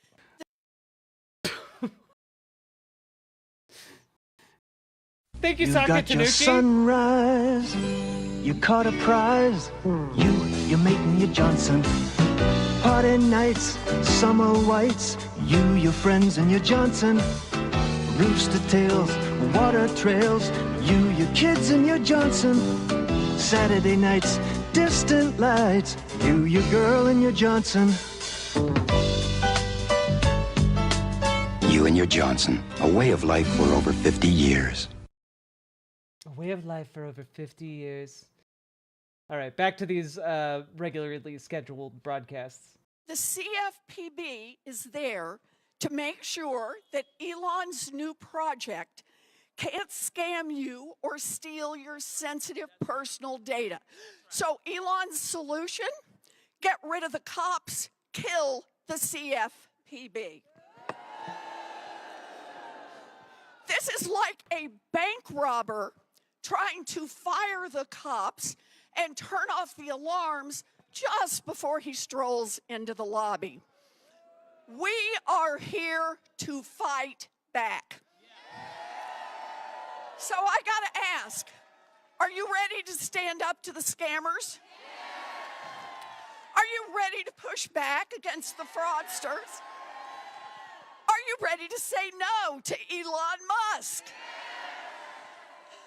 Look, after the 2008 financial crash and the big bank bailout, Congress created the CFPB to protect people from getting swindled.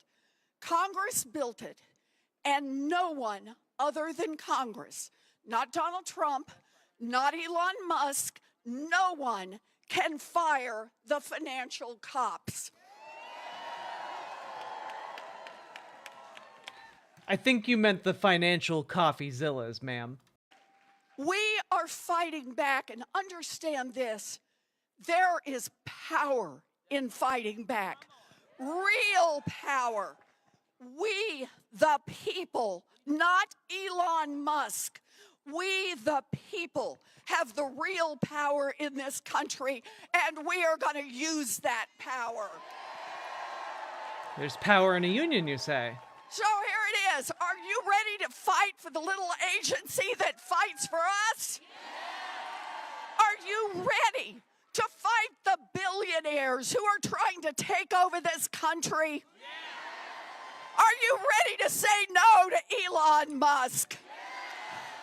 We will fight it out in Congress. We will fight it out in the courts. We will fight it out across this country. And I promise you, we will win.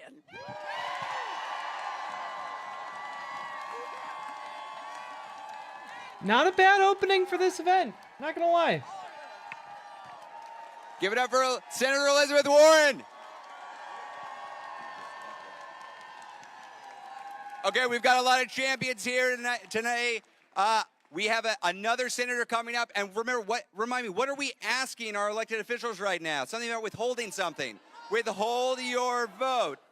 Part of the purpose of these events now, it seems this week, is to hold Democratic Congress people to like a pledge to actually withhold their vote. It becomes a lot harder for them to be like, oh, maybe I won't withhold it this time.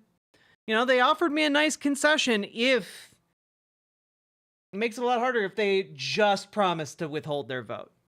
I think this is just good politics, frankly. It might not be enough, but given like what Indivisible's working with here and on such a short time frame, this is good politicking. Senator Chris Van Hollen, my senator from Maryland, I got to ask you, are you willing to withhold your vote until this constitutional crisis is over? I am, and also just shout out to Senator Chris Van Hollen, because literally I could not find this protest anywhere outside of his personal YouTube channel. So shout out to Chris Van Hollen for doing the work here to actually get this out, because I'm not gonna lie, folks, I've seen almost no coverage of these protests outside of what Indivisible produces and outside of what like individual senators have put together for these. I don't know what to attribute that to, but like there's not a whole lot outside of like sideways mentions of this in more mainstream press. And which is why I know I've been showing a lot of these protests, but that's why I've been showing them in their entirety, because a lot of people just haven't seen them. And it's really important that we see them. It's really important to get this out there. no more business as usual in the United States Senate. Hope not. Let's give it up for Elizabeth Warren, who helped create the CFPB.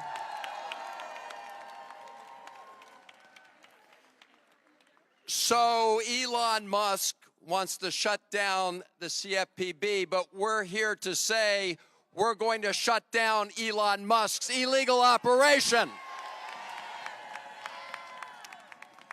You know, the Consumer Financial Protection Bureau has returned billions of dollars to Americans who were victims of fraudsters, of cheaters, and scammers. And so there's something particularly sick, particularly twisted about the richest man in the world trying to shut down that compensation for Americans who have been cheated by scammers. Are we going to shut down the Elon Musk operation?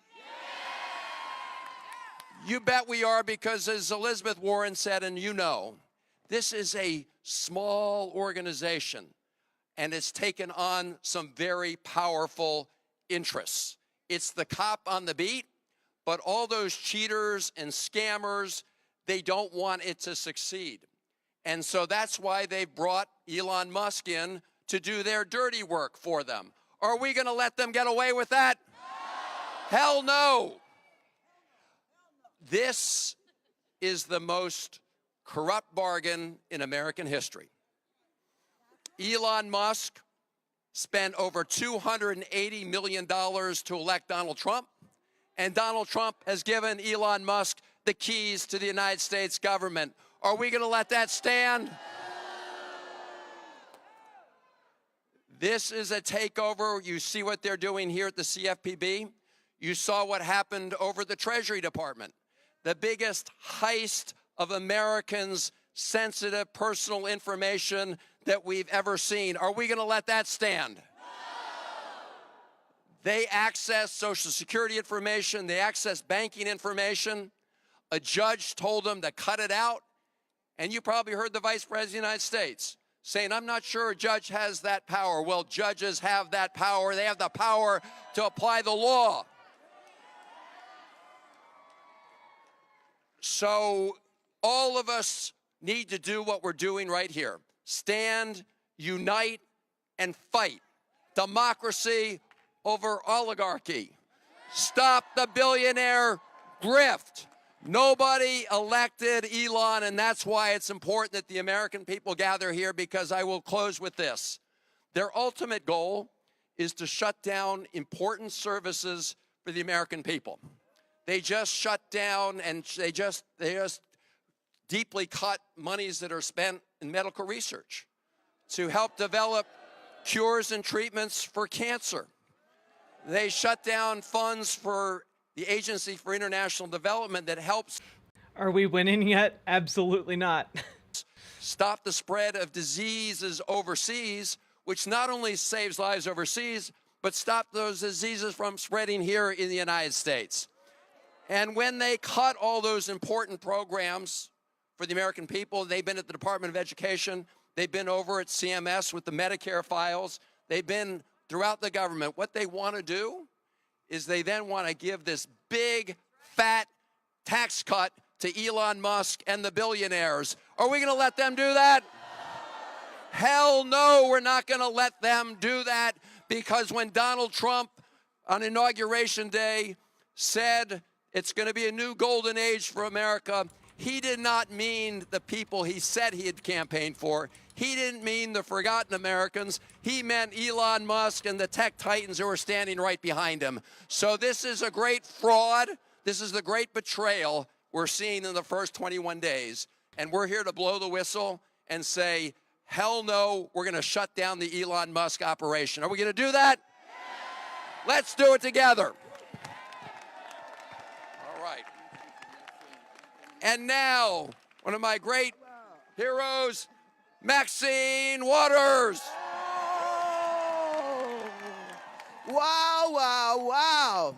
Look at this crowd.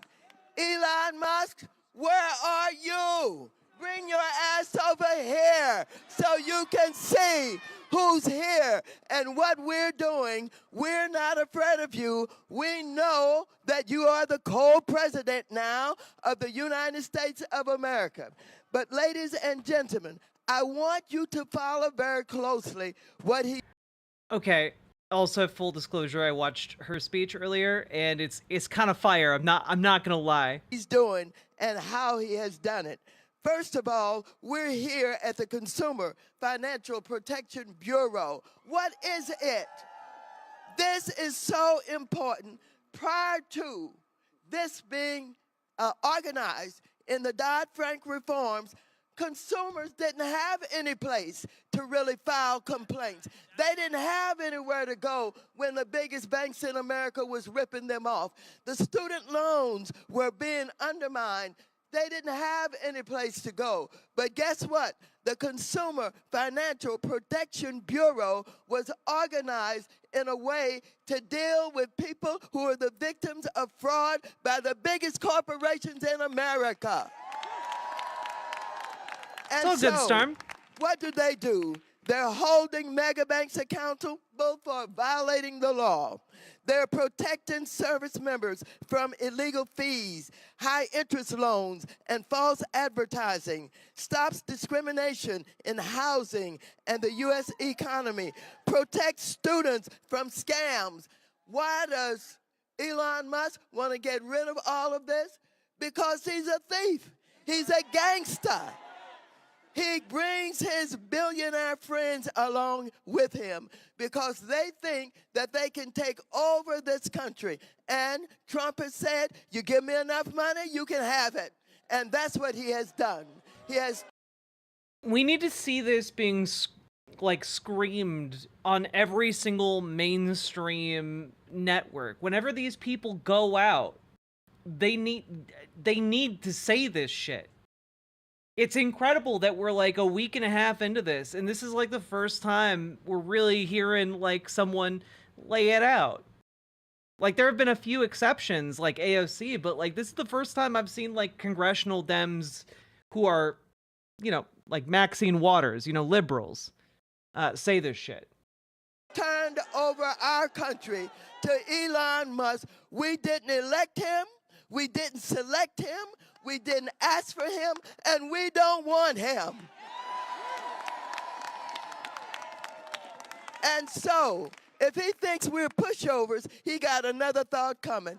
We are prepared to fight. We're prepared to fight. And while he is collecting all of the data, he has violated our privacy.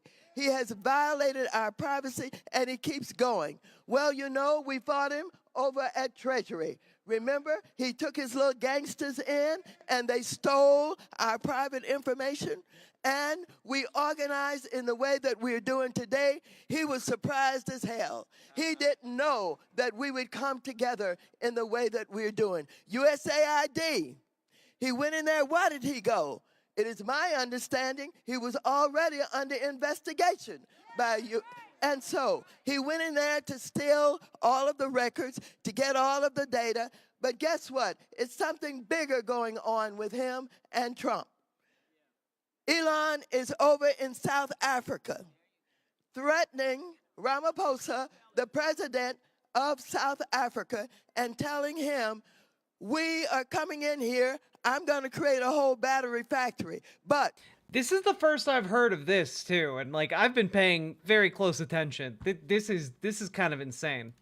You guys work to get something, I believe, in your Constitution that says that the black South Africans I've not seen an and anonymous people message. who we fought for to get rid of apartheid now can have 30% in all of the foreign businesses that come in.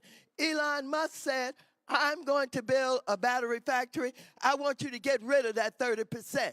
And so we said no. And so I've talked with the ambassador from South Africa. They're fighting, they're struggling. But guess what happened? Trump announced that they're going to get rid of all the foreign aid if he doesn't do it. And they're reorganizing all of the right-wing old people that we fought in order to get rid of apartheid. But now these gangsters are going to threaten and bluff them and take over South Africa by going in and developing all of Elon's businesses and the battery factory. Yeah, this is the first I have heard of this entire thing, and it like does seem like it fits in with Elon Musk's broader aims and aspirations. Like, dude genuinely seems to miss apartheid South Africa, and he just wants to make it. You know, he just wants to make it great again. You know, he wants to rebuild the apartheid. You know, with modern AI improvements, I'm sure. This is thievery. This is gangsterism. This is no respect for anything or anybody. Well, I want you to know that we are not afraid of anything and anybody. We have worked too hard. We have fought too hard for this democracy, and we ain't turning it over to Elon Musk. I want Elon Musk to know that we're... Oh, Anonymous leaked Trump's personal details? Yeah, I'm not touching that shit. Going to stop him. I don't care what he thinks about his power. I don't care what he thinks about his ownership of this country.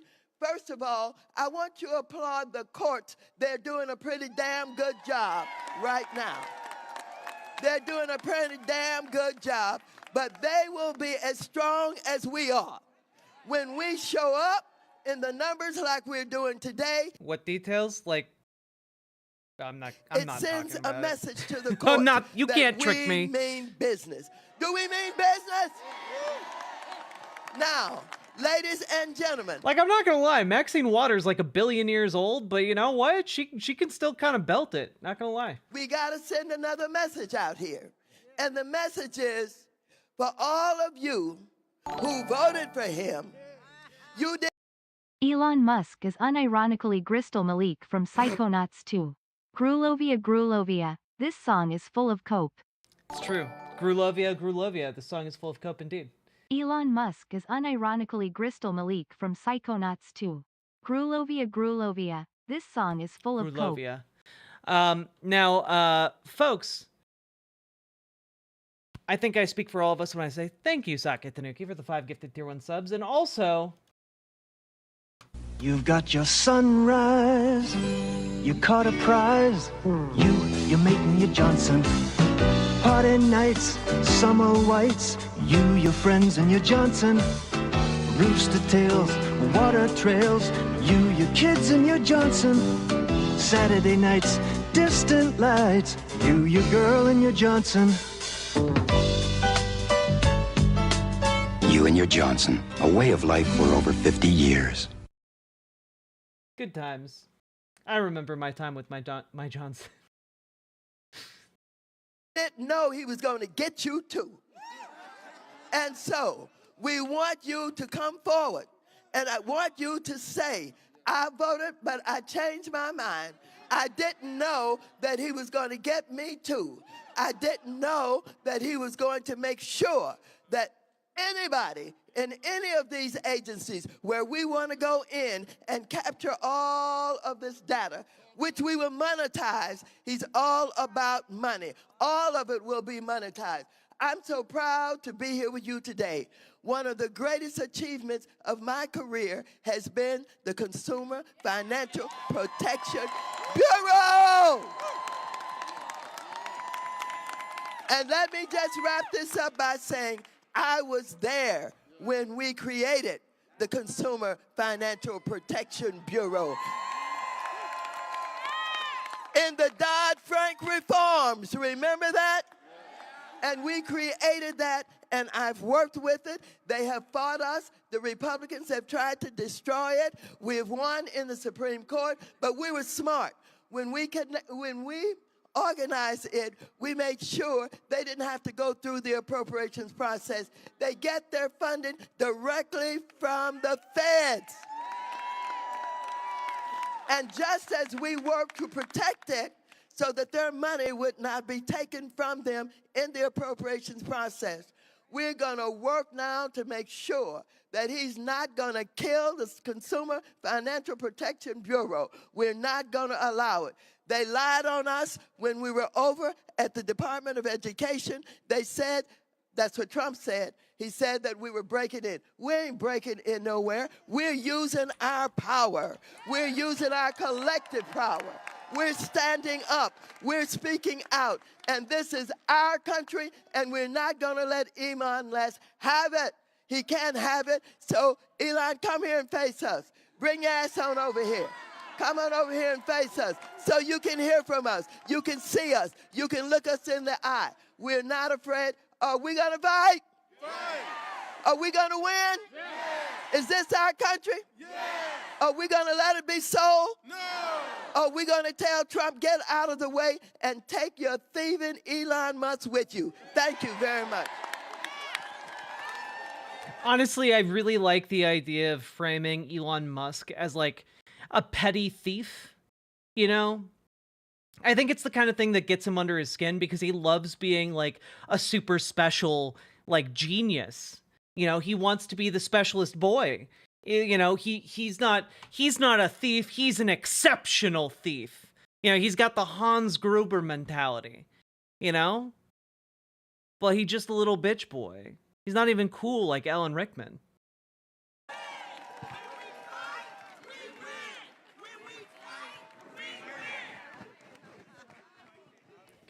What did he actually create ever? Dude has never created anything. He like made one website once and it was dog shit. He like barely strung it together, you know? And like everything else has just been him lucking into money by investing into things that are like, oh, hey, what if you did a bank, but it was online? That's not, oh my God. Boom. Revolutionary. What a genius. No.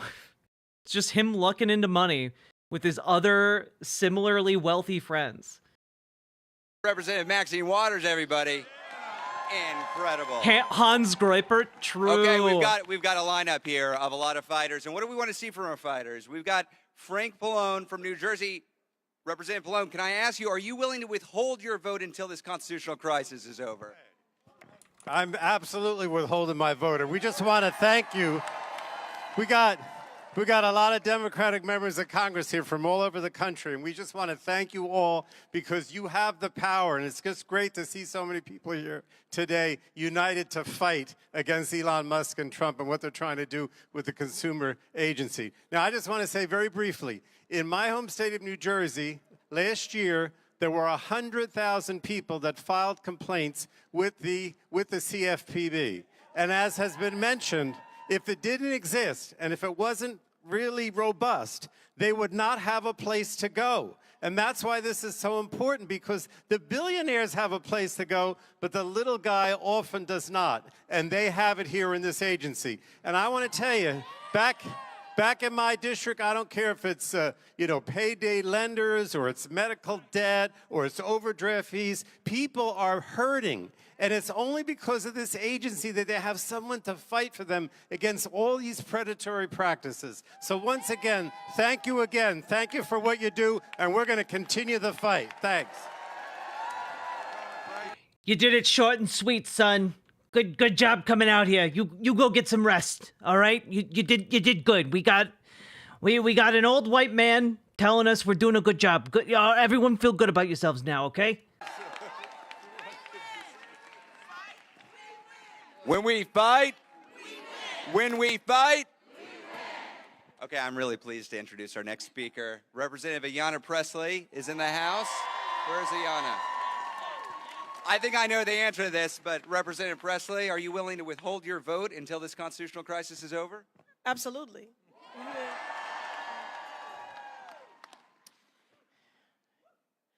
God, she always dresses fire. Last week I saw a sign in the crowd that said DOGE stands for Dangerous Oligarchs Grab at Everything. And I said it then and I'll say it again, that Elon Musk needs to keep his grubby hands, his greedy grubby hands off of our government. You know, I don't know about all of you, but I'm having a hard time sleeping at night. My daughter is 16 years old and looking at colleges, and I'm so worried about the world that she's living in now and the world that she will inherit. And I asked myself, how do we get here? How were working men and women convinced to believe that a failed businessman who was godless and lawless could lead them anywhere? Because he lied. Because he's a liar and a crook. But he's been given a lot of oxygen. I want to give you all some. You're all here when you could have been anywhere else because you give a damn. You give a damn about this country. You give a damn about our democracy. You give a damn about your neighbors. You are the true patriots. Now, you may not have an occupant in the Oval Office that cares about lifting your burdens and lightening your loads and harnessing your dreams to make them real. But know that the Democrats that stand behind me, they have got your back.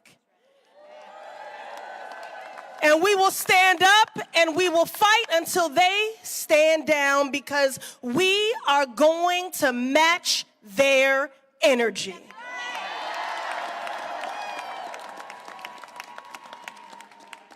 Elon Musk and your muskrats. Elon Musk, Donald Trump, same thing at this point, right? Who really is the president, Donald? Donald Trump ran on a promise to bring down costs for everyday people, didn't have a plan for it, but said he would. Well, Donald, how's that going? I'll ask you all, how's it going? Are your eggs cheaper? Is your housing more affordable? Tell me how letting Elon put his paws in the cookie jar is helping a single person who calls this country home. Families are struggling. The rent is too damn high. The cost of groceries is too damn high. The big banks and giant corporations are all too eager to nickel and dime hardworking people. And you know what has been a saving grace for families trying to hold on to a buck? This small but mighty government agency, the Consumer Financial Protection Bureau. Now look, those of you watching, you may have never heard of them. You know, isn't it just the truth that you don't know how much you benefit from your government or your democracy until someone comes through with a wrecking ball and creates a constitutional crisis with an unprecedented power grab? You've never heard of them, but trust me, they've been working hard for you, the people, for over a decade. They are the same agency that got banks to cap overdraft fees. They take on scammers that are after our elders' money. They stop the medical debt from dinging your credit report. They go after banks that practice lending discrimination. This is what we're going to dismantle? What in the hell kind of government efficiency is that? It's true. You can't really make the argument that, like, an agency that basically self-funds from the money it takes back from corporations for consumers, like, you can't really argue that they are operating inefficiently when they are providing billions of dollars back to consumers. There's no argument whatsoever. And while that is very obvious to us, it is good for her to make that argument for people who have no basis of reference for what the CFPB does. No justice for scammed elders? Look, let me tell you something. I'll take a bit of umbrage here. I'll speak on behalf of my colleagues. I think I can say we are all willing to work with anyone who's serious about doing the work of censoring the American people and advancing progress. But they are not serious. This is not about government efficiency. What kind of efficiency makes people hungrier, poorer, and less safe? The CFPB are watchdogs fighting for the people, so no wonder Elon and Donald want to gut it. They don't want watchdogs protecting the people. They want predators and bad actors to run rampant and take people for a ride. These men just want to pillage the government and make themselves rich. Meanwhile, the CFPB, this essential agency that could put $21 billion, that's B with a billion, dollars back in people's pockets. Now, if you're Elon Musk, with a net worth, are y'all ready? Of near $400 billion, maybe that's pocket change, but not for everyday people. The good policies coming out of this place have been make or break for folks struggling to make ends meet in the midst of recessions, pandemics, and much more. So I just want to take a moment, because I told some stories and profiles about people who've been protected and helped by this agency, but I don't want this workforce to be faceless to you. Can we just thank this dedicated workforce at the CFPB? Agencies across our government who have been doing this life-saving work. They take pride in this work.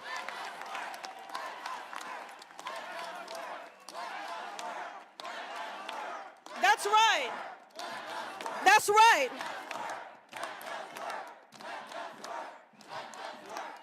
It's also just like this is just good politics, because like these people are just chanting, let us do our job. Let us protect you from scammers. Let us protect you from companies taking advantage of Mima and Pop. You know, like, let us do our job and get back the money that has been stolen from you. What a wonderful thing and a desire to see manifest on screen, you know?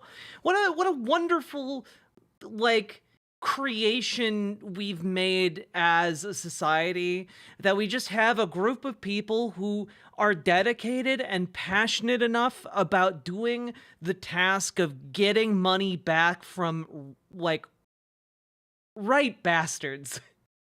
you know, who are ripping people off right and left, who might be very powerful in and of themselves. And we have a group of people who make it their job to day after day go out and claw that money back for working folk.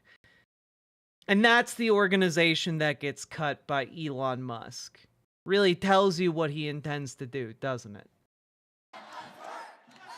They do life-saving work, and this is also about their lives and their livelihoods as well. So we're grateful to them in the midst of this unprecedented assault on our democracy. And I want to say to them, the uncertainty and fear that you are feeling today is real. But I want you to know that every single person here and then some has your back. And we are going to litigate, legislate, agitate, and resist because you are worth it.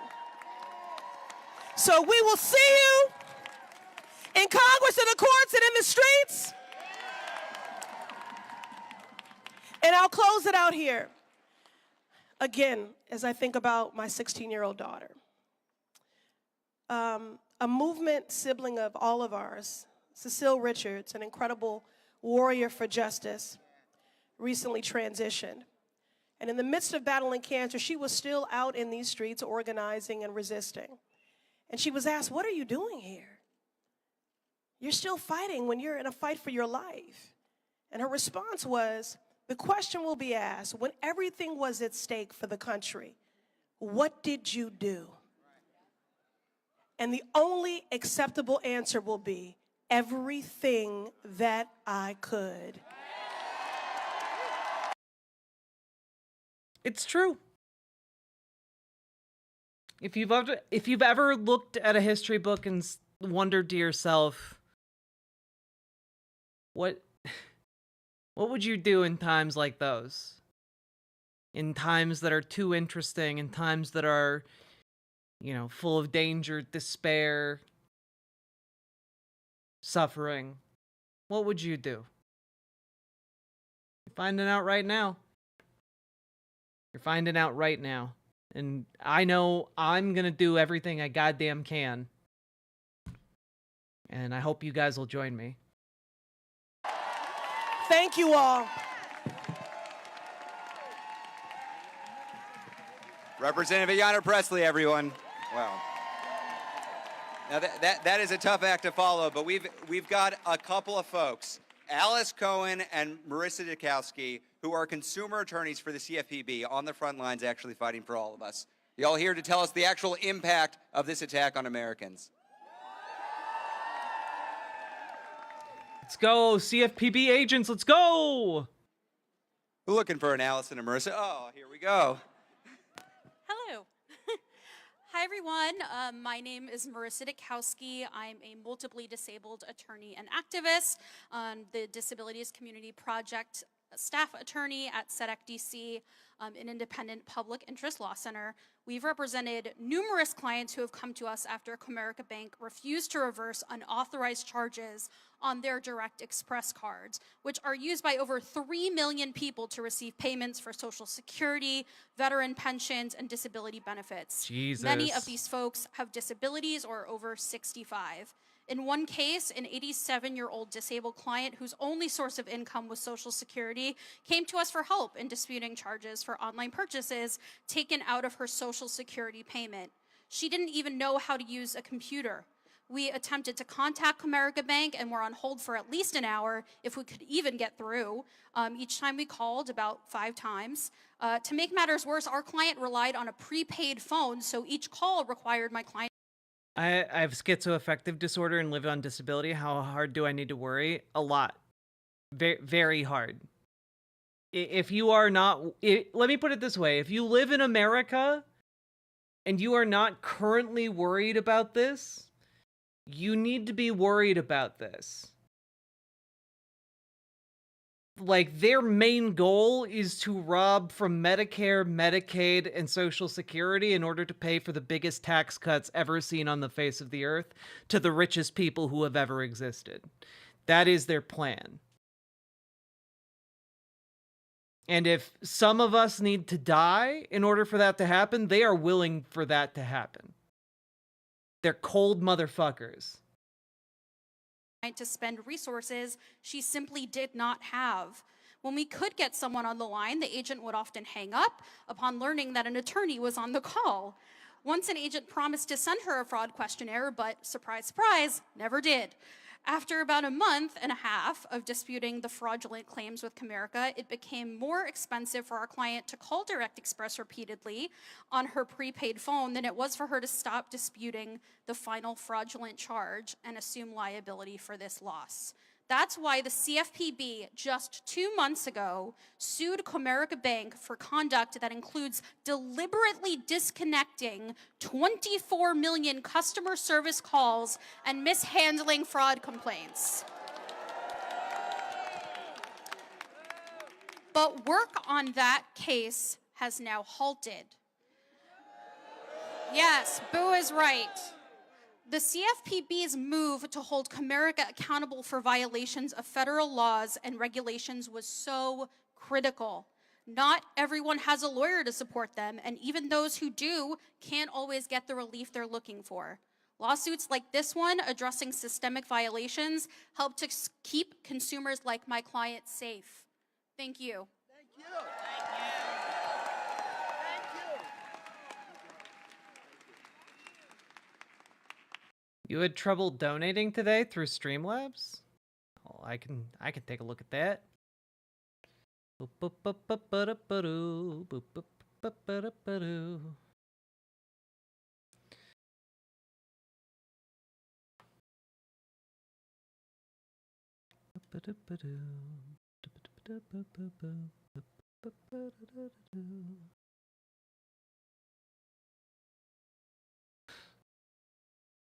Oh, Salmon Moose, I just saw your message.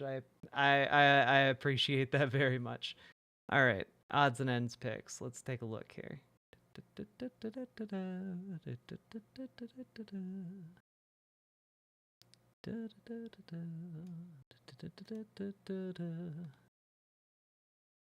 Yoink. Can anyone tell you what this is?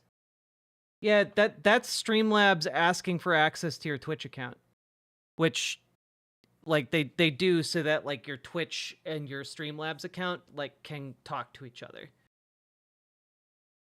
I get that all the time with a lot of my apps that cross like that or interact like that with Twitch. Good evening, allies. I am Elise Cohen from the National Consumer Law Center, and this is my colleague and CLC Associate Director, Lauren Saunders. Homeowners around the nation have the CFPB to thank for a mortgage market that roots out fraud and abuse, and for the fact that when families hit a bump in the road, companies are required to work with you to find an affordable solution. Let me tell you about one family who, after multiple significant hardships, saved their home because of the CFPB.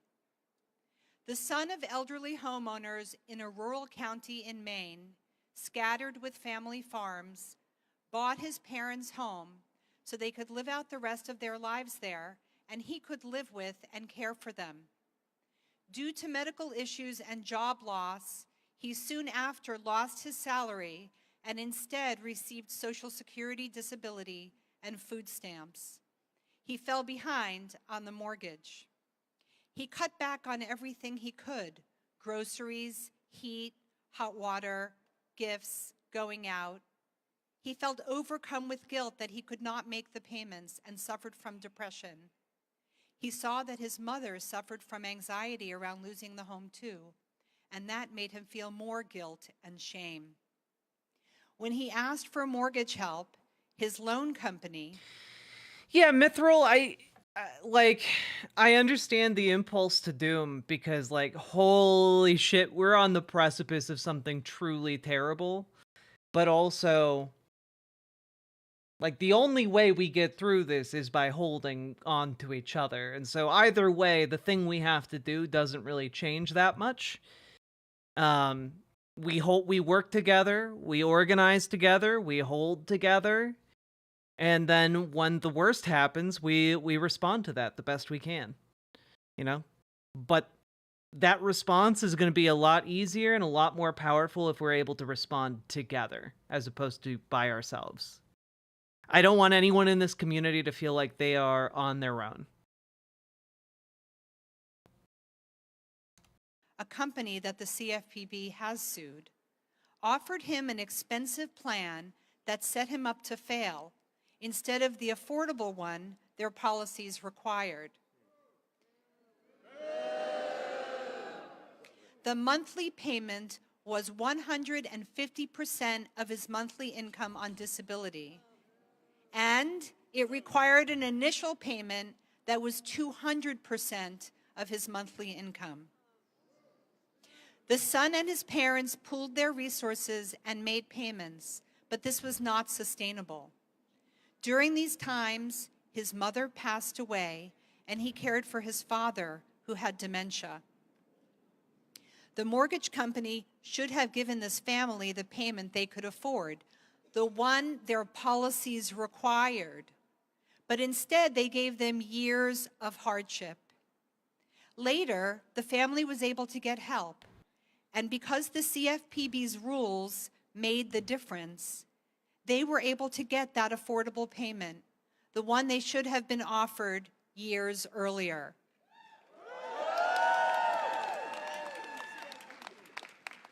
Because of the CFPB, his father could live out his life in the family home. The CFPB saves homes. CFPB, CFPB, CFPB, CFPB, CFPB. Yes, yes. Thank you. Thank all of you. For Elon Musk, this is about power. This isn't about power. This is about people. That's why we are here. That's why we are here. Now, we're going to hear from Doug Wilson with the CFPB union. Doug, come on up. Tell us the impact of this attack on people. Let's go. We love our union reps. Good afternoon. Thank you for being here. I am a proud employee of the CFPB. And I am a proud member of our union, NTEU Chapter 335. Let's hear it.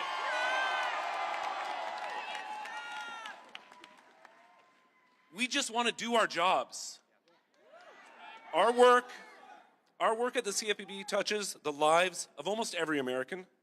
We protect you if you have a bank account, a credit card, if you've ever taken out a mortgage to buy a house for your family, or an auto loan to buy a car so you can get to work, then it's our job to look out for you.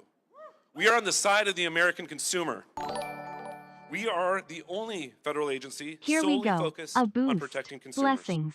Yo, Jaeger Larson, thank you for the $117 dono.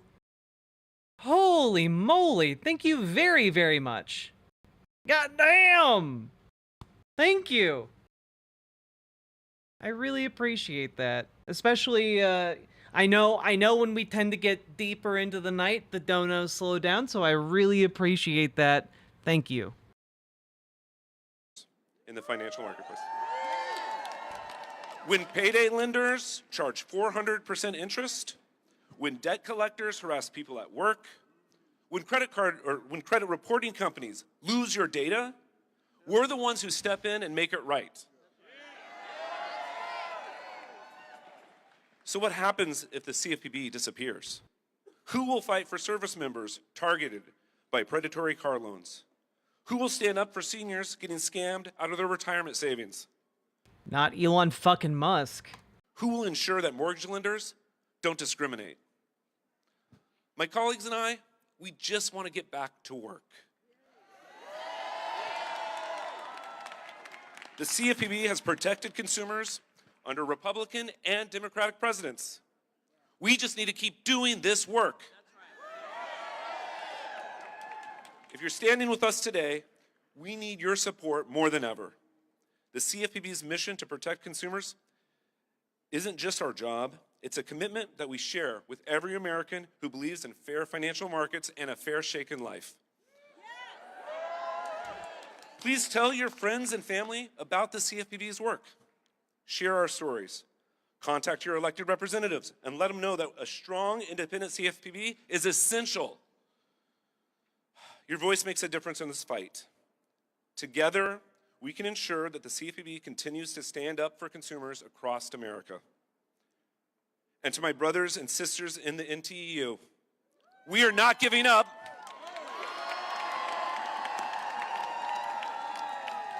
We have our rights. We have our contract. And we are going to fight to get back to work protecting American consumers. Thank you very much. You know what? You know what I really appreciate about this speech and about that man? You can tell he was nervous as fuck. You can see his hand shaking there at the end of that speech.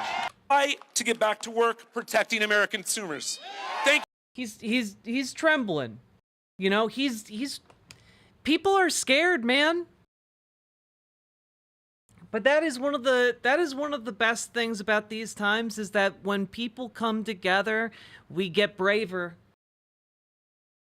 We're suddenly able to do things we weren't able to do before. We're able to come together and find a strength that no single one of us would have on our own. And I think that's really beautiful. Like, this guy is having to do something he never imagined he would have to do. Like, he imagined negotiating union contracts. He did not imagine going toe-to-toe with the fascist president of the United States and his fascist fucking cronies. But here he is, he's stepping up. He's doing his part. Have you? Have all of us? I think these are questions we need to ask. What do we demand of ourselves in these times? We need to be calling. We need to be emailing. We need to be, if we can, going to the offices of our elected representatives. We need to be checking in. Here, guys, here's a tool. Here's a tool I have handy right here. All right? This is the Indivisible tool.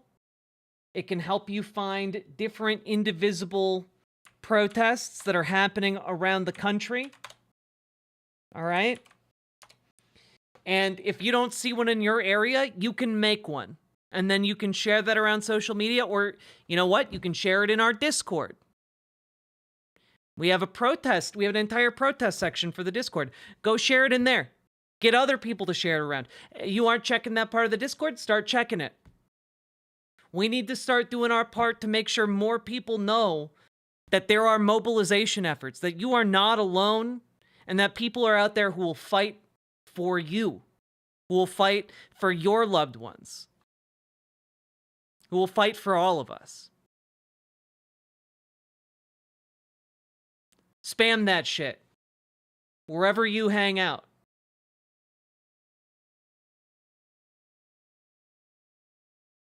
Which side are you on? Let's keep going. This is good shit. Thank you very much. Thank you, Doug. Let us work. Let us work. Let us work. We've got more members of Congress here wanting to fight for the CFPB. Representative Emmanuel Cleaver from Missouri, I just got one question. Are you willing to withhold your vote until this constitutional crisis is over? Yeah, right now. One of the greatest joys of my time here in Congress was to work with Maxine Waters, Elizabeth Warren, and Barney Frank to create the CFPB. Now, I'm going to be quick because I want to send a message to somebody. Elon, take your musty millions and musty Moscow rights to the moon. Because if you don't, we're going to stand up, we're going to speak out, we're going to march, we're going to do anything we need to do to make sure that the people of this country understand that the CFPB is for them. You get your musty hands off of our money or go to Moscow. You musty moo. Dude really wanted to say musty motherfucker. I wish he had said it. I wish, commit to the bit. Short and sweet as hell. Short but sweet. Love that. Representative Joyce Beatty from Ohio. Can I ask you, are you willing to withhold your vote until this constitutional crisis is over? I will hold my vote until they understand and respect us. You know, one of the things I've been talking about in our streams lately is the need for kind of creating this culture in our various spaces of being okay, you know, of like being arrested and like doing peaceful acts of resistance, etc. But also that applies to Congress too. And so one of the things I like about this particular protest is that every single one of these people attending is committing to withholding their vote in order to delay the proceedings in Congress as much as possible. And I think that when you establish that as a precedent and you keep amping up this pressure, we're going to get more and more and more members of Congress out for these. And you know what? Maybe we'll even get to the point where there's enough pressure for Hakeem Jeffries to be out here in one of these. And that, I mean, I will be shocked, but I would also not be surprised. He is spineless. And that can be an asset as well as a liability. I come today because we put consumer protection over profit. I come today because we stand in faith. I come today because we stand with unions. I come today because we are the people, and it is about people power. I come today because I serve on the powerful Financial Services Committee, and Maxine Waters will always be my chair. I come here today to say that we come with our executive orders, the people's orders. I come today because we come with our notice to put on their doors, because it is the notice of the people. Why are we here? We are here because we understand that we have a job to do, the people's job, together. I come to do my black job. I come to tell you that black and brown people, $1 trillion since 2008 on illegal foreclosures. I come to say that corporate America, we stand with the CFPB because you will not take our cars. You will not foreclose on our homes. You will not take over because we represent the people's house. Also, it is nice to hear sitting Congress people acknowledging that, like, their goal is to take over here. Like, we're getting it more, like, still a bit, like, sideways. The lead is still buried, but, like, it's in there. There's recognition of the existential threat of our times, and that is positive change. We represent people power. We represent standing with the people. So when you ask us if we will hold our vote, we will say to Elon Musk and we will say to Donald Trump, we are not afraid of you. Bring it on, because we have people power, people power, people power. And let me close with saying, we stand with you. We fight with you. We go to war with you because we understand that we are here to represent the people's house.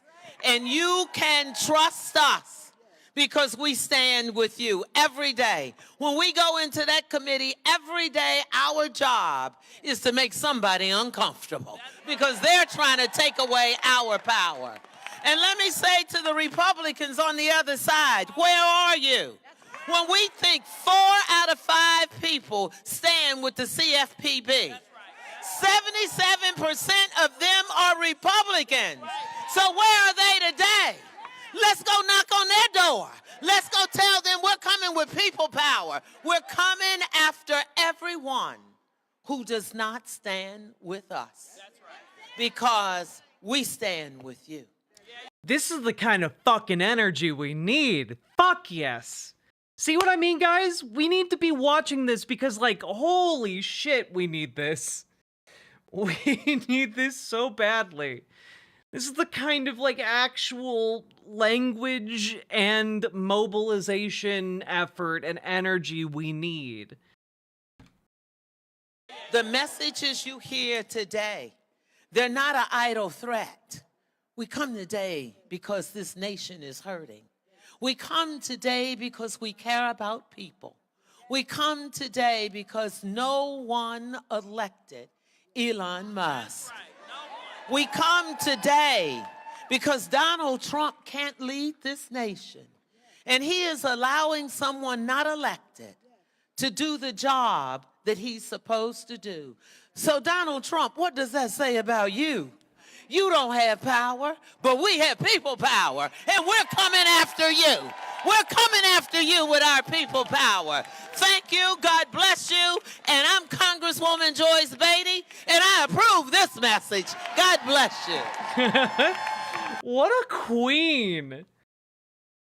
Congresswoman Joyce Beatty. What a goddamn queen. Also, like, one thing I do appreciate about her, no fear. No fear. She's like, fuck it, try and arrest me. Try and arrest me. We're coming after you with people power. We're coming after you. Like, goddamn. That's what I needed. That I inject that right into my veins. Incredible. Incredible. Did we elect Elon Musk? No. Is Donald Trump king? No. Are we going to fight? Yes. Are we going to win? Yes. Now, Representative Nadia Velasquez from New York, the top Democrat on the Financial Services Committee. One quick question, because we want you to fire us up. It's getting a little cold. Are you willing to withhold your vote until this constitutional crisis is over? You bet. Thank you. I'm Congresswoman Nadia Velasquez. I've been in the Financial Services Committee for 32 years, working with and fighting with Maxine Waters. And I was there when we were working on the legislation that created the CFPB. And they fought hard. They went and they tried to use the legislative vehicle not to prevent this legislation from coming to fruition. But then they didn't stop there. They went all the way to the U.S. Supreme Court. And we won, the people won. Because when we fight, we win. Okay, so, and by the way, small businesses are consumers too. And I am the ranking top Democrat of the Small Business Committee. So CFPB is an important agency for small businesses in this country. But I have a question to make. How many of you went to the grocery store this week or this weekend? Yeah. I did. I had my family over, and I went. And by the way, when Donald Trump is this gonna be about the price of eggs? Man, you needed to keep going with the energy the last lady gave. I don't want to hear more about this egg shit. Took office on January 20th. I don't know that resonates with anybody. Of eggs cost $5.87. Yesterday, a dozen was $12.49. In New York, in Court Street. So instead of talking about inflation, because he promised that on day one, he will bring inflation down. And so what is he doing? He is creating all these crises to keep people and the media asking him whatever happened to inflation. Whatever happened to lowering prices for working day people in America? He's doing nothing. By destroying this agency, he's going to bring inflation down. Still waiting on that egg giveaway. Do I look like I'm made out of solid gold? I don't have money for eggs. I don't think so. This president is a fraud. A small-minded person who cares less about people. Heartless. The other day, I went to another rally, and this young lady approached me. This was protesting the USA AIT. And she walked over me, put her hands over my shoulder, and said, "This man is going to ruin me and my family. I have 3 children, and one of them is going to college. My husband, too, working another agency. We are going to find ourselves without a job." And I said, "No, you're not. You're not, because we're going to be fighting for you." And I don't want anyone to say that we are emotionally exhausted. We cannot be. Because this is the fight of our lives. This is the fight for our children. This is the future of our Constitution. It is about our democratic values. And we cannot be afraid of Elon Musk or this president. All it takes is organizing. Organizing. I was here in 2017 when he issued the Muslim ban. I was the first member of Congress to go into JFK. And we changed the dynamic. We have the power. We must fight for the future of America and the future of American family. God bless you all. Thank you. Damn, Danny DeVito was right. We really could use eggs in these trying times. Man. My neighbor's selling a dozen for $3. Can I ask for a favor? Can you show me what democracy looks like? Show me what democracy looks like. Okay, our next speaker, Representative Ansari, she's only been on the job for a month, but she did not waste any time coming out swinging.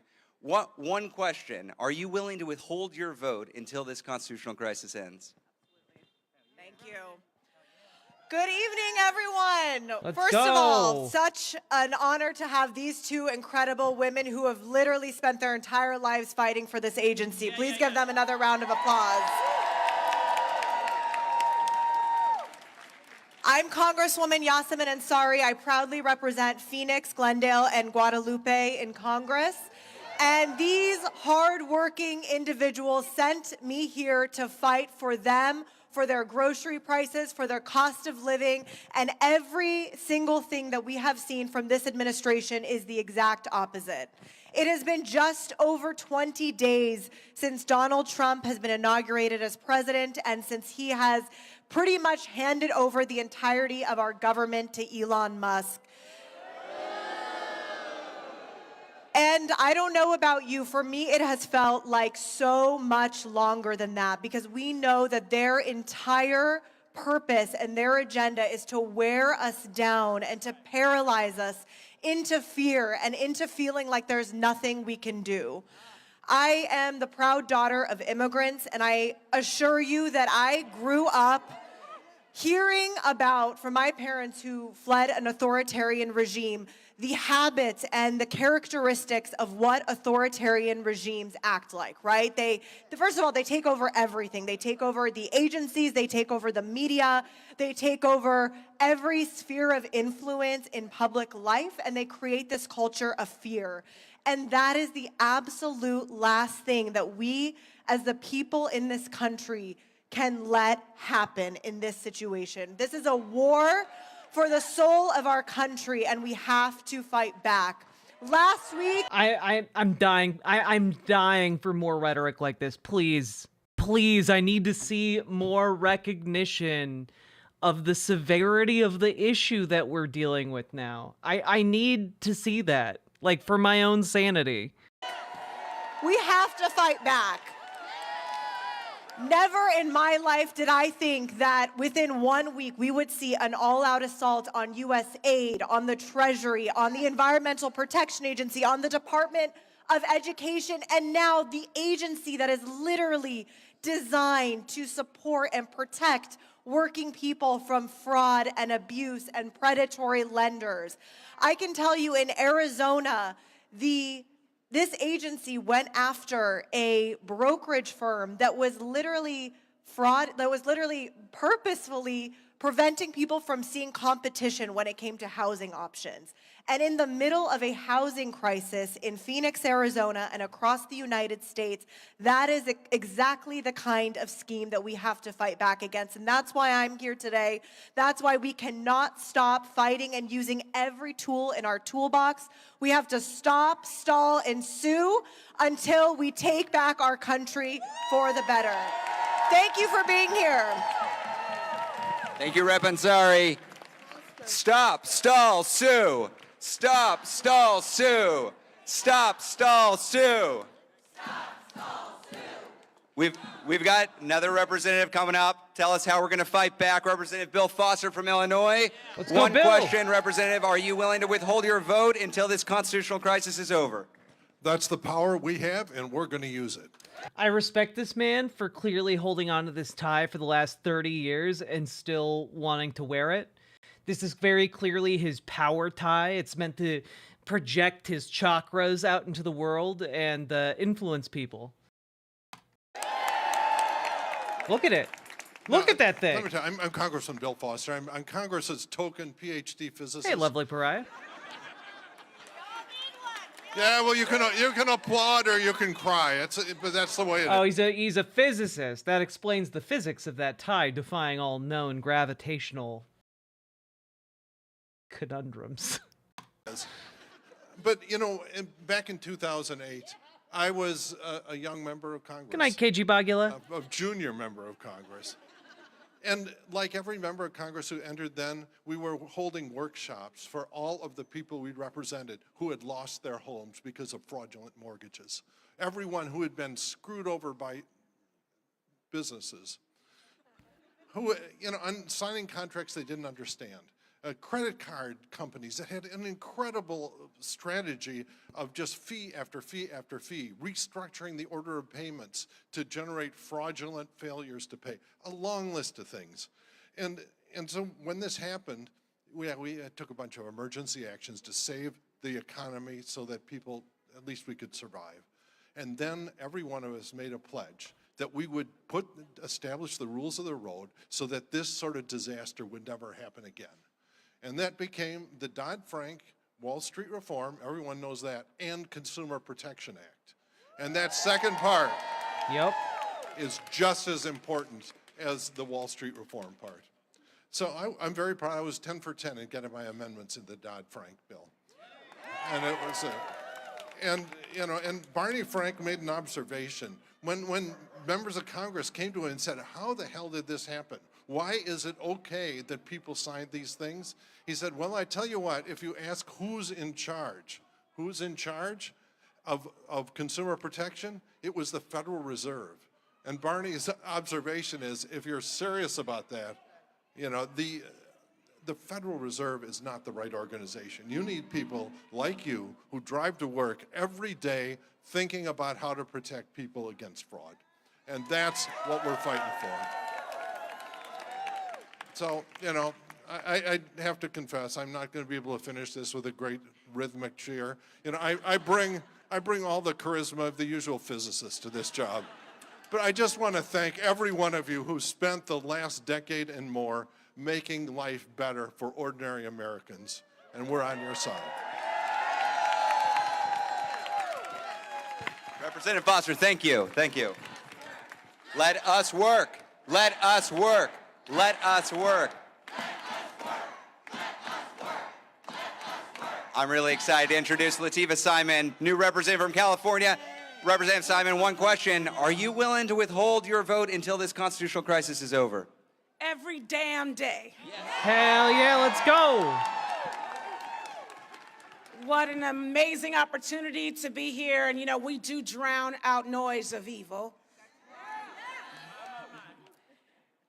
I wanted to just deliver a message for folks who are just tuning in right now from every cancer center in the United States.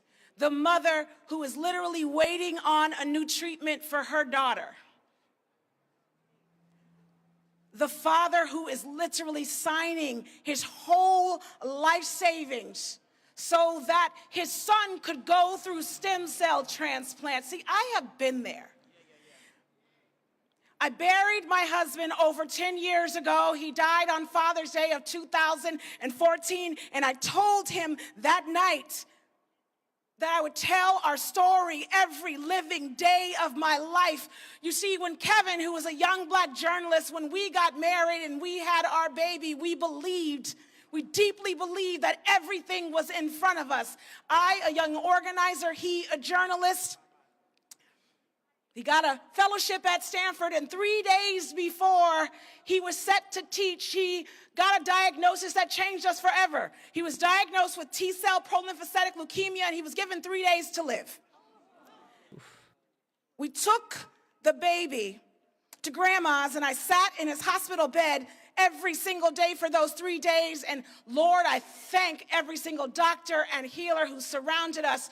But let me tell you this, 2 years, we got 2 years, we got 2 long years, and my daughter remembers her father's face, but we, like so many folks, like the televisions that are watching us right now, we lost everything. Everything.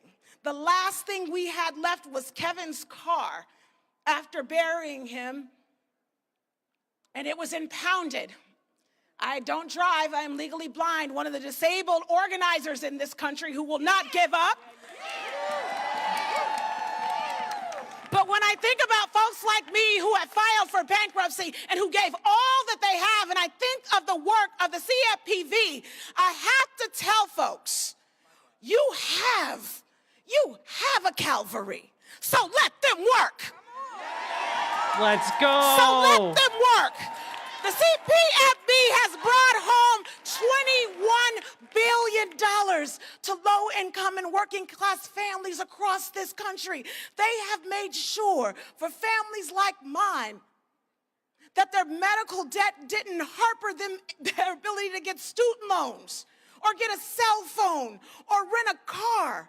For the folks who are the most downtrodden, the sick and the tired and the weeping and the disabled, this is the Calvary. Let them work. And every damn day, Democrats will stand instead to support the brave men and women, our siblings, our family, who walk into these offices every day, day after day, to protect the most fundamental rights of the American citizen and our neighbors. Let them work. Let them work. Let them work. Let them work. I am getting chills. It has nothing to do with the weather. That was incredible. Representative Simon, everybody. We've got another representative from Rhode Island, Gabe Amo. Hey, I just have one question. You might have heard this question earlier. Are you willing to withhold your vote until this constitutional crisis is over? Absolutely. Let's go. And let's hear it again for the great people of the CFPB. See, the thing is, Trump and Musk and their billionaire buddies know exactly what they're doing. They know exactly what they're doing. But there are millions of Americans who are just tuning in. So we have to let them know what we're standing up for. So I have a few questions for you. What's wrong with protecting consumers? Nothing. What's wrong with eliminating junk fees? Nothing. What is wrong with avoiding foreclosures? Nothing. What is wrong with making sure that banks don't take every single penny out of your account when you ain't got nothing in it? Not a damn thing is wrong with the work of the CFPB. In fact, it represents all that is right, protecting Americans. Also, another kind of maybe unknown part of this is that it's actually really important for Democratic legislators to go out there and let these federal workers know that they're doing a good job.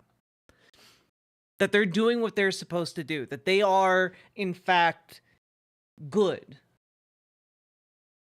Because one of the things that I've been seeing in all of the reports I've been reading about how federal workers are feeling and like why some of them are taking these buyouts is that a lot of it is related to them being like, oh, I'm not wanted, then I'll go.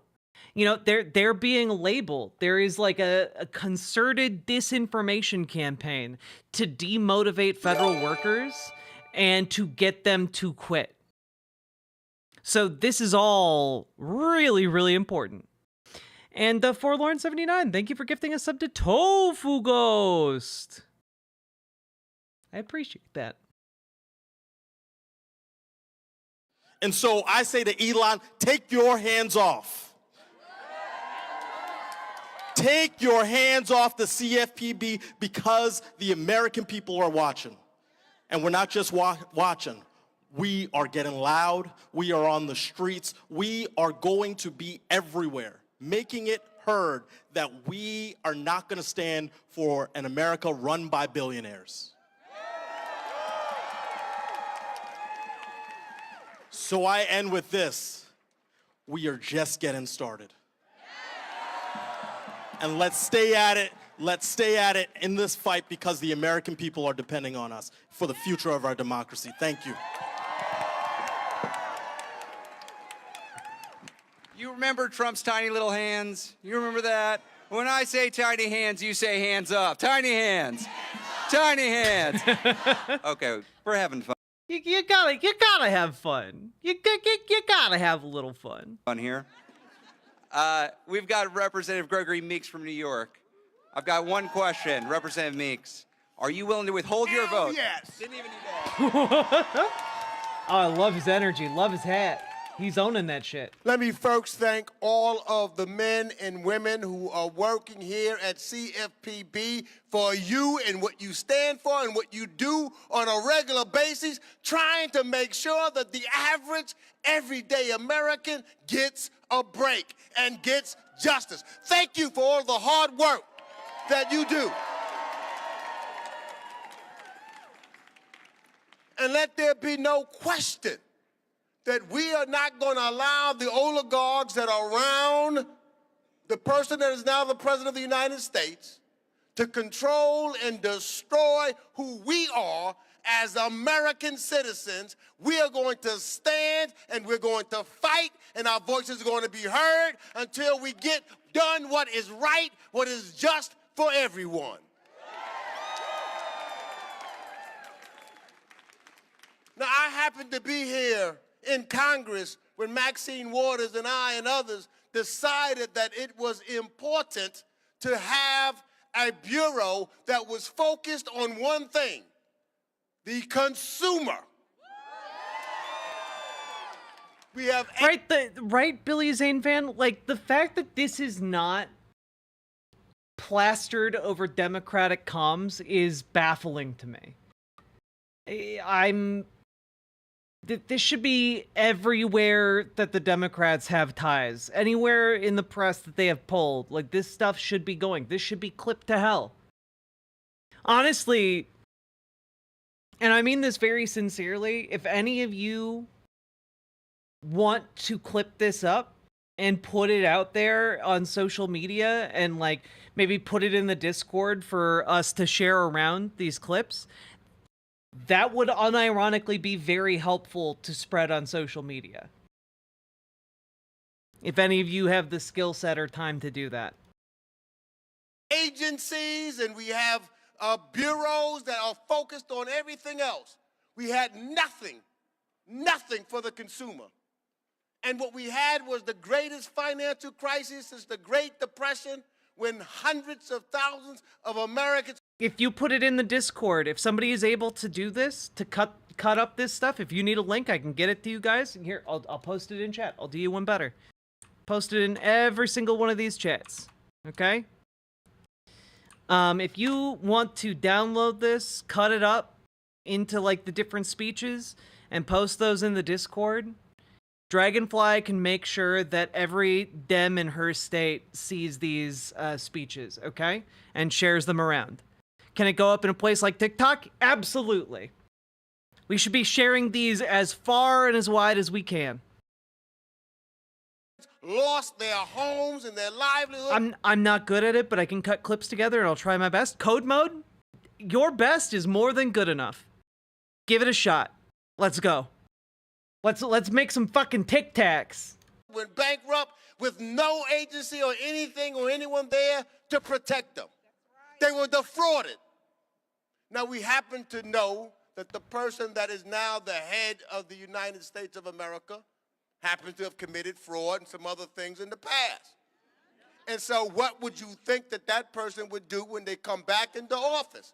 The first thing they want to do is to try to dismantle those things that would level the playing field for the average and everyday person, because that's what he's trying to do by destroying the CFPB and closing it down for his oligarch friends. But we're not going to let that happen. We are not going to let that happen. I tell you this, and when I listened to Latifah, it reminded me of my story with my dad. You know, I'm here as a member of Congress now because this is the greatest country this planet has ever seen. And it's great because average, everyday people like the people that are right here decided to stand up and say, we're going to make this nation greater than it's ever been by pushing forward and making things happen. Two dad smooching wouldn't hurt. I grew up in public housing. My dad had very little money. My family, my mother had very little money.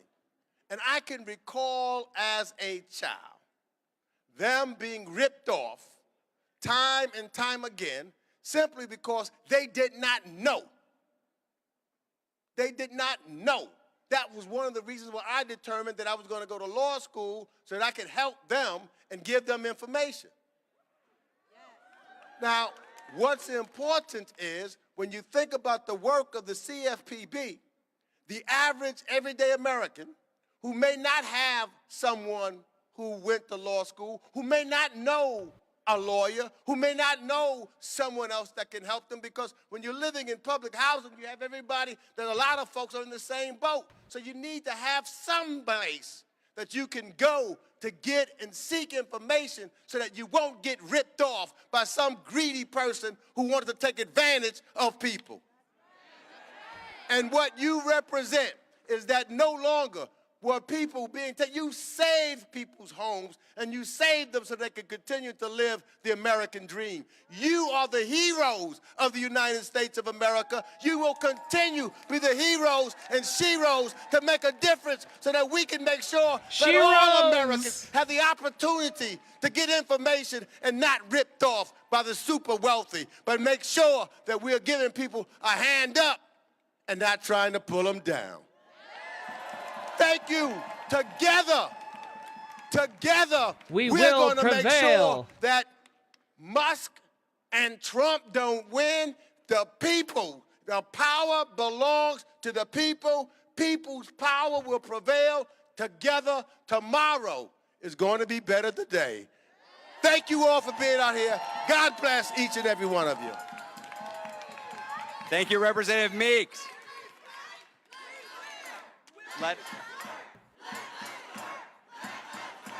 Let us work. Let us work. Let us work. Let us work. I'm about to invite Representative Becca Balint from Vermont up here, but she's going to just answer one question, which is, are you willing to withhold your vote until this constitutional crisis is over? Hell yes!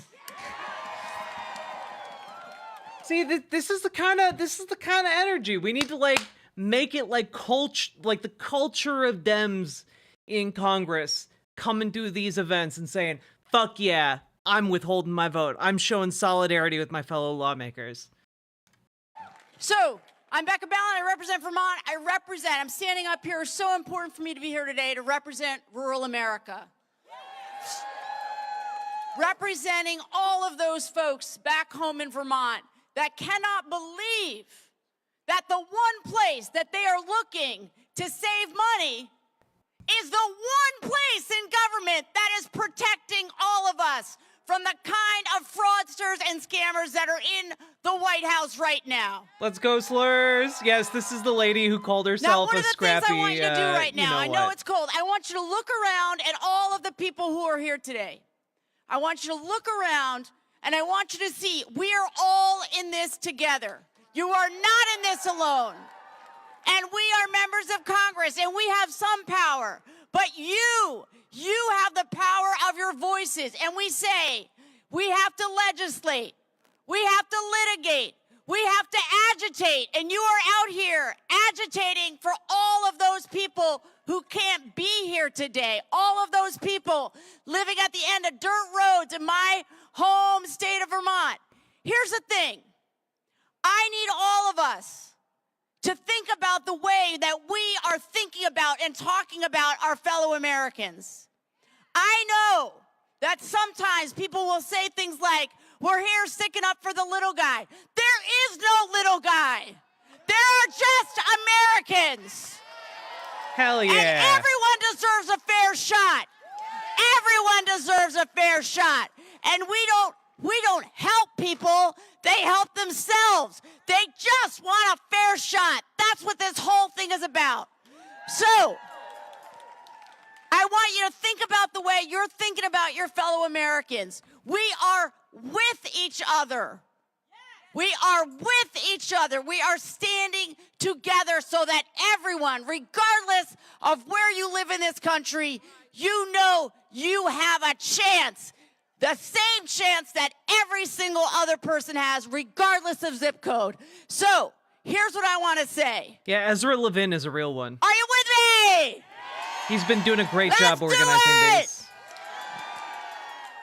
Representative Ballin, thank you. What did we hear? We heard legislate, litigate, agitate.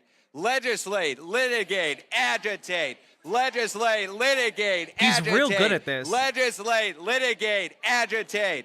Okay, we've got Seth Magaziner from Rhode Island who's going to answer a question. Are you willing to withhold your vote until this constitutional crisis is over? Hell yes. All right, hello, everybody. Honestly, I have to say, like, given the dire nature of the constitutional crisis we are currently in, it's nice to see this positivity, this anger, but it's like almost like a righteously jolly anger.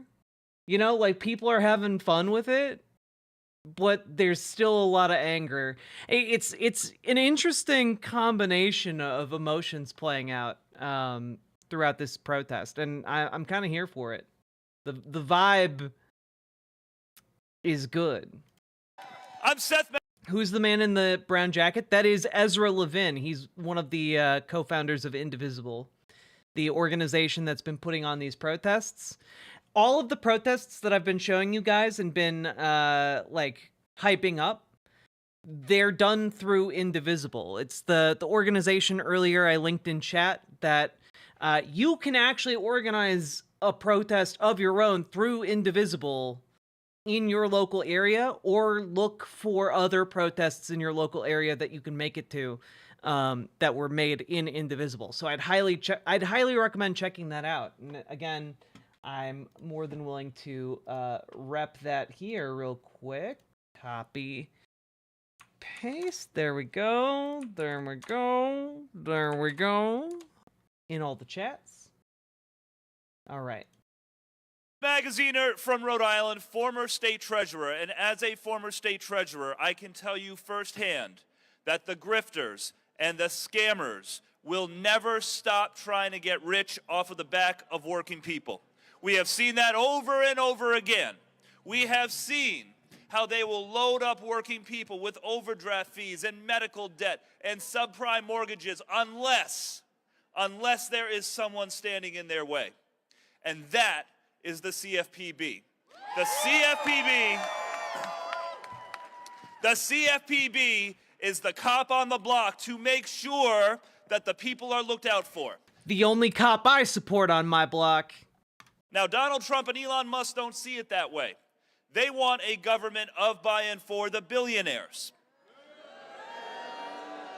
And no surprise, one of the first things they go after is the CFPB, which has been protecting people from these predatory lenders and scam artists. But we are here today because we know that we have the law on our side, we have the people on our side, and we have righteousness on our side, and we are going to win. So, to all of you here today who have devoted your lives to service and to helping the average person in this country, thank you. Thank you for your patriotism and thank you for your service. We have your back. And to all of the people watching at home who want that cop on the block, who want to make sure that we have a strong CFPB to fight back against the scammers and the grifters, we have your back too, and we are not going to stop fighting. Thank you, everybody. Thank you. Let's go. Thank you, Representative Magaziner. Also, okay, look, I'm about to say something that might be controversial yet brave. White members of Congress, can you like take some like oratory classes or like, I don't know, a few acting classes or something? Cause like y'all need to like up your game a little bit. You know, like, you guys are elected officials. You should be able to, like, I don't know, project some enthusiasm. You know, like, make people listening to you feel things like they aren't just sitting through a meeting. That's kind of a skill you should cultivate as a politician. Look, I'm just throwing this out here. It just seems kind of like you should do a little better. Okay, because you're being clowned on right now by literally every other speaker. Yeah, need more fire and brimstone energy. Need more, like, just, not even fire and brimstone, just like a little bit of pizzazz, you know? I've heard that Representative Jamie Raskin is in the House. Is that right? Oh, I do like Jamie Raskin. He can belt it. Is there a Jamie? I don't see him yet. We got to say his name a little bit louder. Jamie! Jamie! Jamie! Jamie! Jamie! I've got one question for you, Representative Raskin. We've been asking this of everybody. Are you willing to withhold your vote until this constitutional crisis is over? Well, multiple times. Yes, of course. The floor is yours. Thank you for what you're doing. Hey, everybody. You know, I realized a rally a day keeps the fascists away. He's such a dork.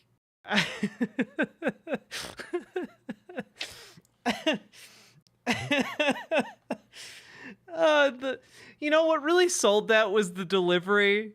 Like even he was like a little bit out of it right there. Like it's am I right? So we got to keep meeting like this, right? You know, I wanted to start by thanking the incredibly hardworking people at the CFPB. It is endearing. I want to thank the people of the CFPB who have saved the American people more than $21 billion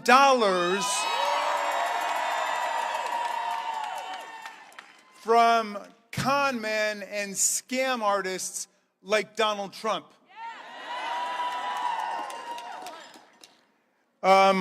You have saved veterans, armed service members, seniors, working class Americans billions of dollars against the institutions that would rip us off. That's what government is supposed to be doing.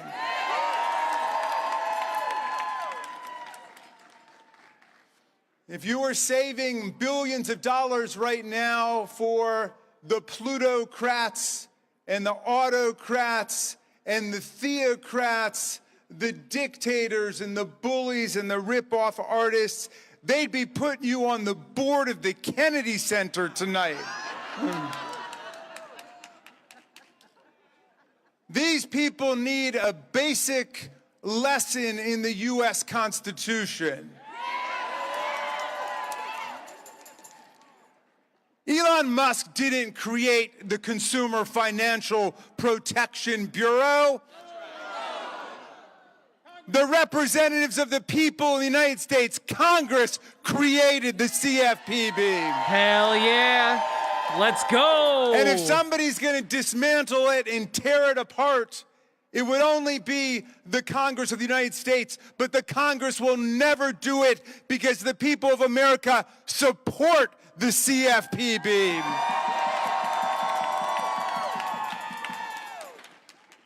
The preamble of the Constitution says, we, the people, in order to form a more perfect union, establish justice, promote tranquility, provide for the common defense, and support the general welfare, and provide to our posterity the blessings of liberty, do hereby and ordain the Constitution of these United States of America. And this dude's just like being a little scamp. He's being a little silly guy about it.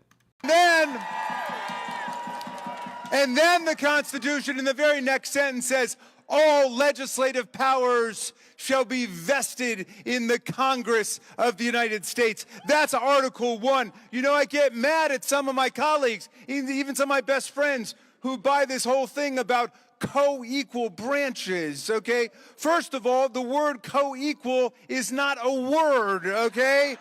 That's like extremely unique or something like that. They want to say we got 3 equal branches. Really? Well, why is Congress in Article 1? Why are there 18 different sections laying out all the powers of Congress, including Article 1, Section 8, Clause 18, which says all other powers necessary and proper to execute the foregoing powers. And then after all of that, you get to Article 2 about the president, whose core job is what? To take care that the laws are faithfully executed. Okay? Not frustrated, not thwarted, not destroyed. And the founders were so emphatic about that in the 4 short sections in Article 2. One of the sections is all about how you impeach a president, okay, for treason, bribery, and other high crimes and misdemeanors. If we're equal branches, why do we have the power to impeach the president and he doesn't have the power to impeach us? Okay? Why is that? I wish Article 2 gave... Okay, there's a non-zero chance he took an edible shortly before doing this. There's a non-zero chance. He kind of sounds like he's wandering a little bit. It's the power to impeach fake presidents too. Because I'd be putting in articles tomorrow morning to impeach Elon Musk, who couldn't run for president because he wasn't born in the United States. And yeah, it's Jamie Raskin. He couldn't get a security clearance, and he didn't win an election. He never ran for office, and he's collecting billions of dollars in unconstitutional foreign government emoluments all over the world, and in violation of the Domestic Emoluments Clause, collecting billions of dollars from the American taxpayers at the same time. But my friends, Congress has the law-making power. It's the power of the president only to faithfully execute the laws that we've passed. The president of the United States himself could not destroy the CFPB. So where in the hell does Elon Musk think he's got the power to do it? Right? So, we got to restore the Constitution. We got to restore the power of Congress. We got to restore the civil service rights of federal workers in America. Because the Pendleton Act said more than a century ago that you can only fire federal workers if they've engaged in professional misconduct or they've had low performance. But all over Washington, D.C. now, whether it's the CFPB or it's the Department of Justice or the FBI, they are firing workers for no reason at all other than they're trying to shut down the government of the United States. But here's the deal. Here's the deal, my friends. I'm bringing you good news because there's another branch of government in Article 3, the courts, okay? And the courts shut Elon Musk down at the Department of Justice and the FBI. And the courts shut them down at USAID on Friday night. And the courts shut them down at the Department of Treasury. And the courts are gonna shut them down at the CFPB also.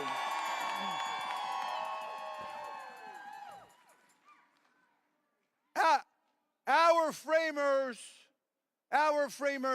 the American revolutionaries who built our country and the Constitution, they overthrew the kings and the queens and the monarchs. We're the first modern nation conceived in revolutionary overthrow of people like Donald Trump and Elon Musk and Vladimir Putin.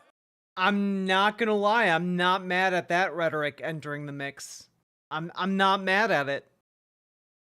I find this particular invocation of this rhetoric very interesting.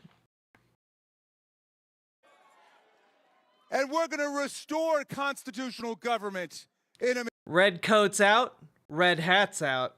That's our historical assignment, everybody. We are going to bring back the rule of law in America. We're going to bring back the Constitution. We're going to make democracy work again in our country. Hang tough, CFPB. Hang tough, everybody.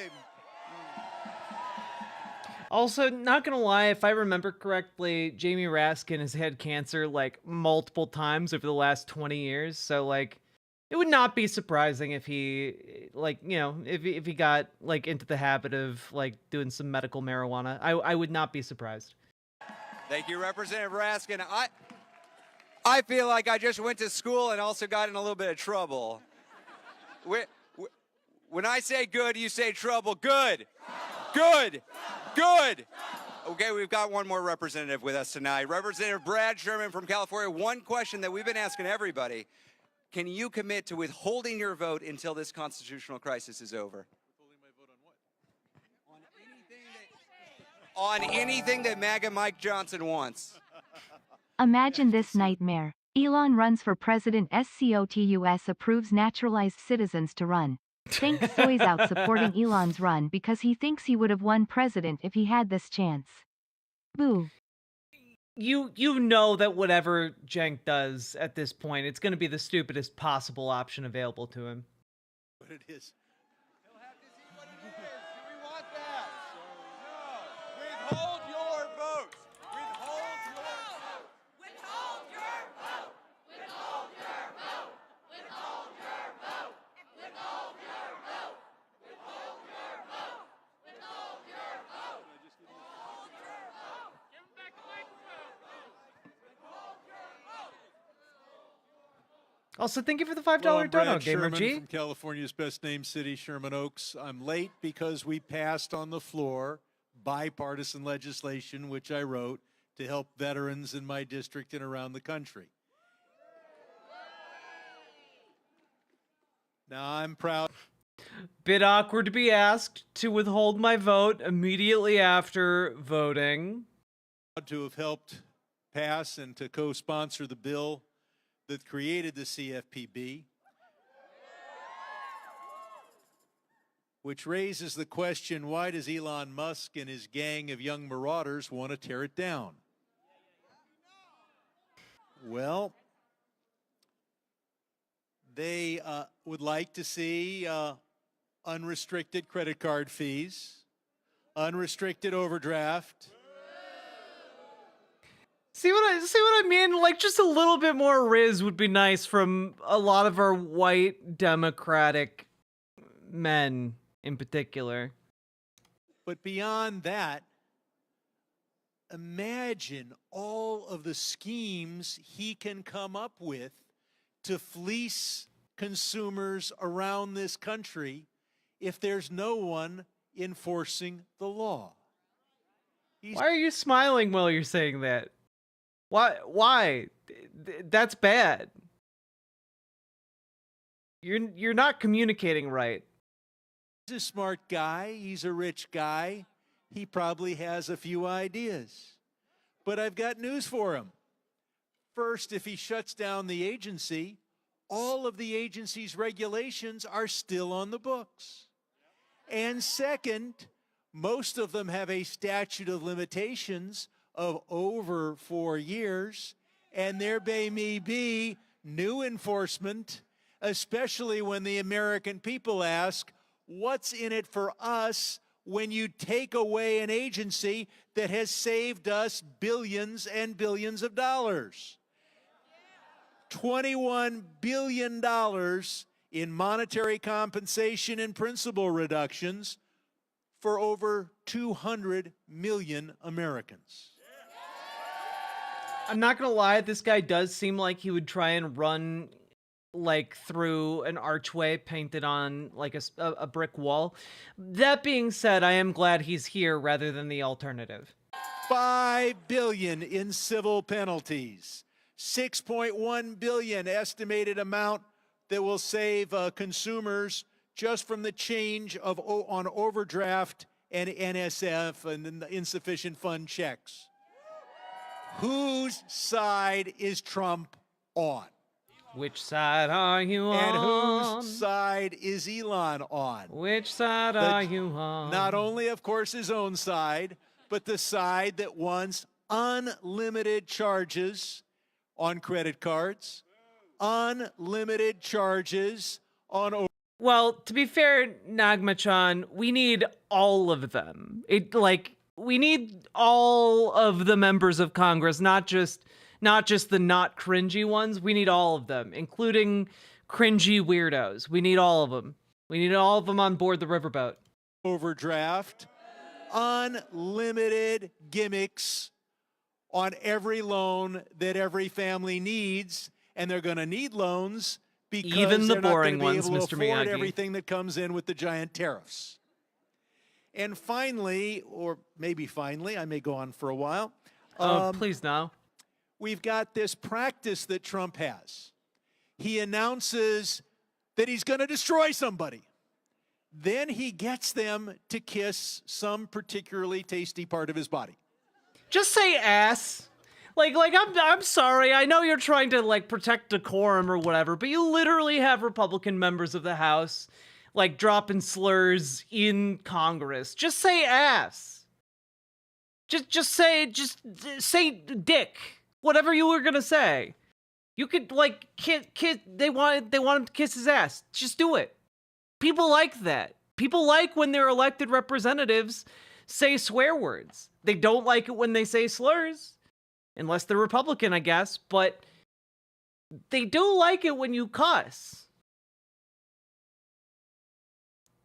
And if you're gonna come right up to the cusp of like saying a swear word, at least do it in a fun way.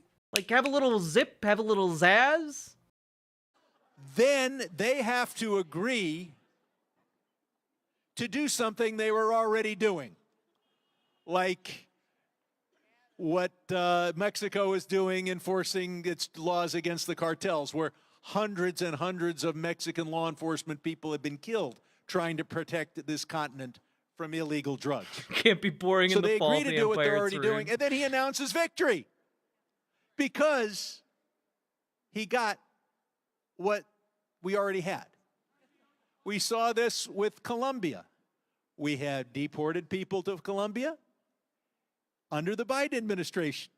They went on planes painted white. Then Trump got them to agree to accept planes painted khaki as part of our military. What a tremendous accomplishment for the American people.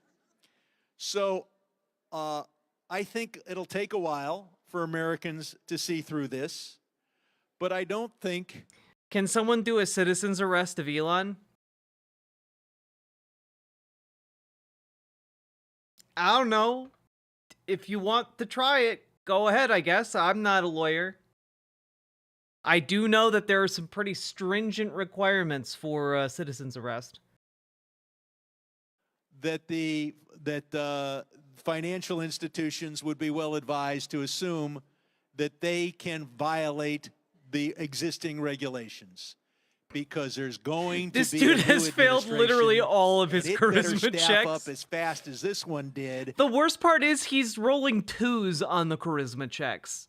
He's not rolling 1s, because if he was rolling 1s, he'd have hilarious results, like he'd fart and rip a hole in his pants. Then he'd go, oh, geez, and then he'd shit himself. And that'd at least be a funny way to fail your charisma checks. But, like, you know, we're getting like a 2 or a 3 here. Because they'll have a few months to go after those who violate the great work that the CFPB has done over the last 4 years to have regulations that protect every American. Thank you very much.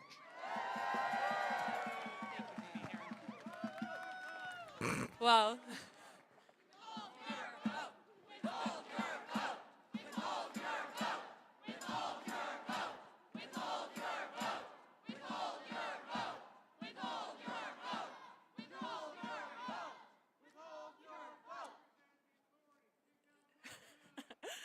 thank you everyone for being here today, for sticking it out for a very long program in the cold. It's gotten chilly over the last bit.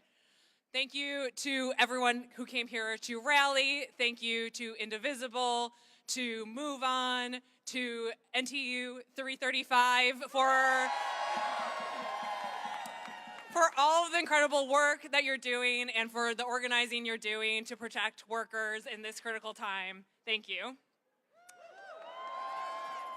So now, if you're here, thanks to Ezra and his Indivisible, they got a lot of members already on the record saying that they are going to withhold their vote until this constitutional crisis is ended. But it was only 20 members or so who made that commitment. So when you leave, please call your members of Congress and ask them to withhold their vote until this constitutional crisis ends. And we know, as Jamie Raskin, Representative Raskin, pointed out, a rally a day is what's going to keep the fascists away. So please keep showing up, and if specifically DOGE, Elon Musk, and Donald Trump try to keep the workers out of the CFPB, we will be back. Say it with me. We'll be back. We'll be back. We'll be back. We'll be back. We'll be back. We'll be back. So, a little bit of hopium. A little bit of hopium. It goes a long way, folks. Genuinely does. We got shit to do. We got to get to work, you know? Now, you might all be thinking, what can I do to help? Well, dear reader, you can join Indivisible at any number of these wonderful events. I'm not a representative of them or anything. I just think that they are one of the few organizing groups that is actually taking this crisis seriously and has a mechanism that allows you, regardless of where you are, to participate in the protest action. Okay? So check out that link I just posted in chat, mobilize.us/indivisible. And please consider spending your time going to or organizing a protest of your own. Okay? We're going to need a lot of people to show up here as we go forward.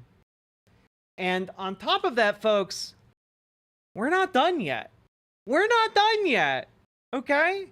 So, folks, if you've been getting anything out of this stream, please hit the follow button on Twitch. Hit the subscribe button over on YouTube, please, and thank you. And please consider dropping some subs or donos, memberships, super chats, etc., because ultimately you folks are the ones who make this show possible, and I could not be doing this without you guys. And I know that, like, my commentary is not as scintillating and attention grabbing during these protest segments, but I just think it's really important to get it out to you folks.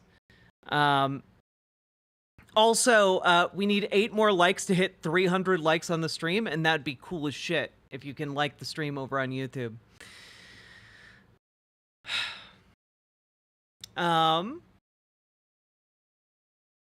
I will be right back. I'm going to grab some water, and then we are going to look at the other protests that happened today for Social Security. So don't you guys go anywhere. I will be right back.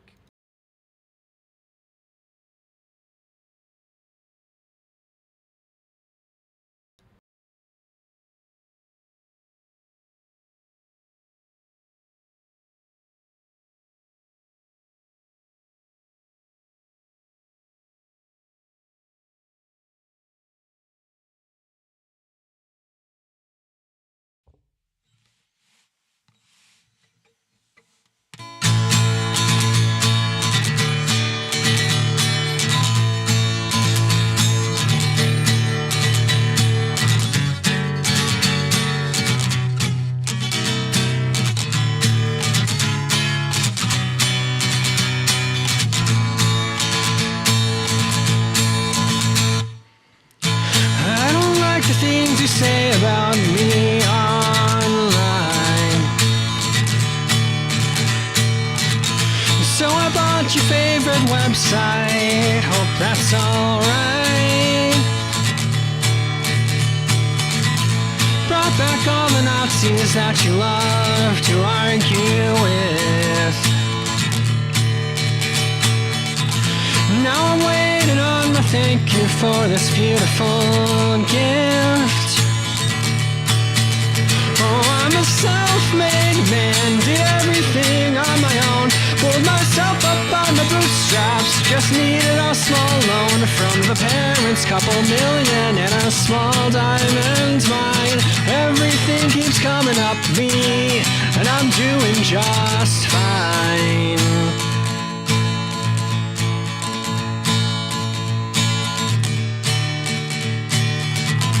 I don't like the things you say about me outside.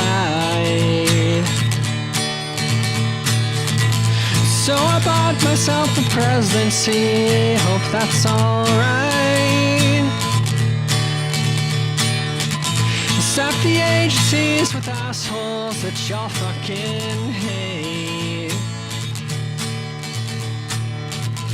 Now I'm waiting on my thank you. I'm so smart and great. 'Cause I'm a self-made man, did everything on my own. Pulled myself up on the bootstraps, just needed a small loan from the parents, couple million and a small diamond mine. Everything is coming up me, and I'm doing just fine.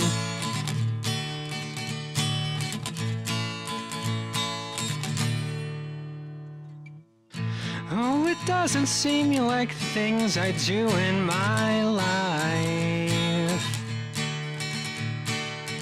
I'm hearing all this noise and racket outside my house at night.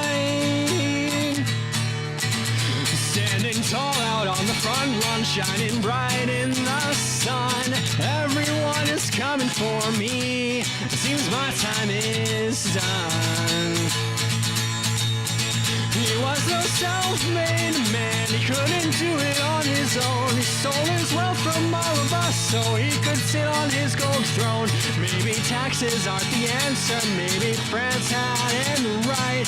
Everything's gonna start coming up us. Tell the billionaires good night. There are no self-made men, no one does it on their own. Go outside and greet your neighbors, 'cause together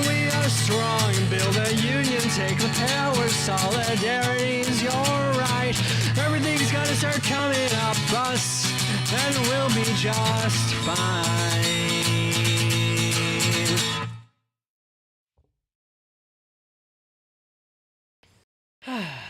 Look at us. Who would have thought? Not me. I'm back, y'all. How we all doing?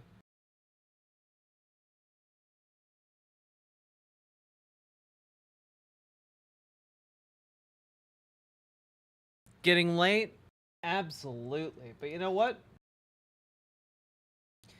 I think we got a little bit of a rally left in us as a treat.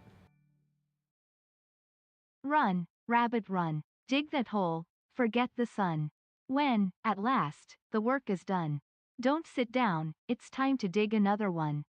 It's true. That is how I feel right now. We gotta dig another hole. We gotta diggy hole. Let's go.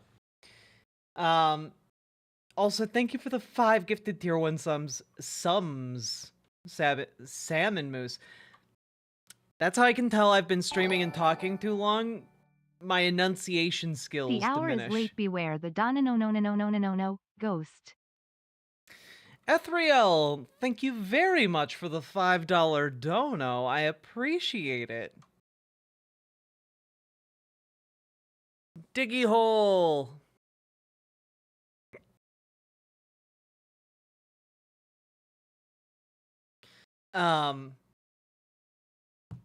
Don't know,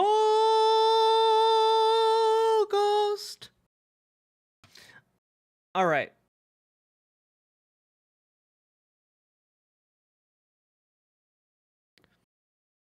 So, folks, we've got ourselves one last protest to go over, all right? Let's take a look. We got the Maryland delegation members hosting a rally outside the Social Security Administration to fight for your ability to retire, for your Mima's ability to remain retired, for your, ability to have a future. That ability that is currently being targeted by Elon Musk and his cronies for robbery. I am the Dono Ghost, and I am digging a hole while I say ooh diggy ooh. I really appreciate that. Our diggy holing to the OG metal or metal club mix, yep. No one's even threatening Social Security. Yo, if you think that that is true, you are just not paying attention. Like, you either aren't paying attention or you haven't done the very basic amount of math required to understand the level of the tax cuts that they are planning to give to billionaires.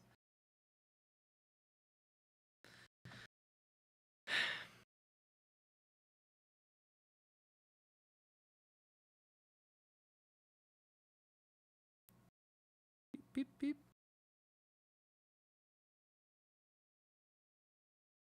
Let's see here. I'm looking into starting back at the grocery store for 8 hours a week anymore, and my knee can't stand it. I'm sorry to hear that, Lee Kestner. The CIA published a book on how to be lazy and delay government. Not just government, any kind of job. You can be lazy anywhere.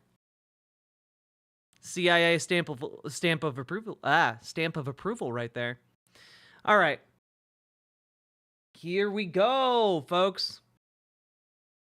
We got, once again, Van Hollen out here fighting for the people. Let's take a look.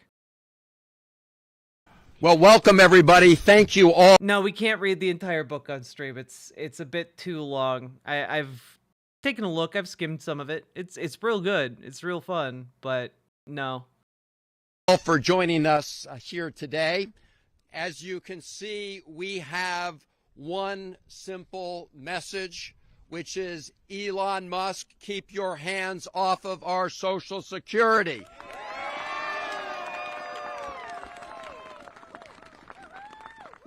And when I say we, I mean all of these great people behind me. Thank you all for being here. When I say we, Ms. I mean Malena. Team Maryland, and you're going to hear from them. Senator Also Brooks, Congressman Mfume, Congresswoman Elfreth. Okay, I had to check if her name was actually Also Brooks. I was like, are there two different Congress people with Brooks as the last name? But no, one of them is actually named Also Brooks. And Congressman Olszewski, who will be here in a minute. We're pleased also to be joined by County Council members Julian Jones and Pat Young. Thank you for joining us. Have the muskrats been into the Pentagon yet? Not as far as I know, but I do think that if that ever happens, Elon Musk is in mortal danger. And Delegate Ruth and some other members of the General Assembly. This is solidarity at every level of government. Thank you for being here.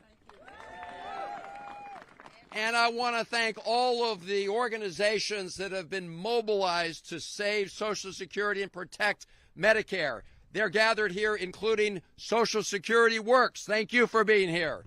The National Committee to Preserve Social Security and Medicare.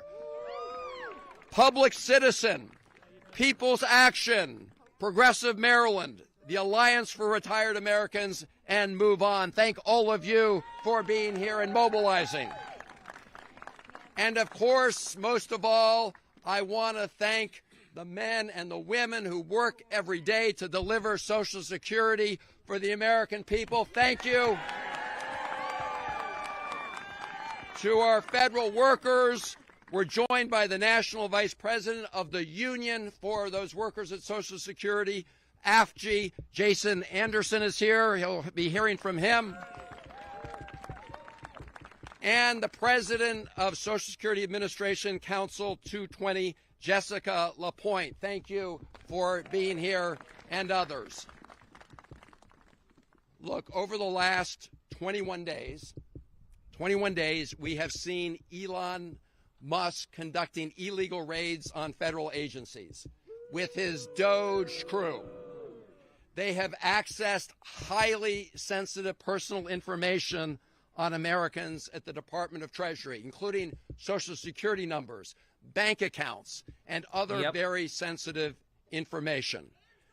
They have also, in the last 48 hours, worked to shut down a number of federal agencies. They're working to shut down the Agency for International Development. And I will remind people that AID helps stop diseases overseas, which not only saves lives overseas, but stops those diseases from coming across the water to America right here. And they have shut down a consumer protection agency.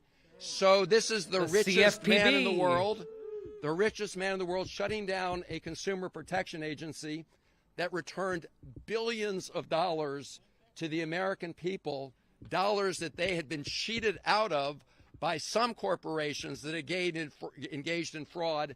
And obviously, those corporations that engaged in that cheating, they don't like that Consumer Protection Agency, and so they went and shut it down. So this is a pattern that we see going on, and we have word, there have been news reports, that their next stop after the Department of Education, where they've been, after NOAA, after CMS for Medicare, is going to be the Social Security Administration. And we say no, because this has nothing. Wait, did they edit something out? Administration, and we say no, because this has nothing to do What happened there? with government efficiency. If you wanted to make the federal government more efficient, you would not start by firing all the inspector generals at all the federal agencies. Right? The inspector generals are there to look out for fraud, waste, and abuse. And so firing them actually just clears the way for the DOGE people to engage in fraud and waste and abuse. And that's the other part of their plan. And that's one of the reasons we're here, because they plan to replace about 50 to 60,000 federal employees with political cronies. This is the so-called Schedule F. It's an innocent-sounding thing with very dire consequences for the American people. So first you get rid of the IGs, then you fire merit-based federal employees, and you bring in political cronies. So the way I see it, this is not a recipe for government efficiency. This is a recipe for corruption by the Doge boys and this government. And this The Doge boys. You all got too into puppy girls, and now Doge boys are here. Trump administration. And all you have to do is look at a couple documents. One is Project 2025. You know, on the campaign trail, when he was asked, candidate Trump said, "What's that? I've got nothing to do with that." But he just installed Russell Vought, who's the architect of 2025, at the Office of Management and Budget. The Office of Management and Budget is the command and control center for the budgets of all the federal agencies. And they're going to work trying to dismantle those agencies. And part of their goal is to eliminate important services for the American people and use those savings for tax cuts for the very rich and the very wealthy, people like Elon Musk. Are we going to let that happen? And if you look at the House Republican Study Group plan, and we got our House colleagues here, if you look at that plan, which is what they're talking about doing, they are talking about very deep cuts to Medicaid, which is a program which is essential to working families, to people with disabilities, to kids, and tens of millions of people throughout the country. If you look at that plan, they're talking about cutting Social Security by increasing the retirement age for Americans. And if you look at that plan, they're toward Medicare Advantage and others. So, look. Okay, I think whatever like streaming thing they were using has hiccups, because like that there's nothing you could have cut there. The bottom line is this. Thank goodness for the courts. We've seen a flurry of court files. Oh yeah, no, Banana Brains, no, none of this Elon Doge stuff was part of Project 2025. It's just a happy confluence of power, all kind of having vaguely aligned goals. You know, because that's what capital does. It tends to align capital class interest. Because we've seen such a flurry of illegal activity. I've never seen so many temporary restraining orders issued in such a short period of time against the U.S. government. But we're here to say it can't just be the courts. It has to be all of us on the front lines. We will succeed. Keep your hands off our Social Security. And with that, let me bring up my great new partner in the United States Senate. Thank you, Maryland, for electing Angela Alsobrooks to the United States Senate. Well, good morning. I am so glad to see all of you here today, because I know that the intention of this administration is to make us feel demoralized, to make many of us feel frightened, to incite fear, to silence people, to make all of us feel the chaos, and in the words of his recent nominee and person who was confirmed vote, he said that he hoped to cause trauma among civil servants. Well, your presence here today says it all. And what it says, well, you know what? We will not let him succeed, because what we recognize is that we are not powerless. Power comes from the people. The power comes from the people. And we also recognize that it really does not have to be this way.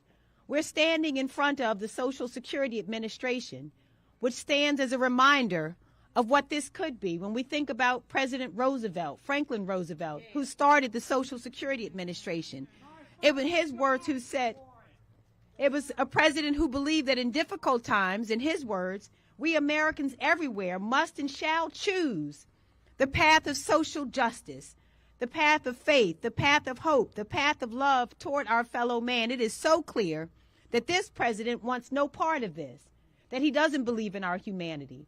that he doesn't want us to have hope, that he doesn't believe in justice, fairness, or the law. He doesn't believe in. No, the Elon Musk was an unknown entity, not an unknown entity, but like it was not reckoned with by Project 2025. The Curtis Yarvin stuff is Curtis Yarvin absolutely influences Musk along with Balaji Srinivasan, but Elon Musk is doing this of his own prerogative. He's not a student of the Heritage Foundation or any of these other Republican think tanks that got together for Project 2025. He entered the race unexpectedly with like 6 months to spare. Like no one was expecting him. He's just winging it. Yeah, kind of. Yeah. Peter Thiel is involved. Absolutely. But Peter Thiel and Elon Musk are not like best buddies. They did not coordinate this at all.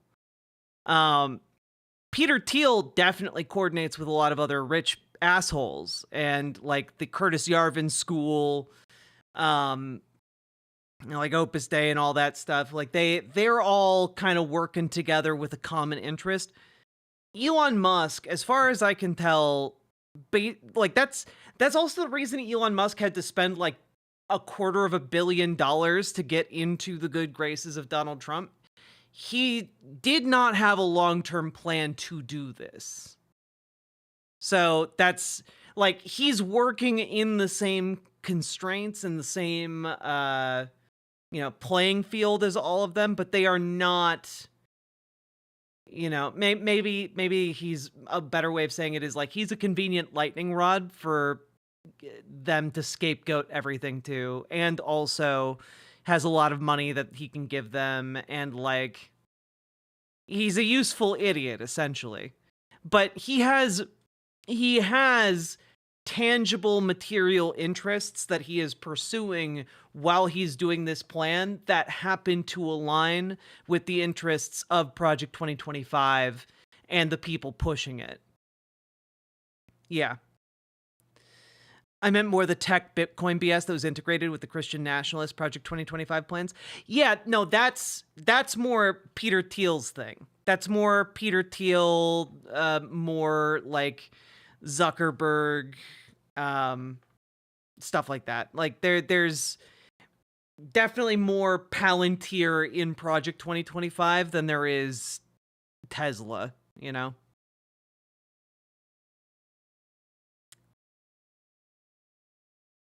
Oh, Clan, you can be rude to me. Don't be rude to other people in chat. You're being a big old weirdo. Stop it.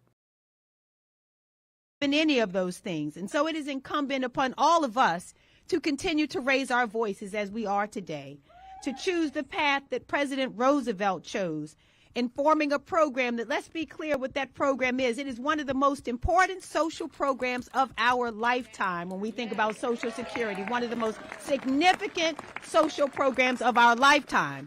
And this is a program that many worked for. Worked many, many years for, to contribute, because it is America's promise to us when we paid into Social Security. And yet this is under attack even today. We recognize as well that the Social Security program is not just the program, but we are standing in front of a building that represents thousands of Marylanders who have been coming to work in this building. Civil servants for over 60 years now who have been coming to this building, doing the essential work of processing Social Security checks for nearly 72 million Americans. 72 million Americans. And be clear, when we think about the servants who stand in this building and buildings all across our country, these are men and women who come to work every day. And these are not Democratic jobs or Republican jobs. These are American jobs. It is also the case that those who have served in this building do so no matter who the president is. Many of them have served for decades under Republican presidents, under Democratic presidents, again, because they serve the people. And so what we know here is that the work that our civil servants do is far-reaching. And it is really important to say that when you target civil servants, you also target the people they serve. This is a really important point. And so it is not just the people who are sitting in these seats, but the people that they serve. And so if you look behind me, you know who's in this building? These are the American people who are in this building. And they serve our grandmothers, our grandfathers, our mothers and fathers like mine, our friends, our neighbors, and family members with disabilities who rely on Social Security, and their children. And in his wicked hunt for vengeance, this president has decided that no target is too small, no family is too vulnerable, and no American is out of bounds. And this isn't just about an attack on Americans who are in this building, but it's an attack as well on the exhausted mother who calls 988 for a lifeline, for support in the darkest days. It's an attack on that single dad who has to call out of work because his daughter's Head Start classroom closed its doors.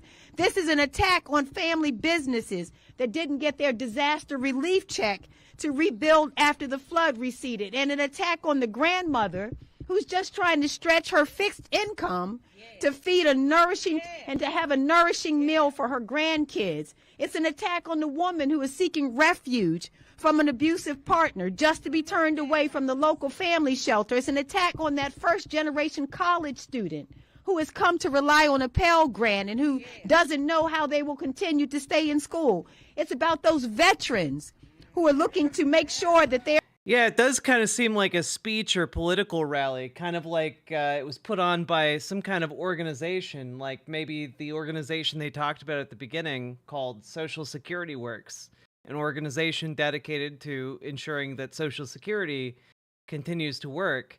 Probably because earlier today, or rather yesterday at this point, we got this little bit of insight into the Republican machinations currently ongoing. Time opportunity here in unified government to actually address mandatory spending. Yeah. Mandatory spending is the biggest driver of the debt in this country, and so we have to.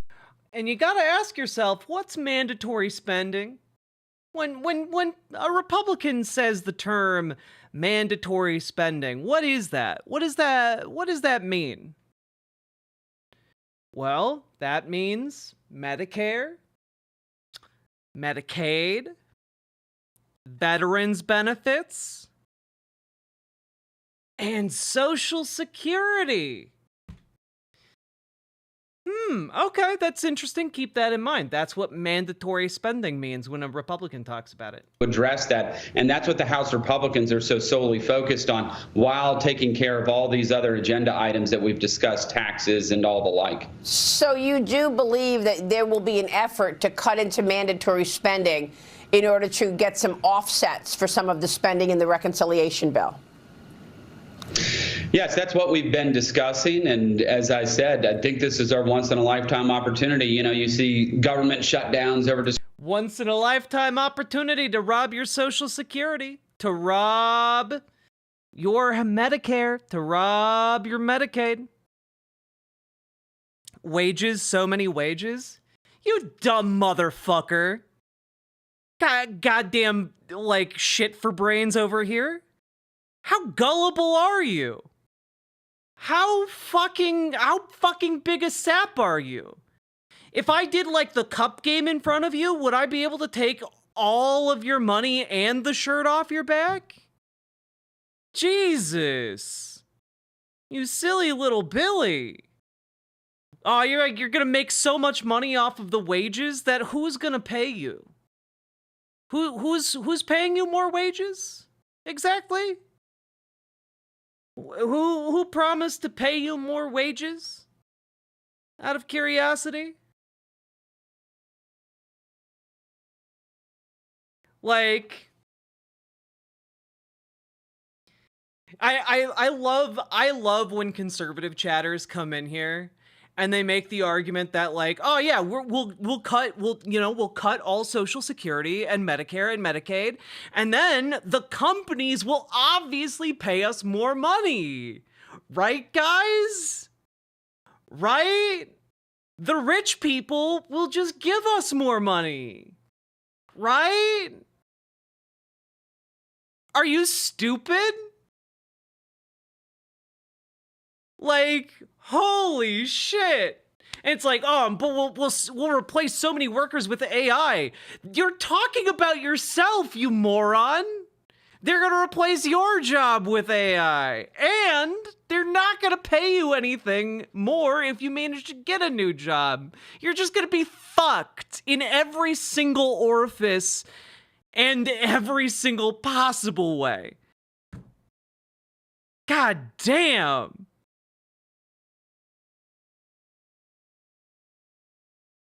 Yeah, literally the economic advisor to the White House today. We're gonna make so many people economically destitute, and you, a fucking king among morons, go, yes, yes, wonderful. I love it. What a wonderful plan. You fucking rube. The entire town you live in could piss on you and tell you it's raining, and you'd believe it. You'd be like, ah, dang, I wish I had an umbrella. Tee-hee. What a warm summer's day. Weird that there are so many dick-shaped clouds out, though.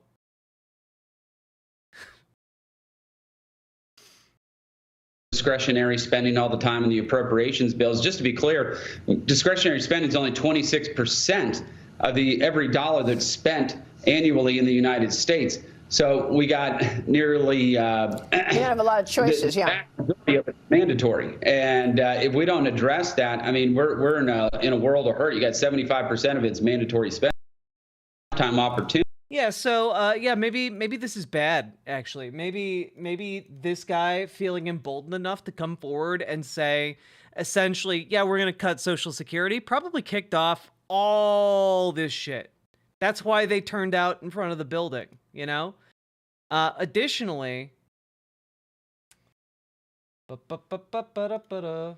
we also have this from one of the dumbest motherfuckers currently in the US government, and one of the other dumbest motherfuckers currently in the United States government here. Again, Elon Musk, as we established earlier, not understanding how the Social Security database actually works, and to a comical degree. And then Mike Lee saying, oh yeah, Social Security is a huge ripoff for Americans. We should definitely get rid of it, bro. We should definitely get rid of it. It's just such a huge ripoff, you know? If we got rid of it, it'd probably be pretty good. God.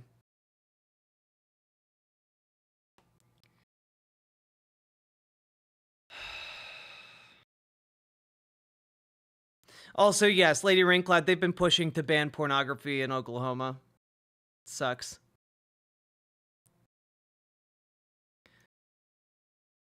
Nothing wrong with saving money. How about we cut all of the money that goes to fund your life first? How about we save that? Like, cut your food money, cut your, like, stop paying you wages. We can save a few bucks, maybe a couple cents by cutting off water. Evict you onto the street in the middle of the woods somewhere. We could save some money by doing that. Right?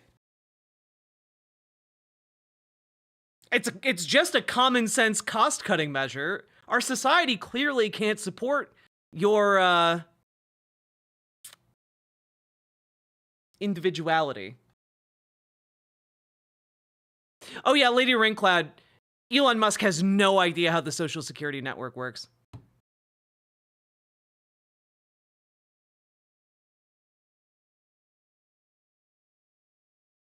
Pretty much why logically it won't happen. You're a dumb motherfucker. Which, in Republican circles, just out of curiosity, which do you think wins out? Do you think it's common sense and, relatively sane political policy that's rooted in logical argumentation? Or do you think it's rampant greed, Which of these two things do Republicans seem to value? As somebody who pays attention to politics 24/7, I can tell you it's not the first one. It's greed! You got it, Mr. Miyagi. I knew you guys were smart.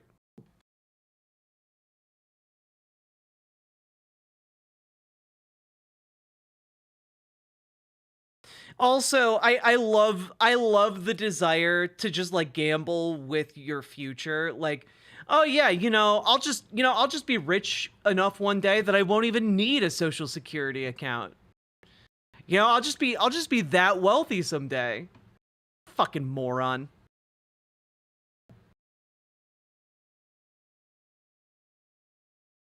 Oh, you need to feed my grandma to the wood chipper? Fuck yeah, I love cost-cutting measures. Who are you arguing with? Some dipshit in Twitch chat. Their appointment at the VA won't get canceled. And I ask you a question. And what is this about? What is it for? You hear about this new product, Soylent Green? They just launched it after putting my mother in the wood chipper. They tell me it's a great cost-cutting measure for society. And you know what? It's delicious too. None of it is about making our government more efficient. And you know what? If they want to have a conversation about efficiency, we can have that conversation about cutting costs. But how deeply unserious and how deeply callous is it to cut costs on the backs of the veteran? Do we cut costs on the backs of the kid in Head Start, the grandmother on Medicare? How shameful is all of this? How shameful is it? And I want you to shame. This is shameful. It is disgusting. And you know what? Tell me this. And this is important for us to notice. This is what Senator Van Hollen was pointing our attention to. Is this also, it's all a ruse. What is it about? Does cutting... You're right, H. Jorturth. We should just Logan's run everyone. You get to live until you're 25, and then the crystal in your hand starts glowing, and that's it! Time to go live on the farm outside of the dome. Does cutting Medicare lower the cost of eggs? I don't think so. How does slashing funding at the Social Security Administration? It was 30. Nah, you know what? They had to make common sense cuts, Mr. Miyagi. It went down to 25. They had to save money for the economy. Cut the cost of gas. How does firing a bunch of civil servants lower the cost of housing? And how does Elon Musk having access to Social Security lower the cost of prescription drug medications? It doesn't. It's been already a whole month, and we have yet to see this administration do any of what is... It should be 60. You know what? You test those methods first, bud. ...promise a single attempt to lower costs for Marylanders or for the American people. Something the president vowed to do on day one, and he has not done it. The day they want to start doing that work... We'll buy you a nice steak, and then you can run into the electric fence, okay? You can test out our methods first. Then my door is open, as are the doors of all of my colleagues here who are here, whose doors are open to do the work on behalf of the American people. So for as long as they continue to keep hardworking Marylanders in their crosshairs, for as long... God... No, unironically, you people arguing for mandatorily killing people who reach a certain age, you're fucking crazy. Like, what's wrong? Like, genuinely, what's wrong with you? Like, what possesses you to watch, like, a dystopian, like, sci-fi movie and go, yeah, that's a good idea, actually. What's wrong? Like, what? What hurt you? Are you just afraid of being old? Like, I don't know. If you want to die when you turn 60, go for it. That's up to you. If you want to die when you turn 70, go for it. You don't get that right over other people. That's like me saying, I think you both are old enough. Time to take you out behind the shed. That, like, you understand it's that arbitrary, right? That's stupid as fuck. And you should both be ashamed at having those ideas. long as they continue this awful witch hunt that will harm working class Americans everywhere. And let me tell you, this man is hurting people who voted for him, the people who didn't vote for him, and the people who did not vote at all. He's hurting all Americans in a way that is so callous, so callous. And so that we will continue in this day to meet our... Like it's just crazy to me that you're like, yeah, the elderly should just die, or people who are 60 should just die. And like, I don't know, tell me you've never loved an older person in your life, I guess. And also, I don't know, maybe we should just tax millionaires and billionaires more. That seems like, I don't know, of the two options available to us, I think taxing wealthy people more is probably an okay way to go. No, not killed. Just stop spending time and resources on extending their lives unnecessarily. You understand that's basically the same thing, right? God. Jesus Christ. Patriotic obstinance that puts our country first, that puts the middle class first, that puts people first, whether they voted for him. Yeah, we won't kill them. We'll just, you don't get medical care when you turn 60. Fucking crazy. Him or not, all of us deserve to have a president who can see us. So I thank you all so much again for coming out today. It gives me a great pleasure to introduce to you Baltimore's favorite son, Representative Kwesi Mfume, who has served us so honorably. He's going to be followed by one of Baltimore's other favorite sons. He's going to say, now, wait a minute. We now have new Congressman Johnny Oshescu who will come after him. But please help me to welcome Representative... Can someone explain the sign with the googly eyes on it to me? I've been wondering about it this entire time. Is it a mollusk? It looks like a wagon? What's going on here? Look, like it's a well-made sign, but I genuinely don't get it. Kwesi Mfume.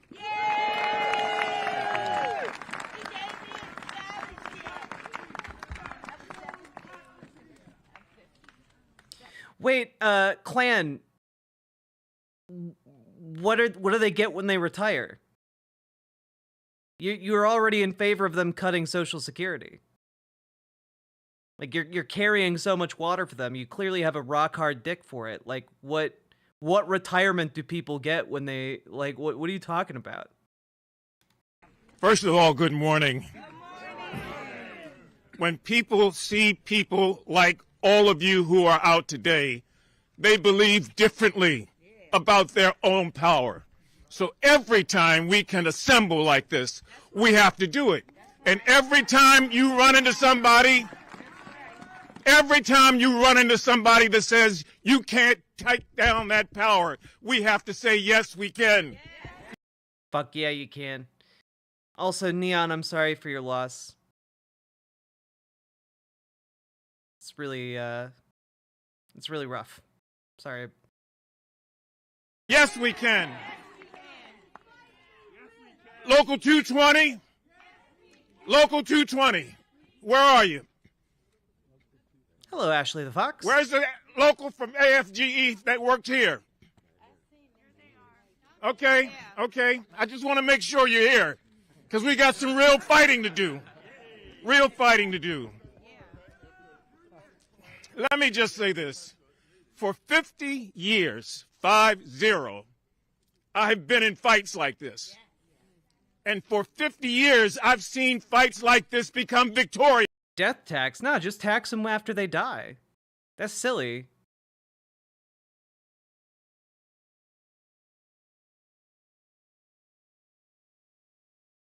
You don't gotta be clever with like the death tax. Just tax people from when they die. Like what genuinely, what's wrong with you? Like, are you a troll or are you genuinely this stupid? It's hard to tell.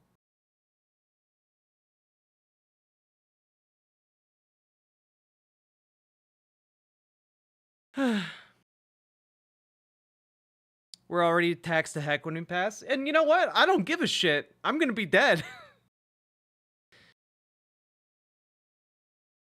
If only you were a troll. Oh no. I don't know if we can rehabilitate you, friend. I don't know. I don't know if we can fix you. I'm sorry. You'll have to go to the feminization camps. Because people don't stop. And so I'm glad all of the media is here. We need you to tell this every time you get an opportunity. Maybe the over and estrogen will over and save over her. again. Because so many people think that they have no power. There are men and women in this building and elsewhere who have worked hard all their lives. They've loved their country. They've highly favored their faith. They believed in an America that was for all people. They get up every morning.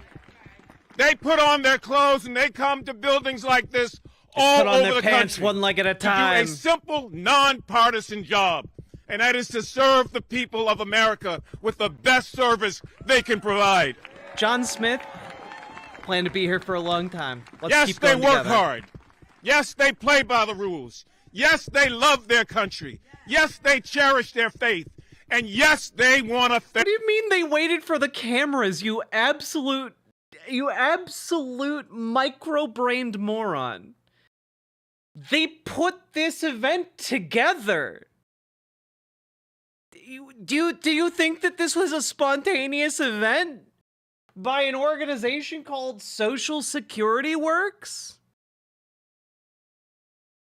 Did you think that like they were like they wait? Are you fucking dumb? What's wrong with you? Yeah, they held a press event.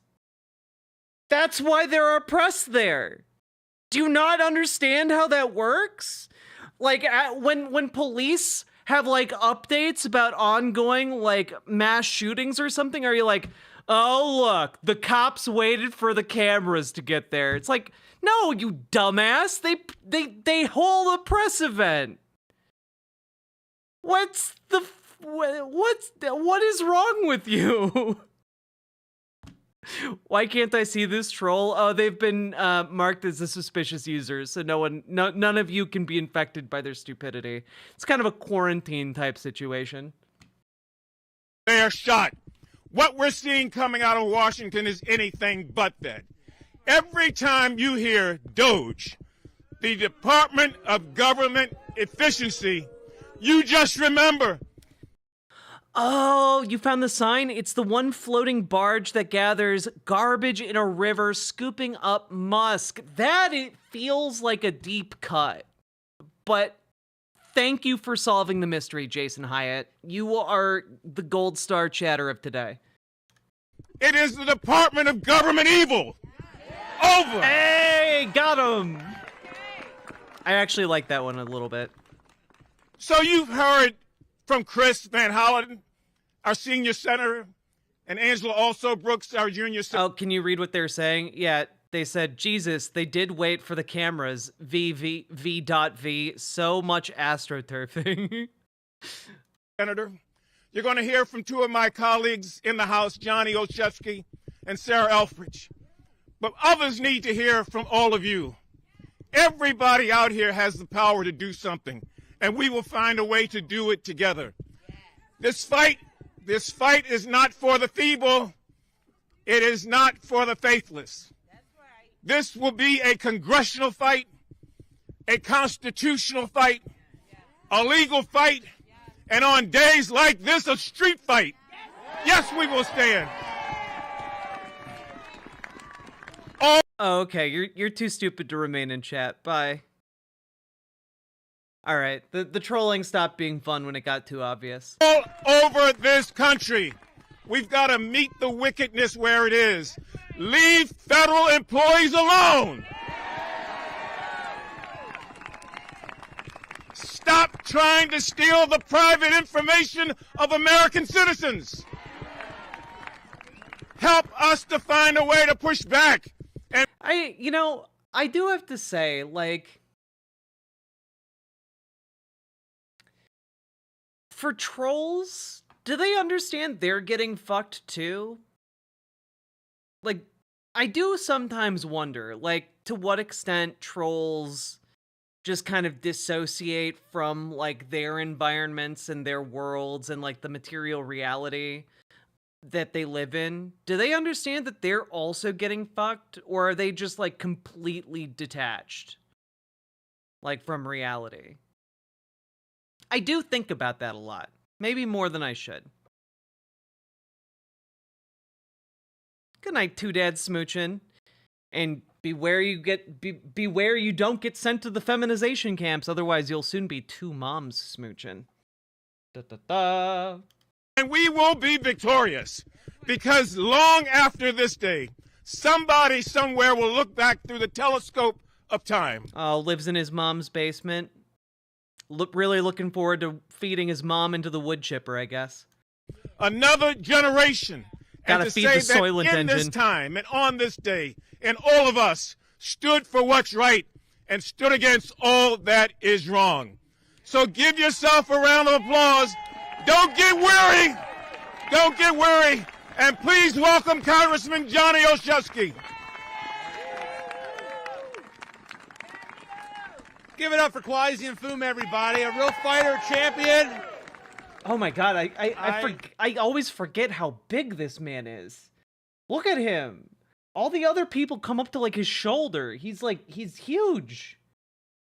He's like our very own, like, Andre the Giant, but in politics.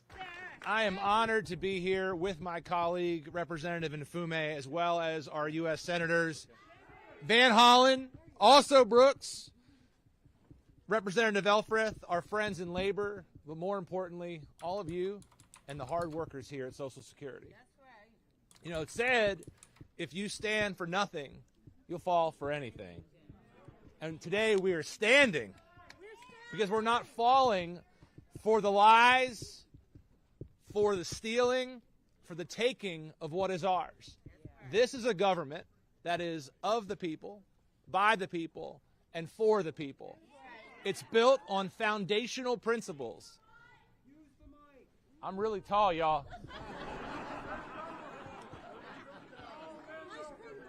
It's built on foundational principles like rule of law that says everyone's equal under the law. It's built on principles like consent of the governed that says that we have to agree with what our government is doing. Do we agree with what's going on right now? No. Are we going to stand up and fight against it? Yes. It's built on checks and balances. It's built on federalism. So you can't unilaterally go in and wipe out agencies. You can't unilaterally go in and take hard-earned benefits. You know, the civil service was created because of corruption, because we wanted to stop what this president and Mr. Musk are accusing us of trying to stop now. Look back in history. You know, actually, I want to invite the president and Mr. Musk to come back to my American government classes, learn a thing or two about how democracy is supposed to work.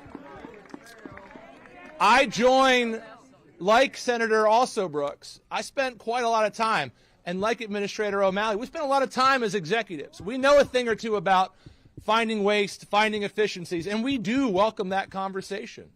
But there is a way to do it. President Trump, you have the White House. You have control of the House and the Senate. Come to the table. Let's have the conversation. Let's have Republicans in the House and Senate actually have to vote on these illegal and unconstitutional actions. Let's go. So we know they've got Project 2025. But what you see today is the start. I'm desperately trying to Google the size of this guy, and I can't find it. I can't find it on the fly. I want to know how tall he is so badly. He ate Fetterman's pituitary gland. Yeah, his third eye opened. Part of Project 2026, where those who stand by quietly and who are afraid to or who are unwilling to step forward and call out what's happening, you will be held accountable in this next election.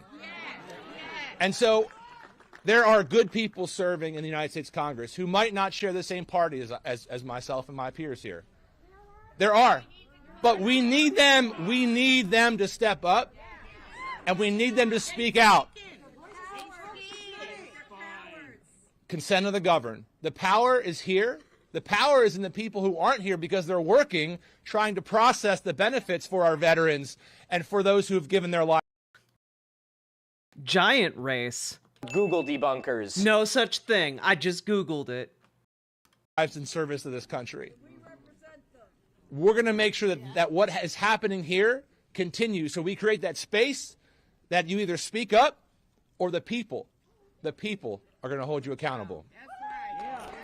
Yeah, it's weird that his Wikipedia page doesn't show his height, but it can't possibly be an oversight because how could anyone overlook this guy? He's always got the higher ground. I'm lucky to be in this work with another amazing new representative representing the capital city and Howard County. Please welcome my good friend, Sarah Elfreth, everybody.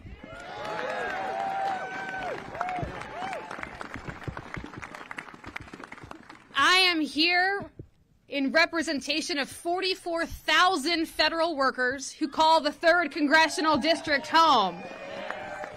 I am here as the proud daughter of 2 civil servants, now retired, collecting Social Security that they paid into, and that the hardworking people behind us are spending their careers processing and ensuring that one of the greatest social contracts this country has ever built, Social Security, where before more than half of seniors lived and died in poverty, where our children who are developmentally disabled or otherwise disabled had no recourse, no support from their government, where dependents of those folks had no recourse or no support for their government, this country stepped up and federal civil servants stepped up to ensure that social contract exists and continues. And yet, an unelected person, unconfirmed by Congress, there's no check and balance for Mr. Musk, who has billions of dollars in self-interest with contracts with this federal government and foreign governments, has his hands on our data and is systematically coming for civil servants across this country. Okay, just to weigh in on the conversation folks seem to be bent on having in Twitch chat. I've actually had this debate before, and my position is pretty straightforward, and that's individuals should have the right to, end their lives as they see fit within the confines of certain guide rails as decided upon by medical science. I don't think other people have the right to euthanize you. I think that is a pretty disgusting idea. But I do think that individuals of sound mind should be able to make that decision for themselves. Again, within the certain confines, there are decent guidelines and decent ethical rules that I think need to be followed, but that's my entire stance on it. I don't particularly care for maid-like programs that kind of are coercive and born of lacking of goods and services that could simply be provided to somebody. But I do think that there are circumstances under which someone could rationally come to the conclusion that it's time to end their own lives.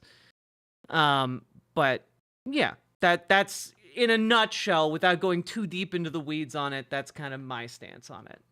I don't think somebody should be able to make the decision for somebody else, even if you think that their suffering is too much to bear. I think that they should be able to make that choice themselves if they can, and if they can't, then I think a default assumption to life is generally pretty safe to say, unless there's a living will involved. We have the playbook, folks. Project 2025 is going to tell us where they are going next. Department of Education, NOAA, incredibly important for Maryland. And Social Security, Medicare, Medicaid, those are social contracts that, as Congressman Olszewski pointed out, are here because of the consent of the governed. And so we need to fight with every ounce of our beings. Thank you for being here today. We are in the minority in the House and the Senate, and so you are so important. You are the key here. My phone in the office has been ringing off the hook. Thousands of Marylanders have been calling us, and I thank you. But I've talked to a few of my Republican House members. Their phones are not ringing, folks. They are not hearing from their constituents. Yeah, Gamer G, Canada, I don't like the MAID program, but there are different states in America that have had like assisted euthanasia programs for a while. Or I believe the preferred term is assisted death programs for a while.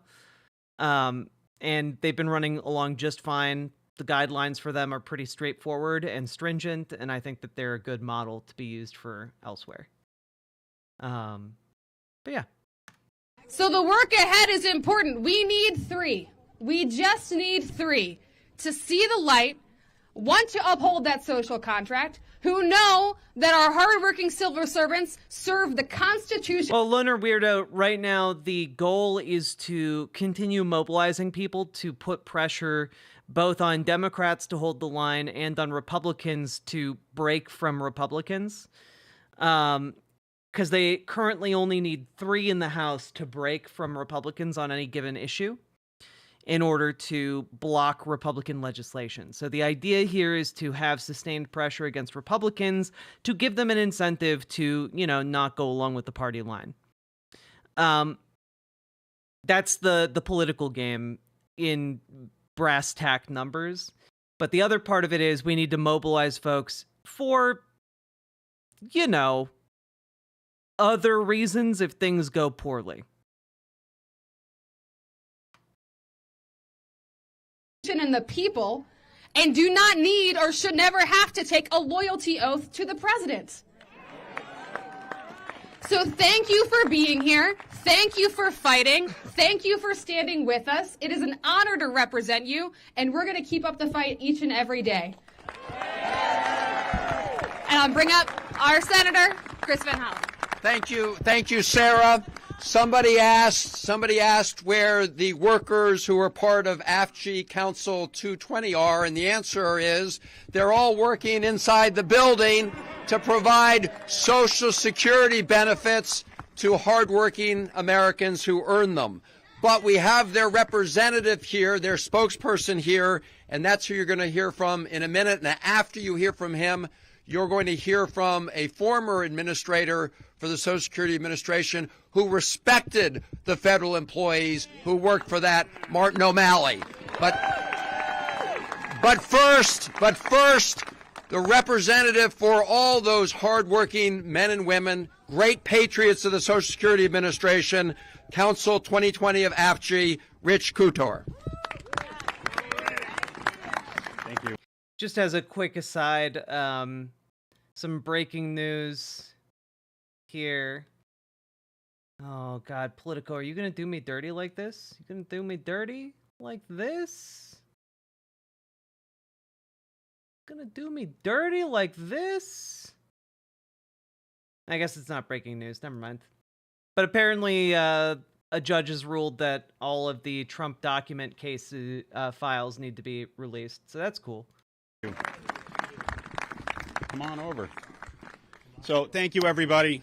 You've heard a lot from the Maryland Congressional delegation so far about the attack that the Social Security Administration and indeed the apolitical civil service is under right now. You've heard a lot in recent weeks about this so-called deferred resignation boondoggle that is being fought up in Boston right now. I want to tell you something. Up in Boston. This agency has been suffering under record attrition. We're at a 50-year staffing low.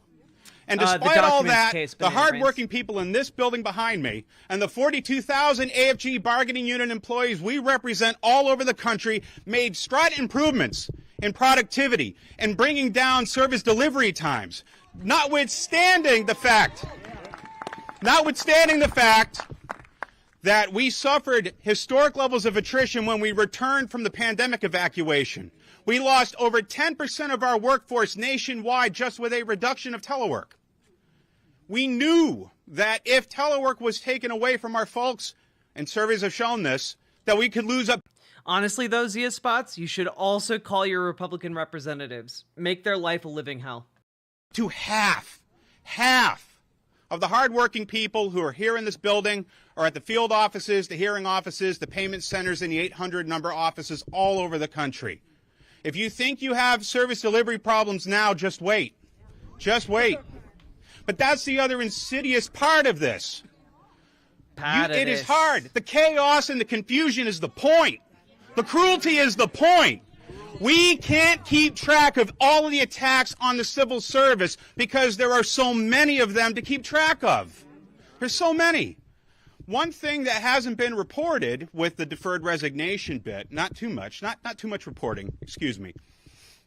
The White House and DOGE, which we believe stands for the Destroyers of Government Effectiveness, God, politicians love their acronyms so much. It does make me cringe inside. It hurts me.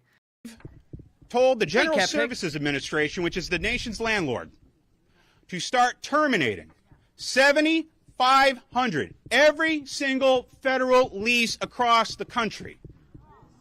So not only are they trying to drive us out, and I'll tell you, when I take claims, when she's taking claims, when we work on cases, we don't check your voter registration. We don't ask you who you voted for in the last election. We do our jobs without regard to politics day in and day out.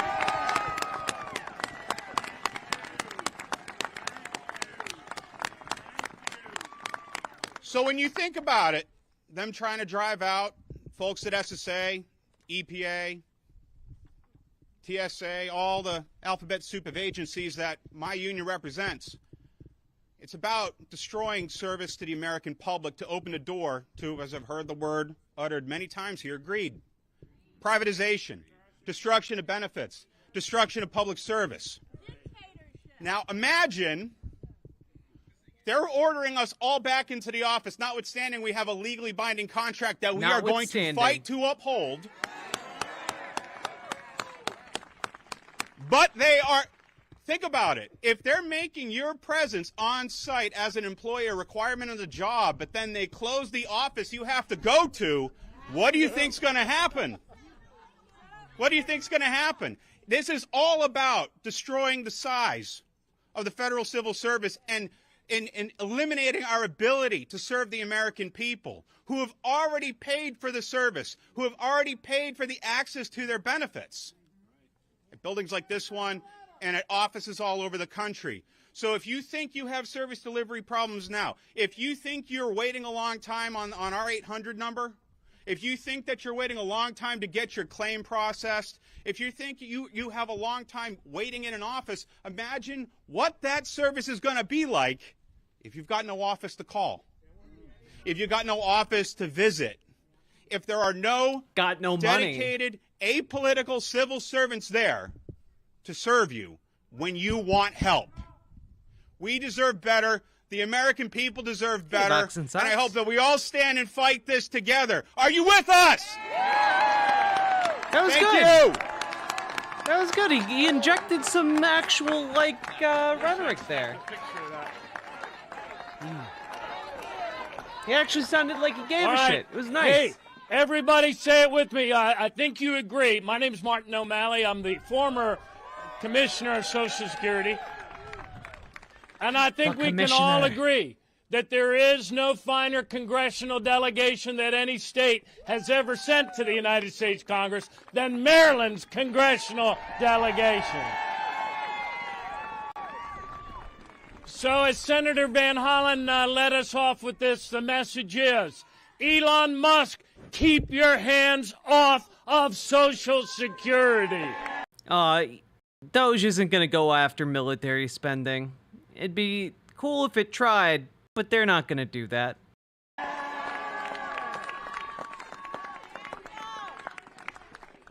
If you want to find an example of efficiency, look no further than the men and women right behind us in these buildings. And the 1,211 offices all across the United States. This is the largest insurance company in the free world, and you know what its overhead is? Less than 1%. Less than 1%. Pretty good. Allstate operates on 19%. Liberty Mutual operates on 23%. These men and women serving those in the dawn of life, those in the dusk of life, those with disabilities, parents with children with severe disabilities, they do it for less than 1%. Oh, it's almost like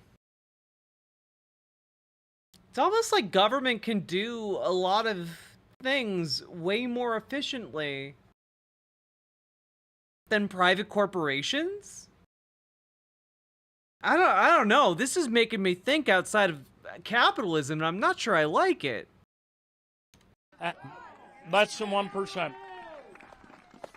How could it function without profit? Have cut this agency to a 50-year low, and now the unelected co-president wants to cut Social Security even further.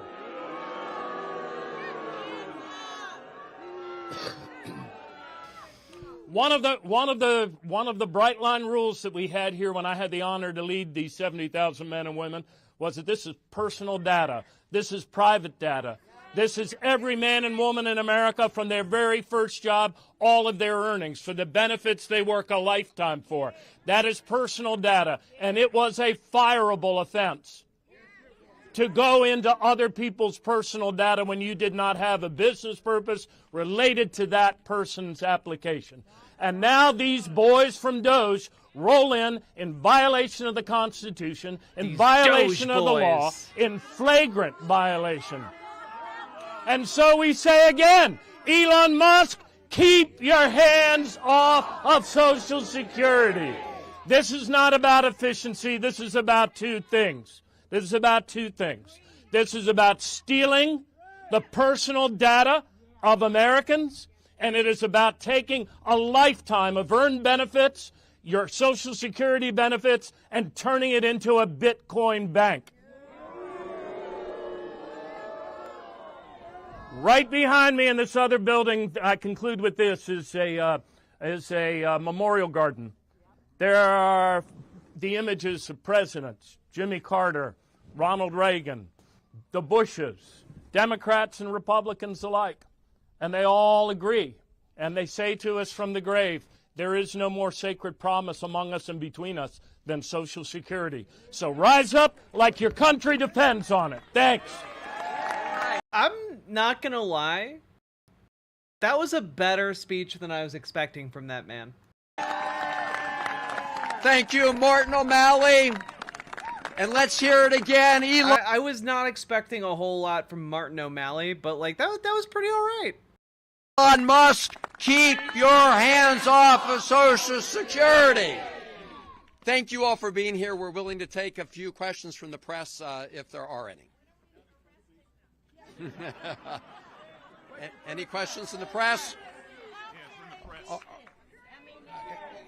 All right. If there are no more questions from the press, are you fucking kidding me? Yes, we will hang around. Oh, go ahead. Okay. I spoke to a number of people in this crowd who are really frustrated with what they feel has been a relative lack of action from the Democratic Party. So how can the Democratic Party step up and actually implement the system of checks and balances? And those are directly right. Well, the Democratic Party is out here. This is the Democratic Party. A lot of people, but also people who are not Democrats, need to be out here as well, because everybody, as you heard, is impacted. We also need like all Democratic hands on deck. Like maybe we should make sure our house is in order before we start going and trying to get another house in order as well. Just like obviously we should do both at the same time, but like, you know, it's a valid question here. Where's Hakeem Jeffries in all this? You know? By Social Security, doesn't matter what party you are. Now I can tell you this, that colleagues from the Maryland delegation, we are fighting every day in the United States Senate and the House of Representatives to stop this power grab and to stop these illegal actions. We're also doing everything we can to support the court actions that are being taken, because that is the first line of defense when you have massive law breaking and when you have Republicans on Capitol Hill who refuse to do anything. So we are doing everything in our power, and we will continue to do. And I can tell you, Team Maryland has been the tip of the spear in terms of fighting against Elon Musk's takeover. Thank you all very much for being here, and we'll stick around. It is true, Gamergy. They need to improve their messaging on Medicare, Medicaid, and Social Security. They've never been super good at messaging, like, the core elements of it. Also, did he literally take one question from reporters and then skedoodle? Are you kidding me? This is another thing, right? Like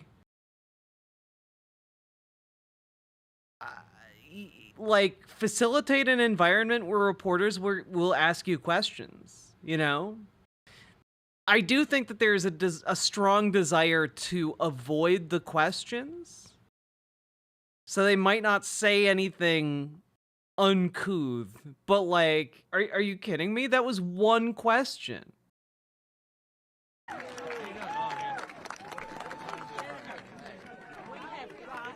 My work is done here, but you didn't do anything.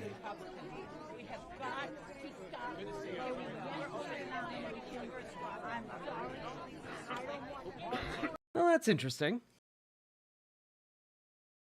That last protest was a lot better.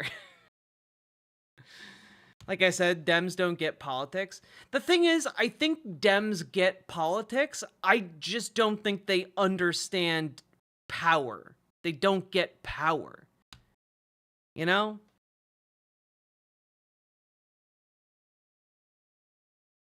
Yeah, also, Lovely Pariah, this was not an indivisible joint, which probably explains why there were not that many protesters there.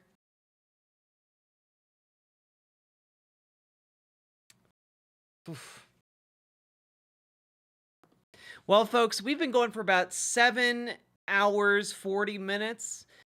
If you've been getting something out of stream, please hit that follow button over on Twitch. Hit the subscribe button on YouTube. Like the YouTube stream. Please consider dropping those subs, donos, memberships, super chats, etc. because this show is ultimately brought to you by you guys. You, the viewers, make it possible for me to spend 7.5 hours talking about this, going over these protests, doing my best to try and make them a little bit interesting. Doesn't feel like 7 hours. Time flies when you're having fun. I don't know that this stream was super fun, but I did try my best. We did have good times. Remember all the good times, chat? Remember the good times we had about democracy falling apart?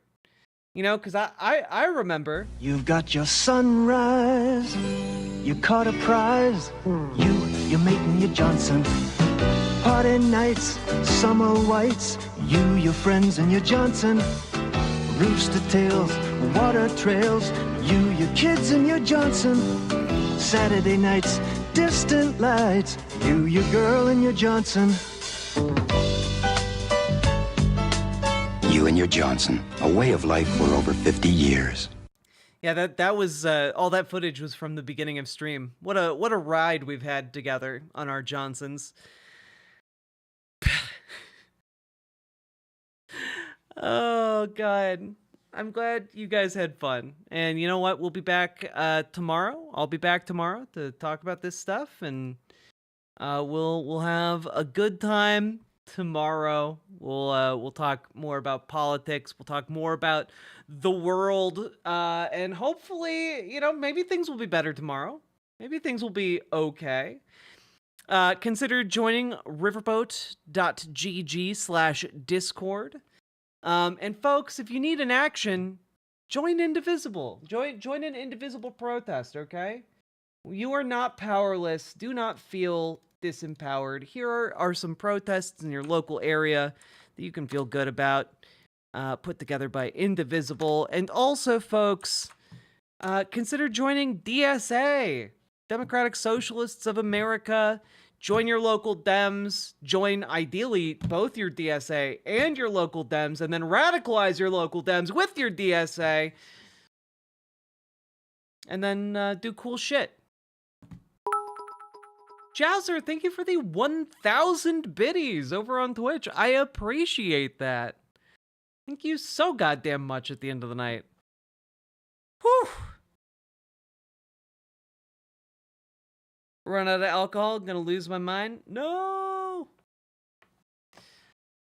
Okay, yes, if you join the Discord, you can ask GamerG about DSA, you can ask Dragonfly about getting involved with your local Dems, making a difference, etc. Radicalize the DSA with you, your mate, and your Johnson. True. I'm really exhausted. Y'all have a good night. Bye.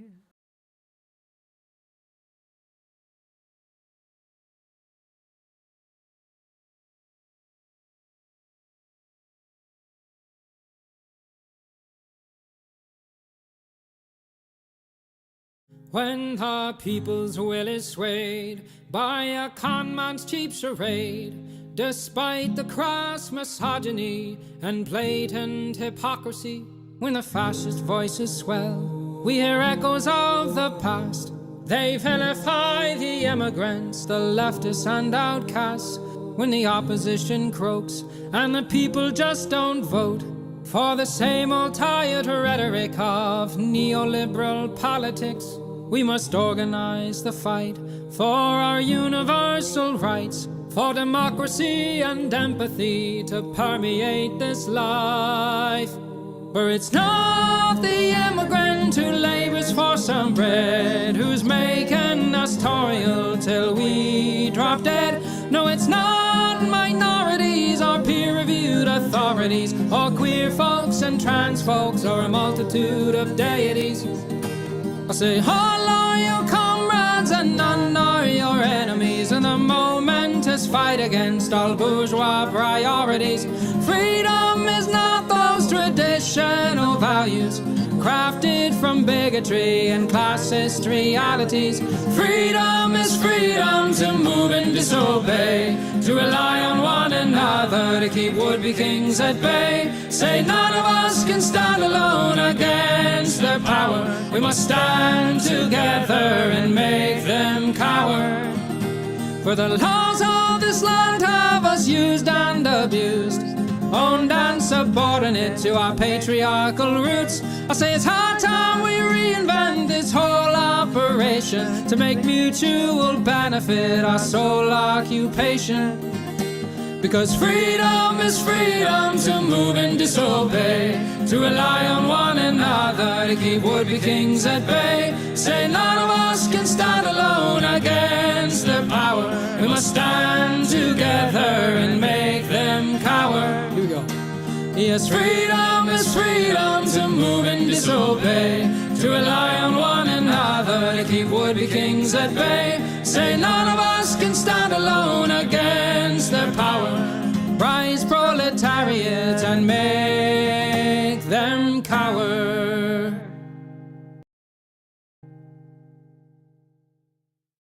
When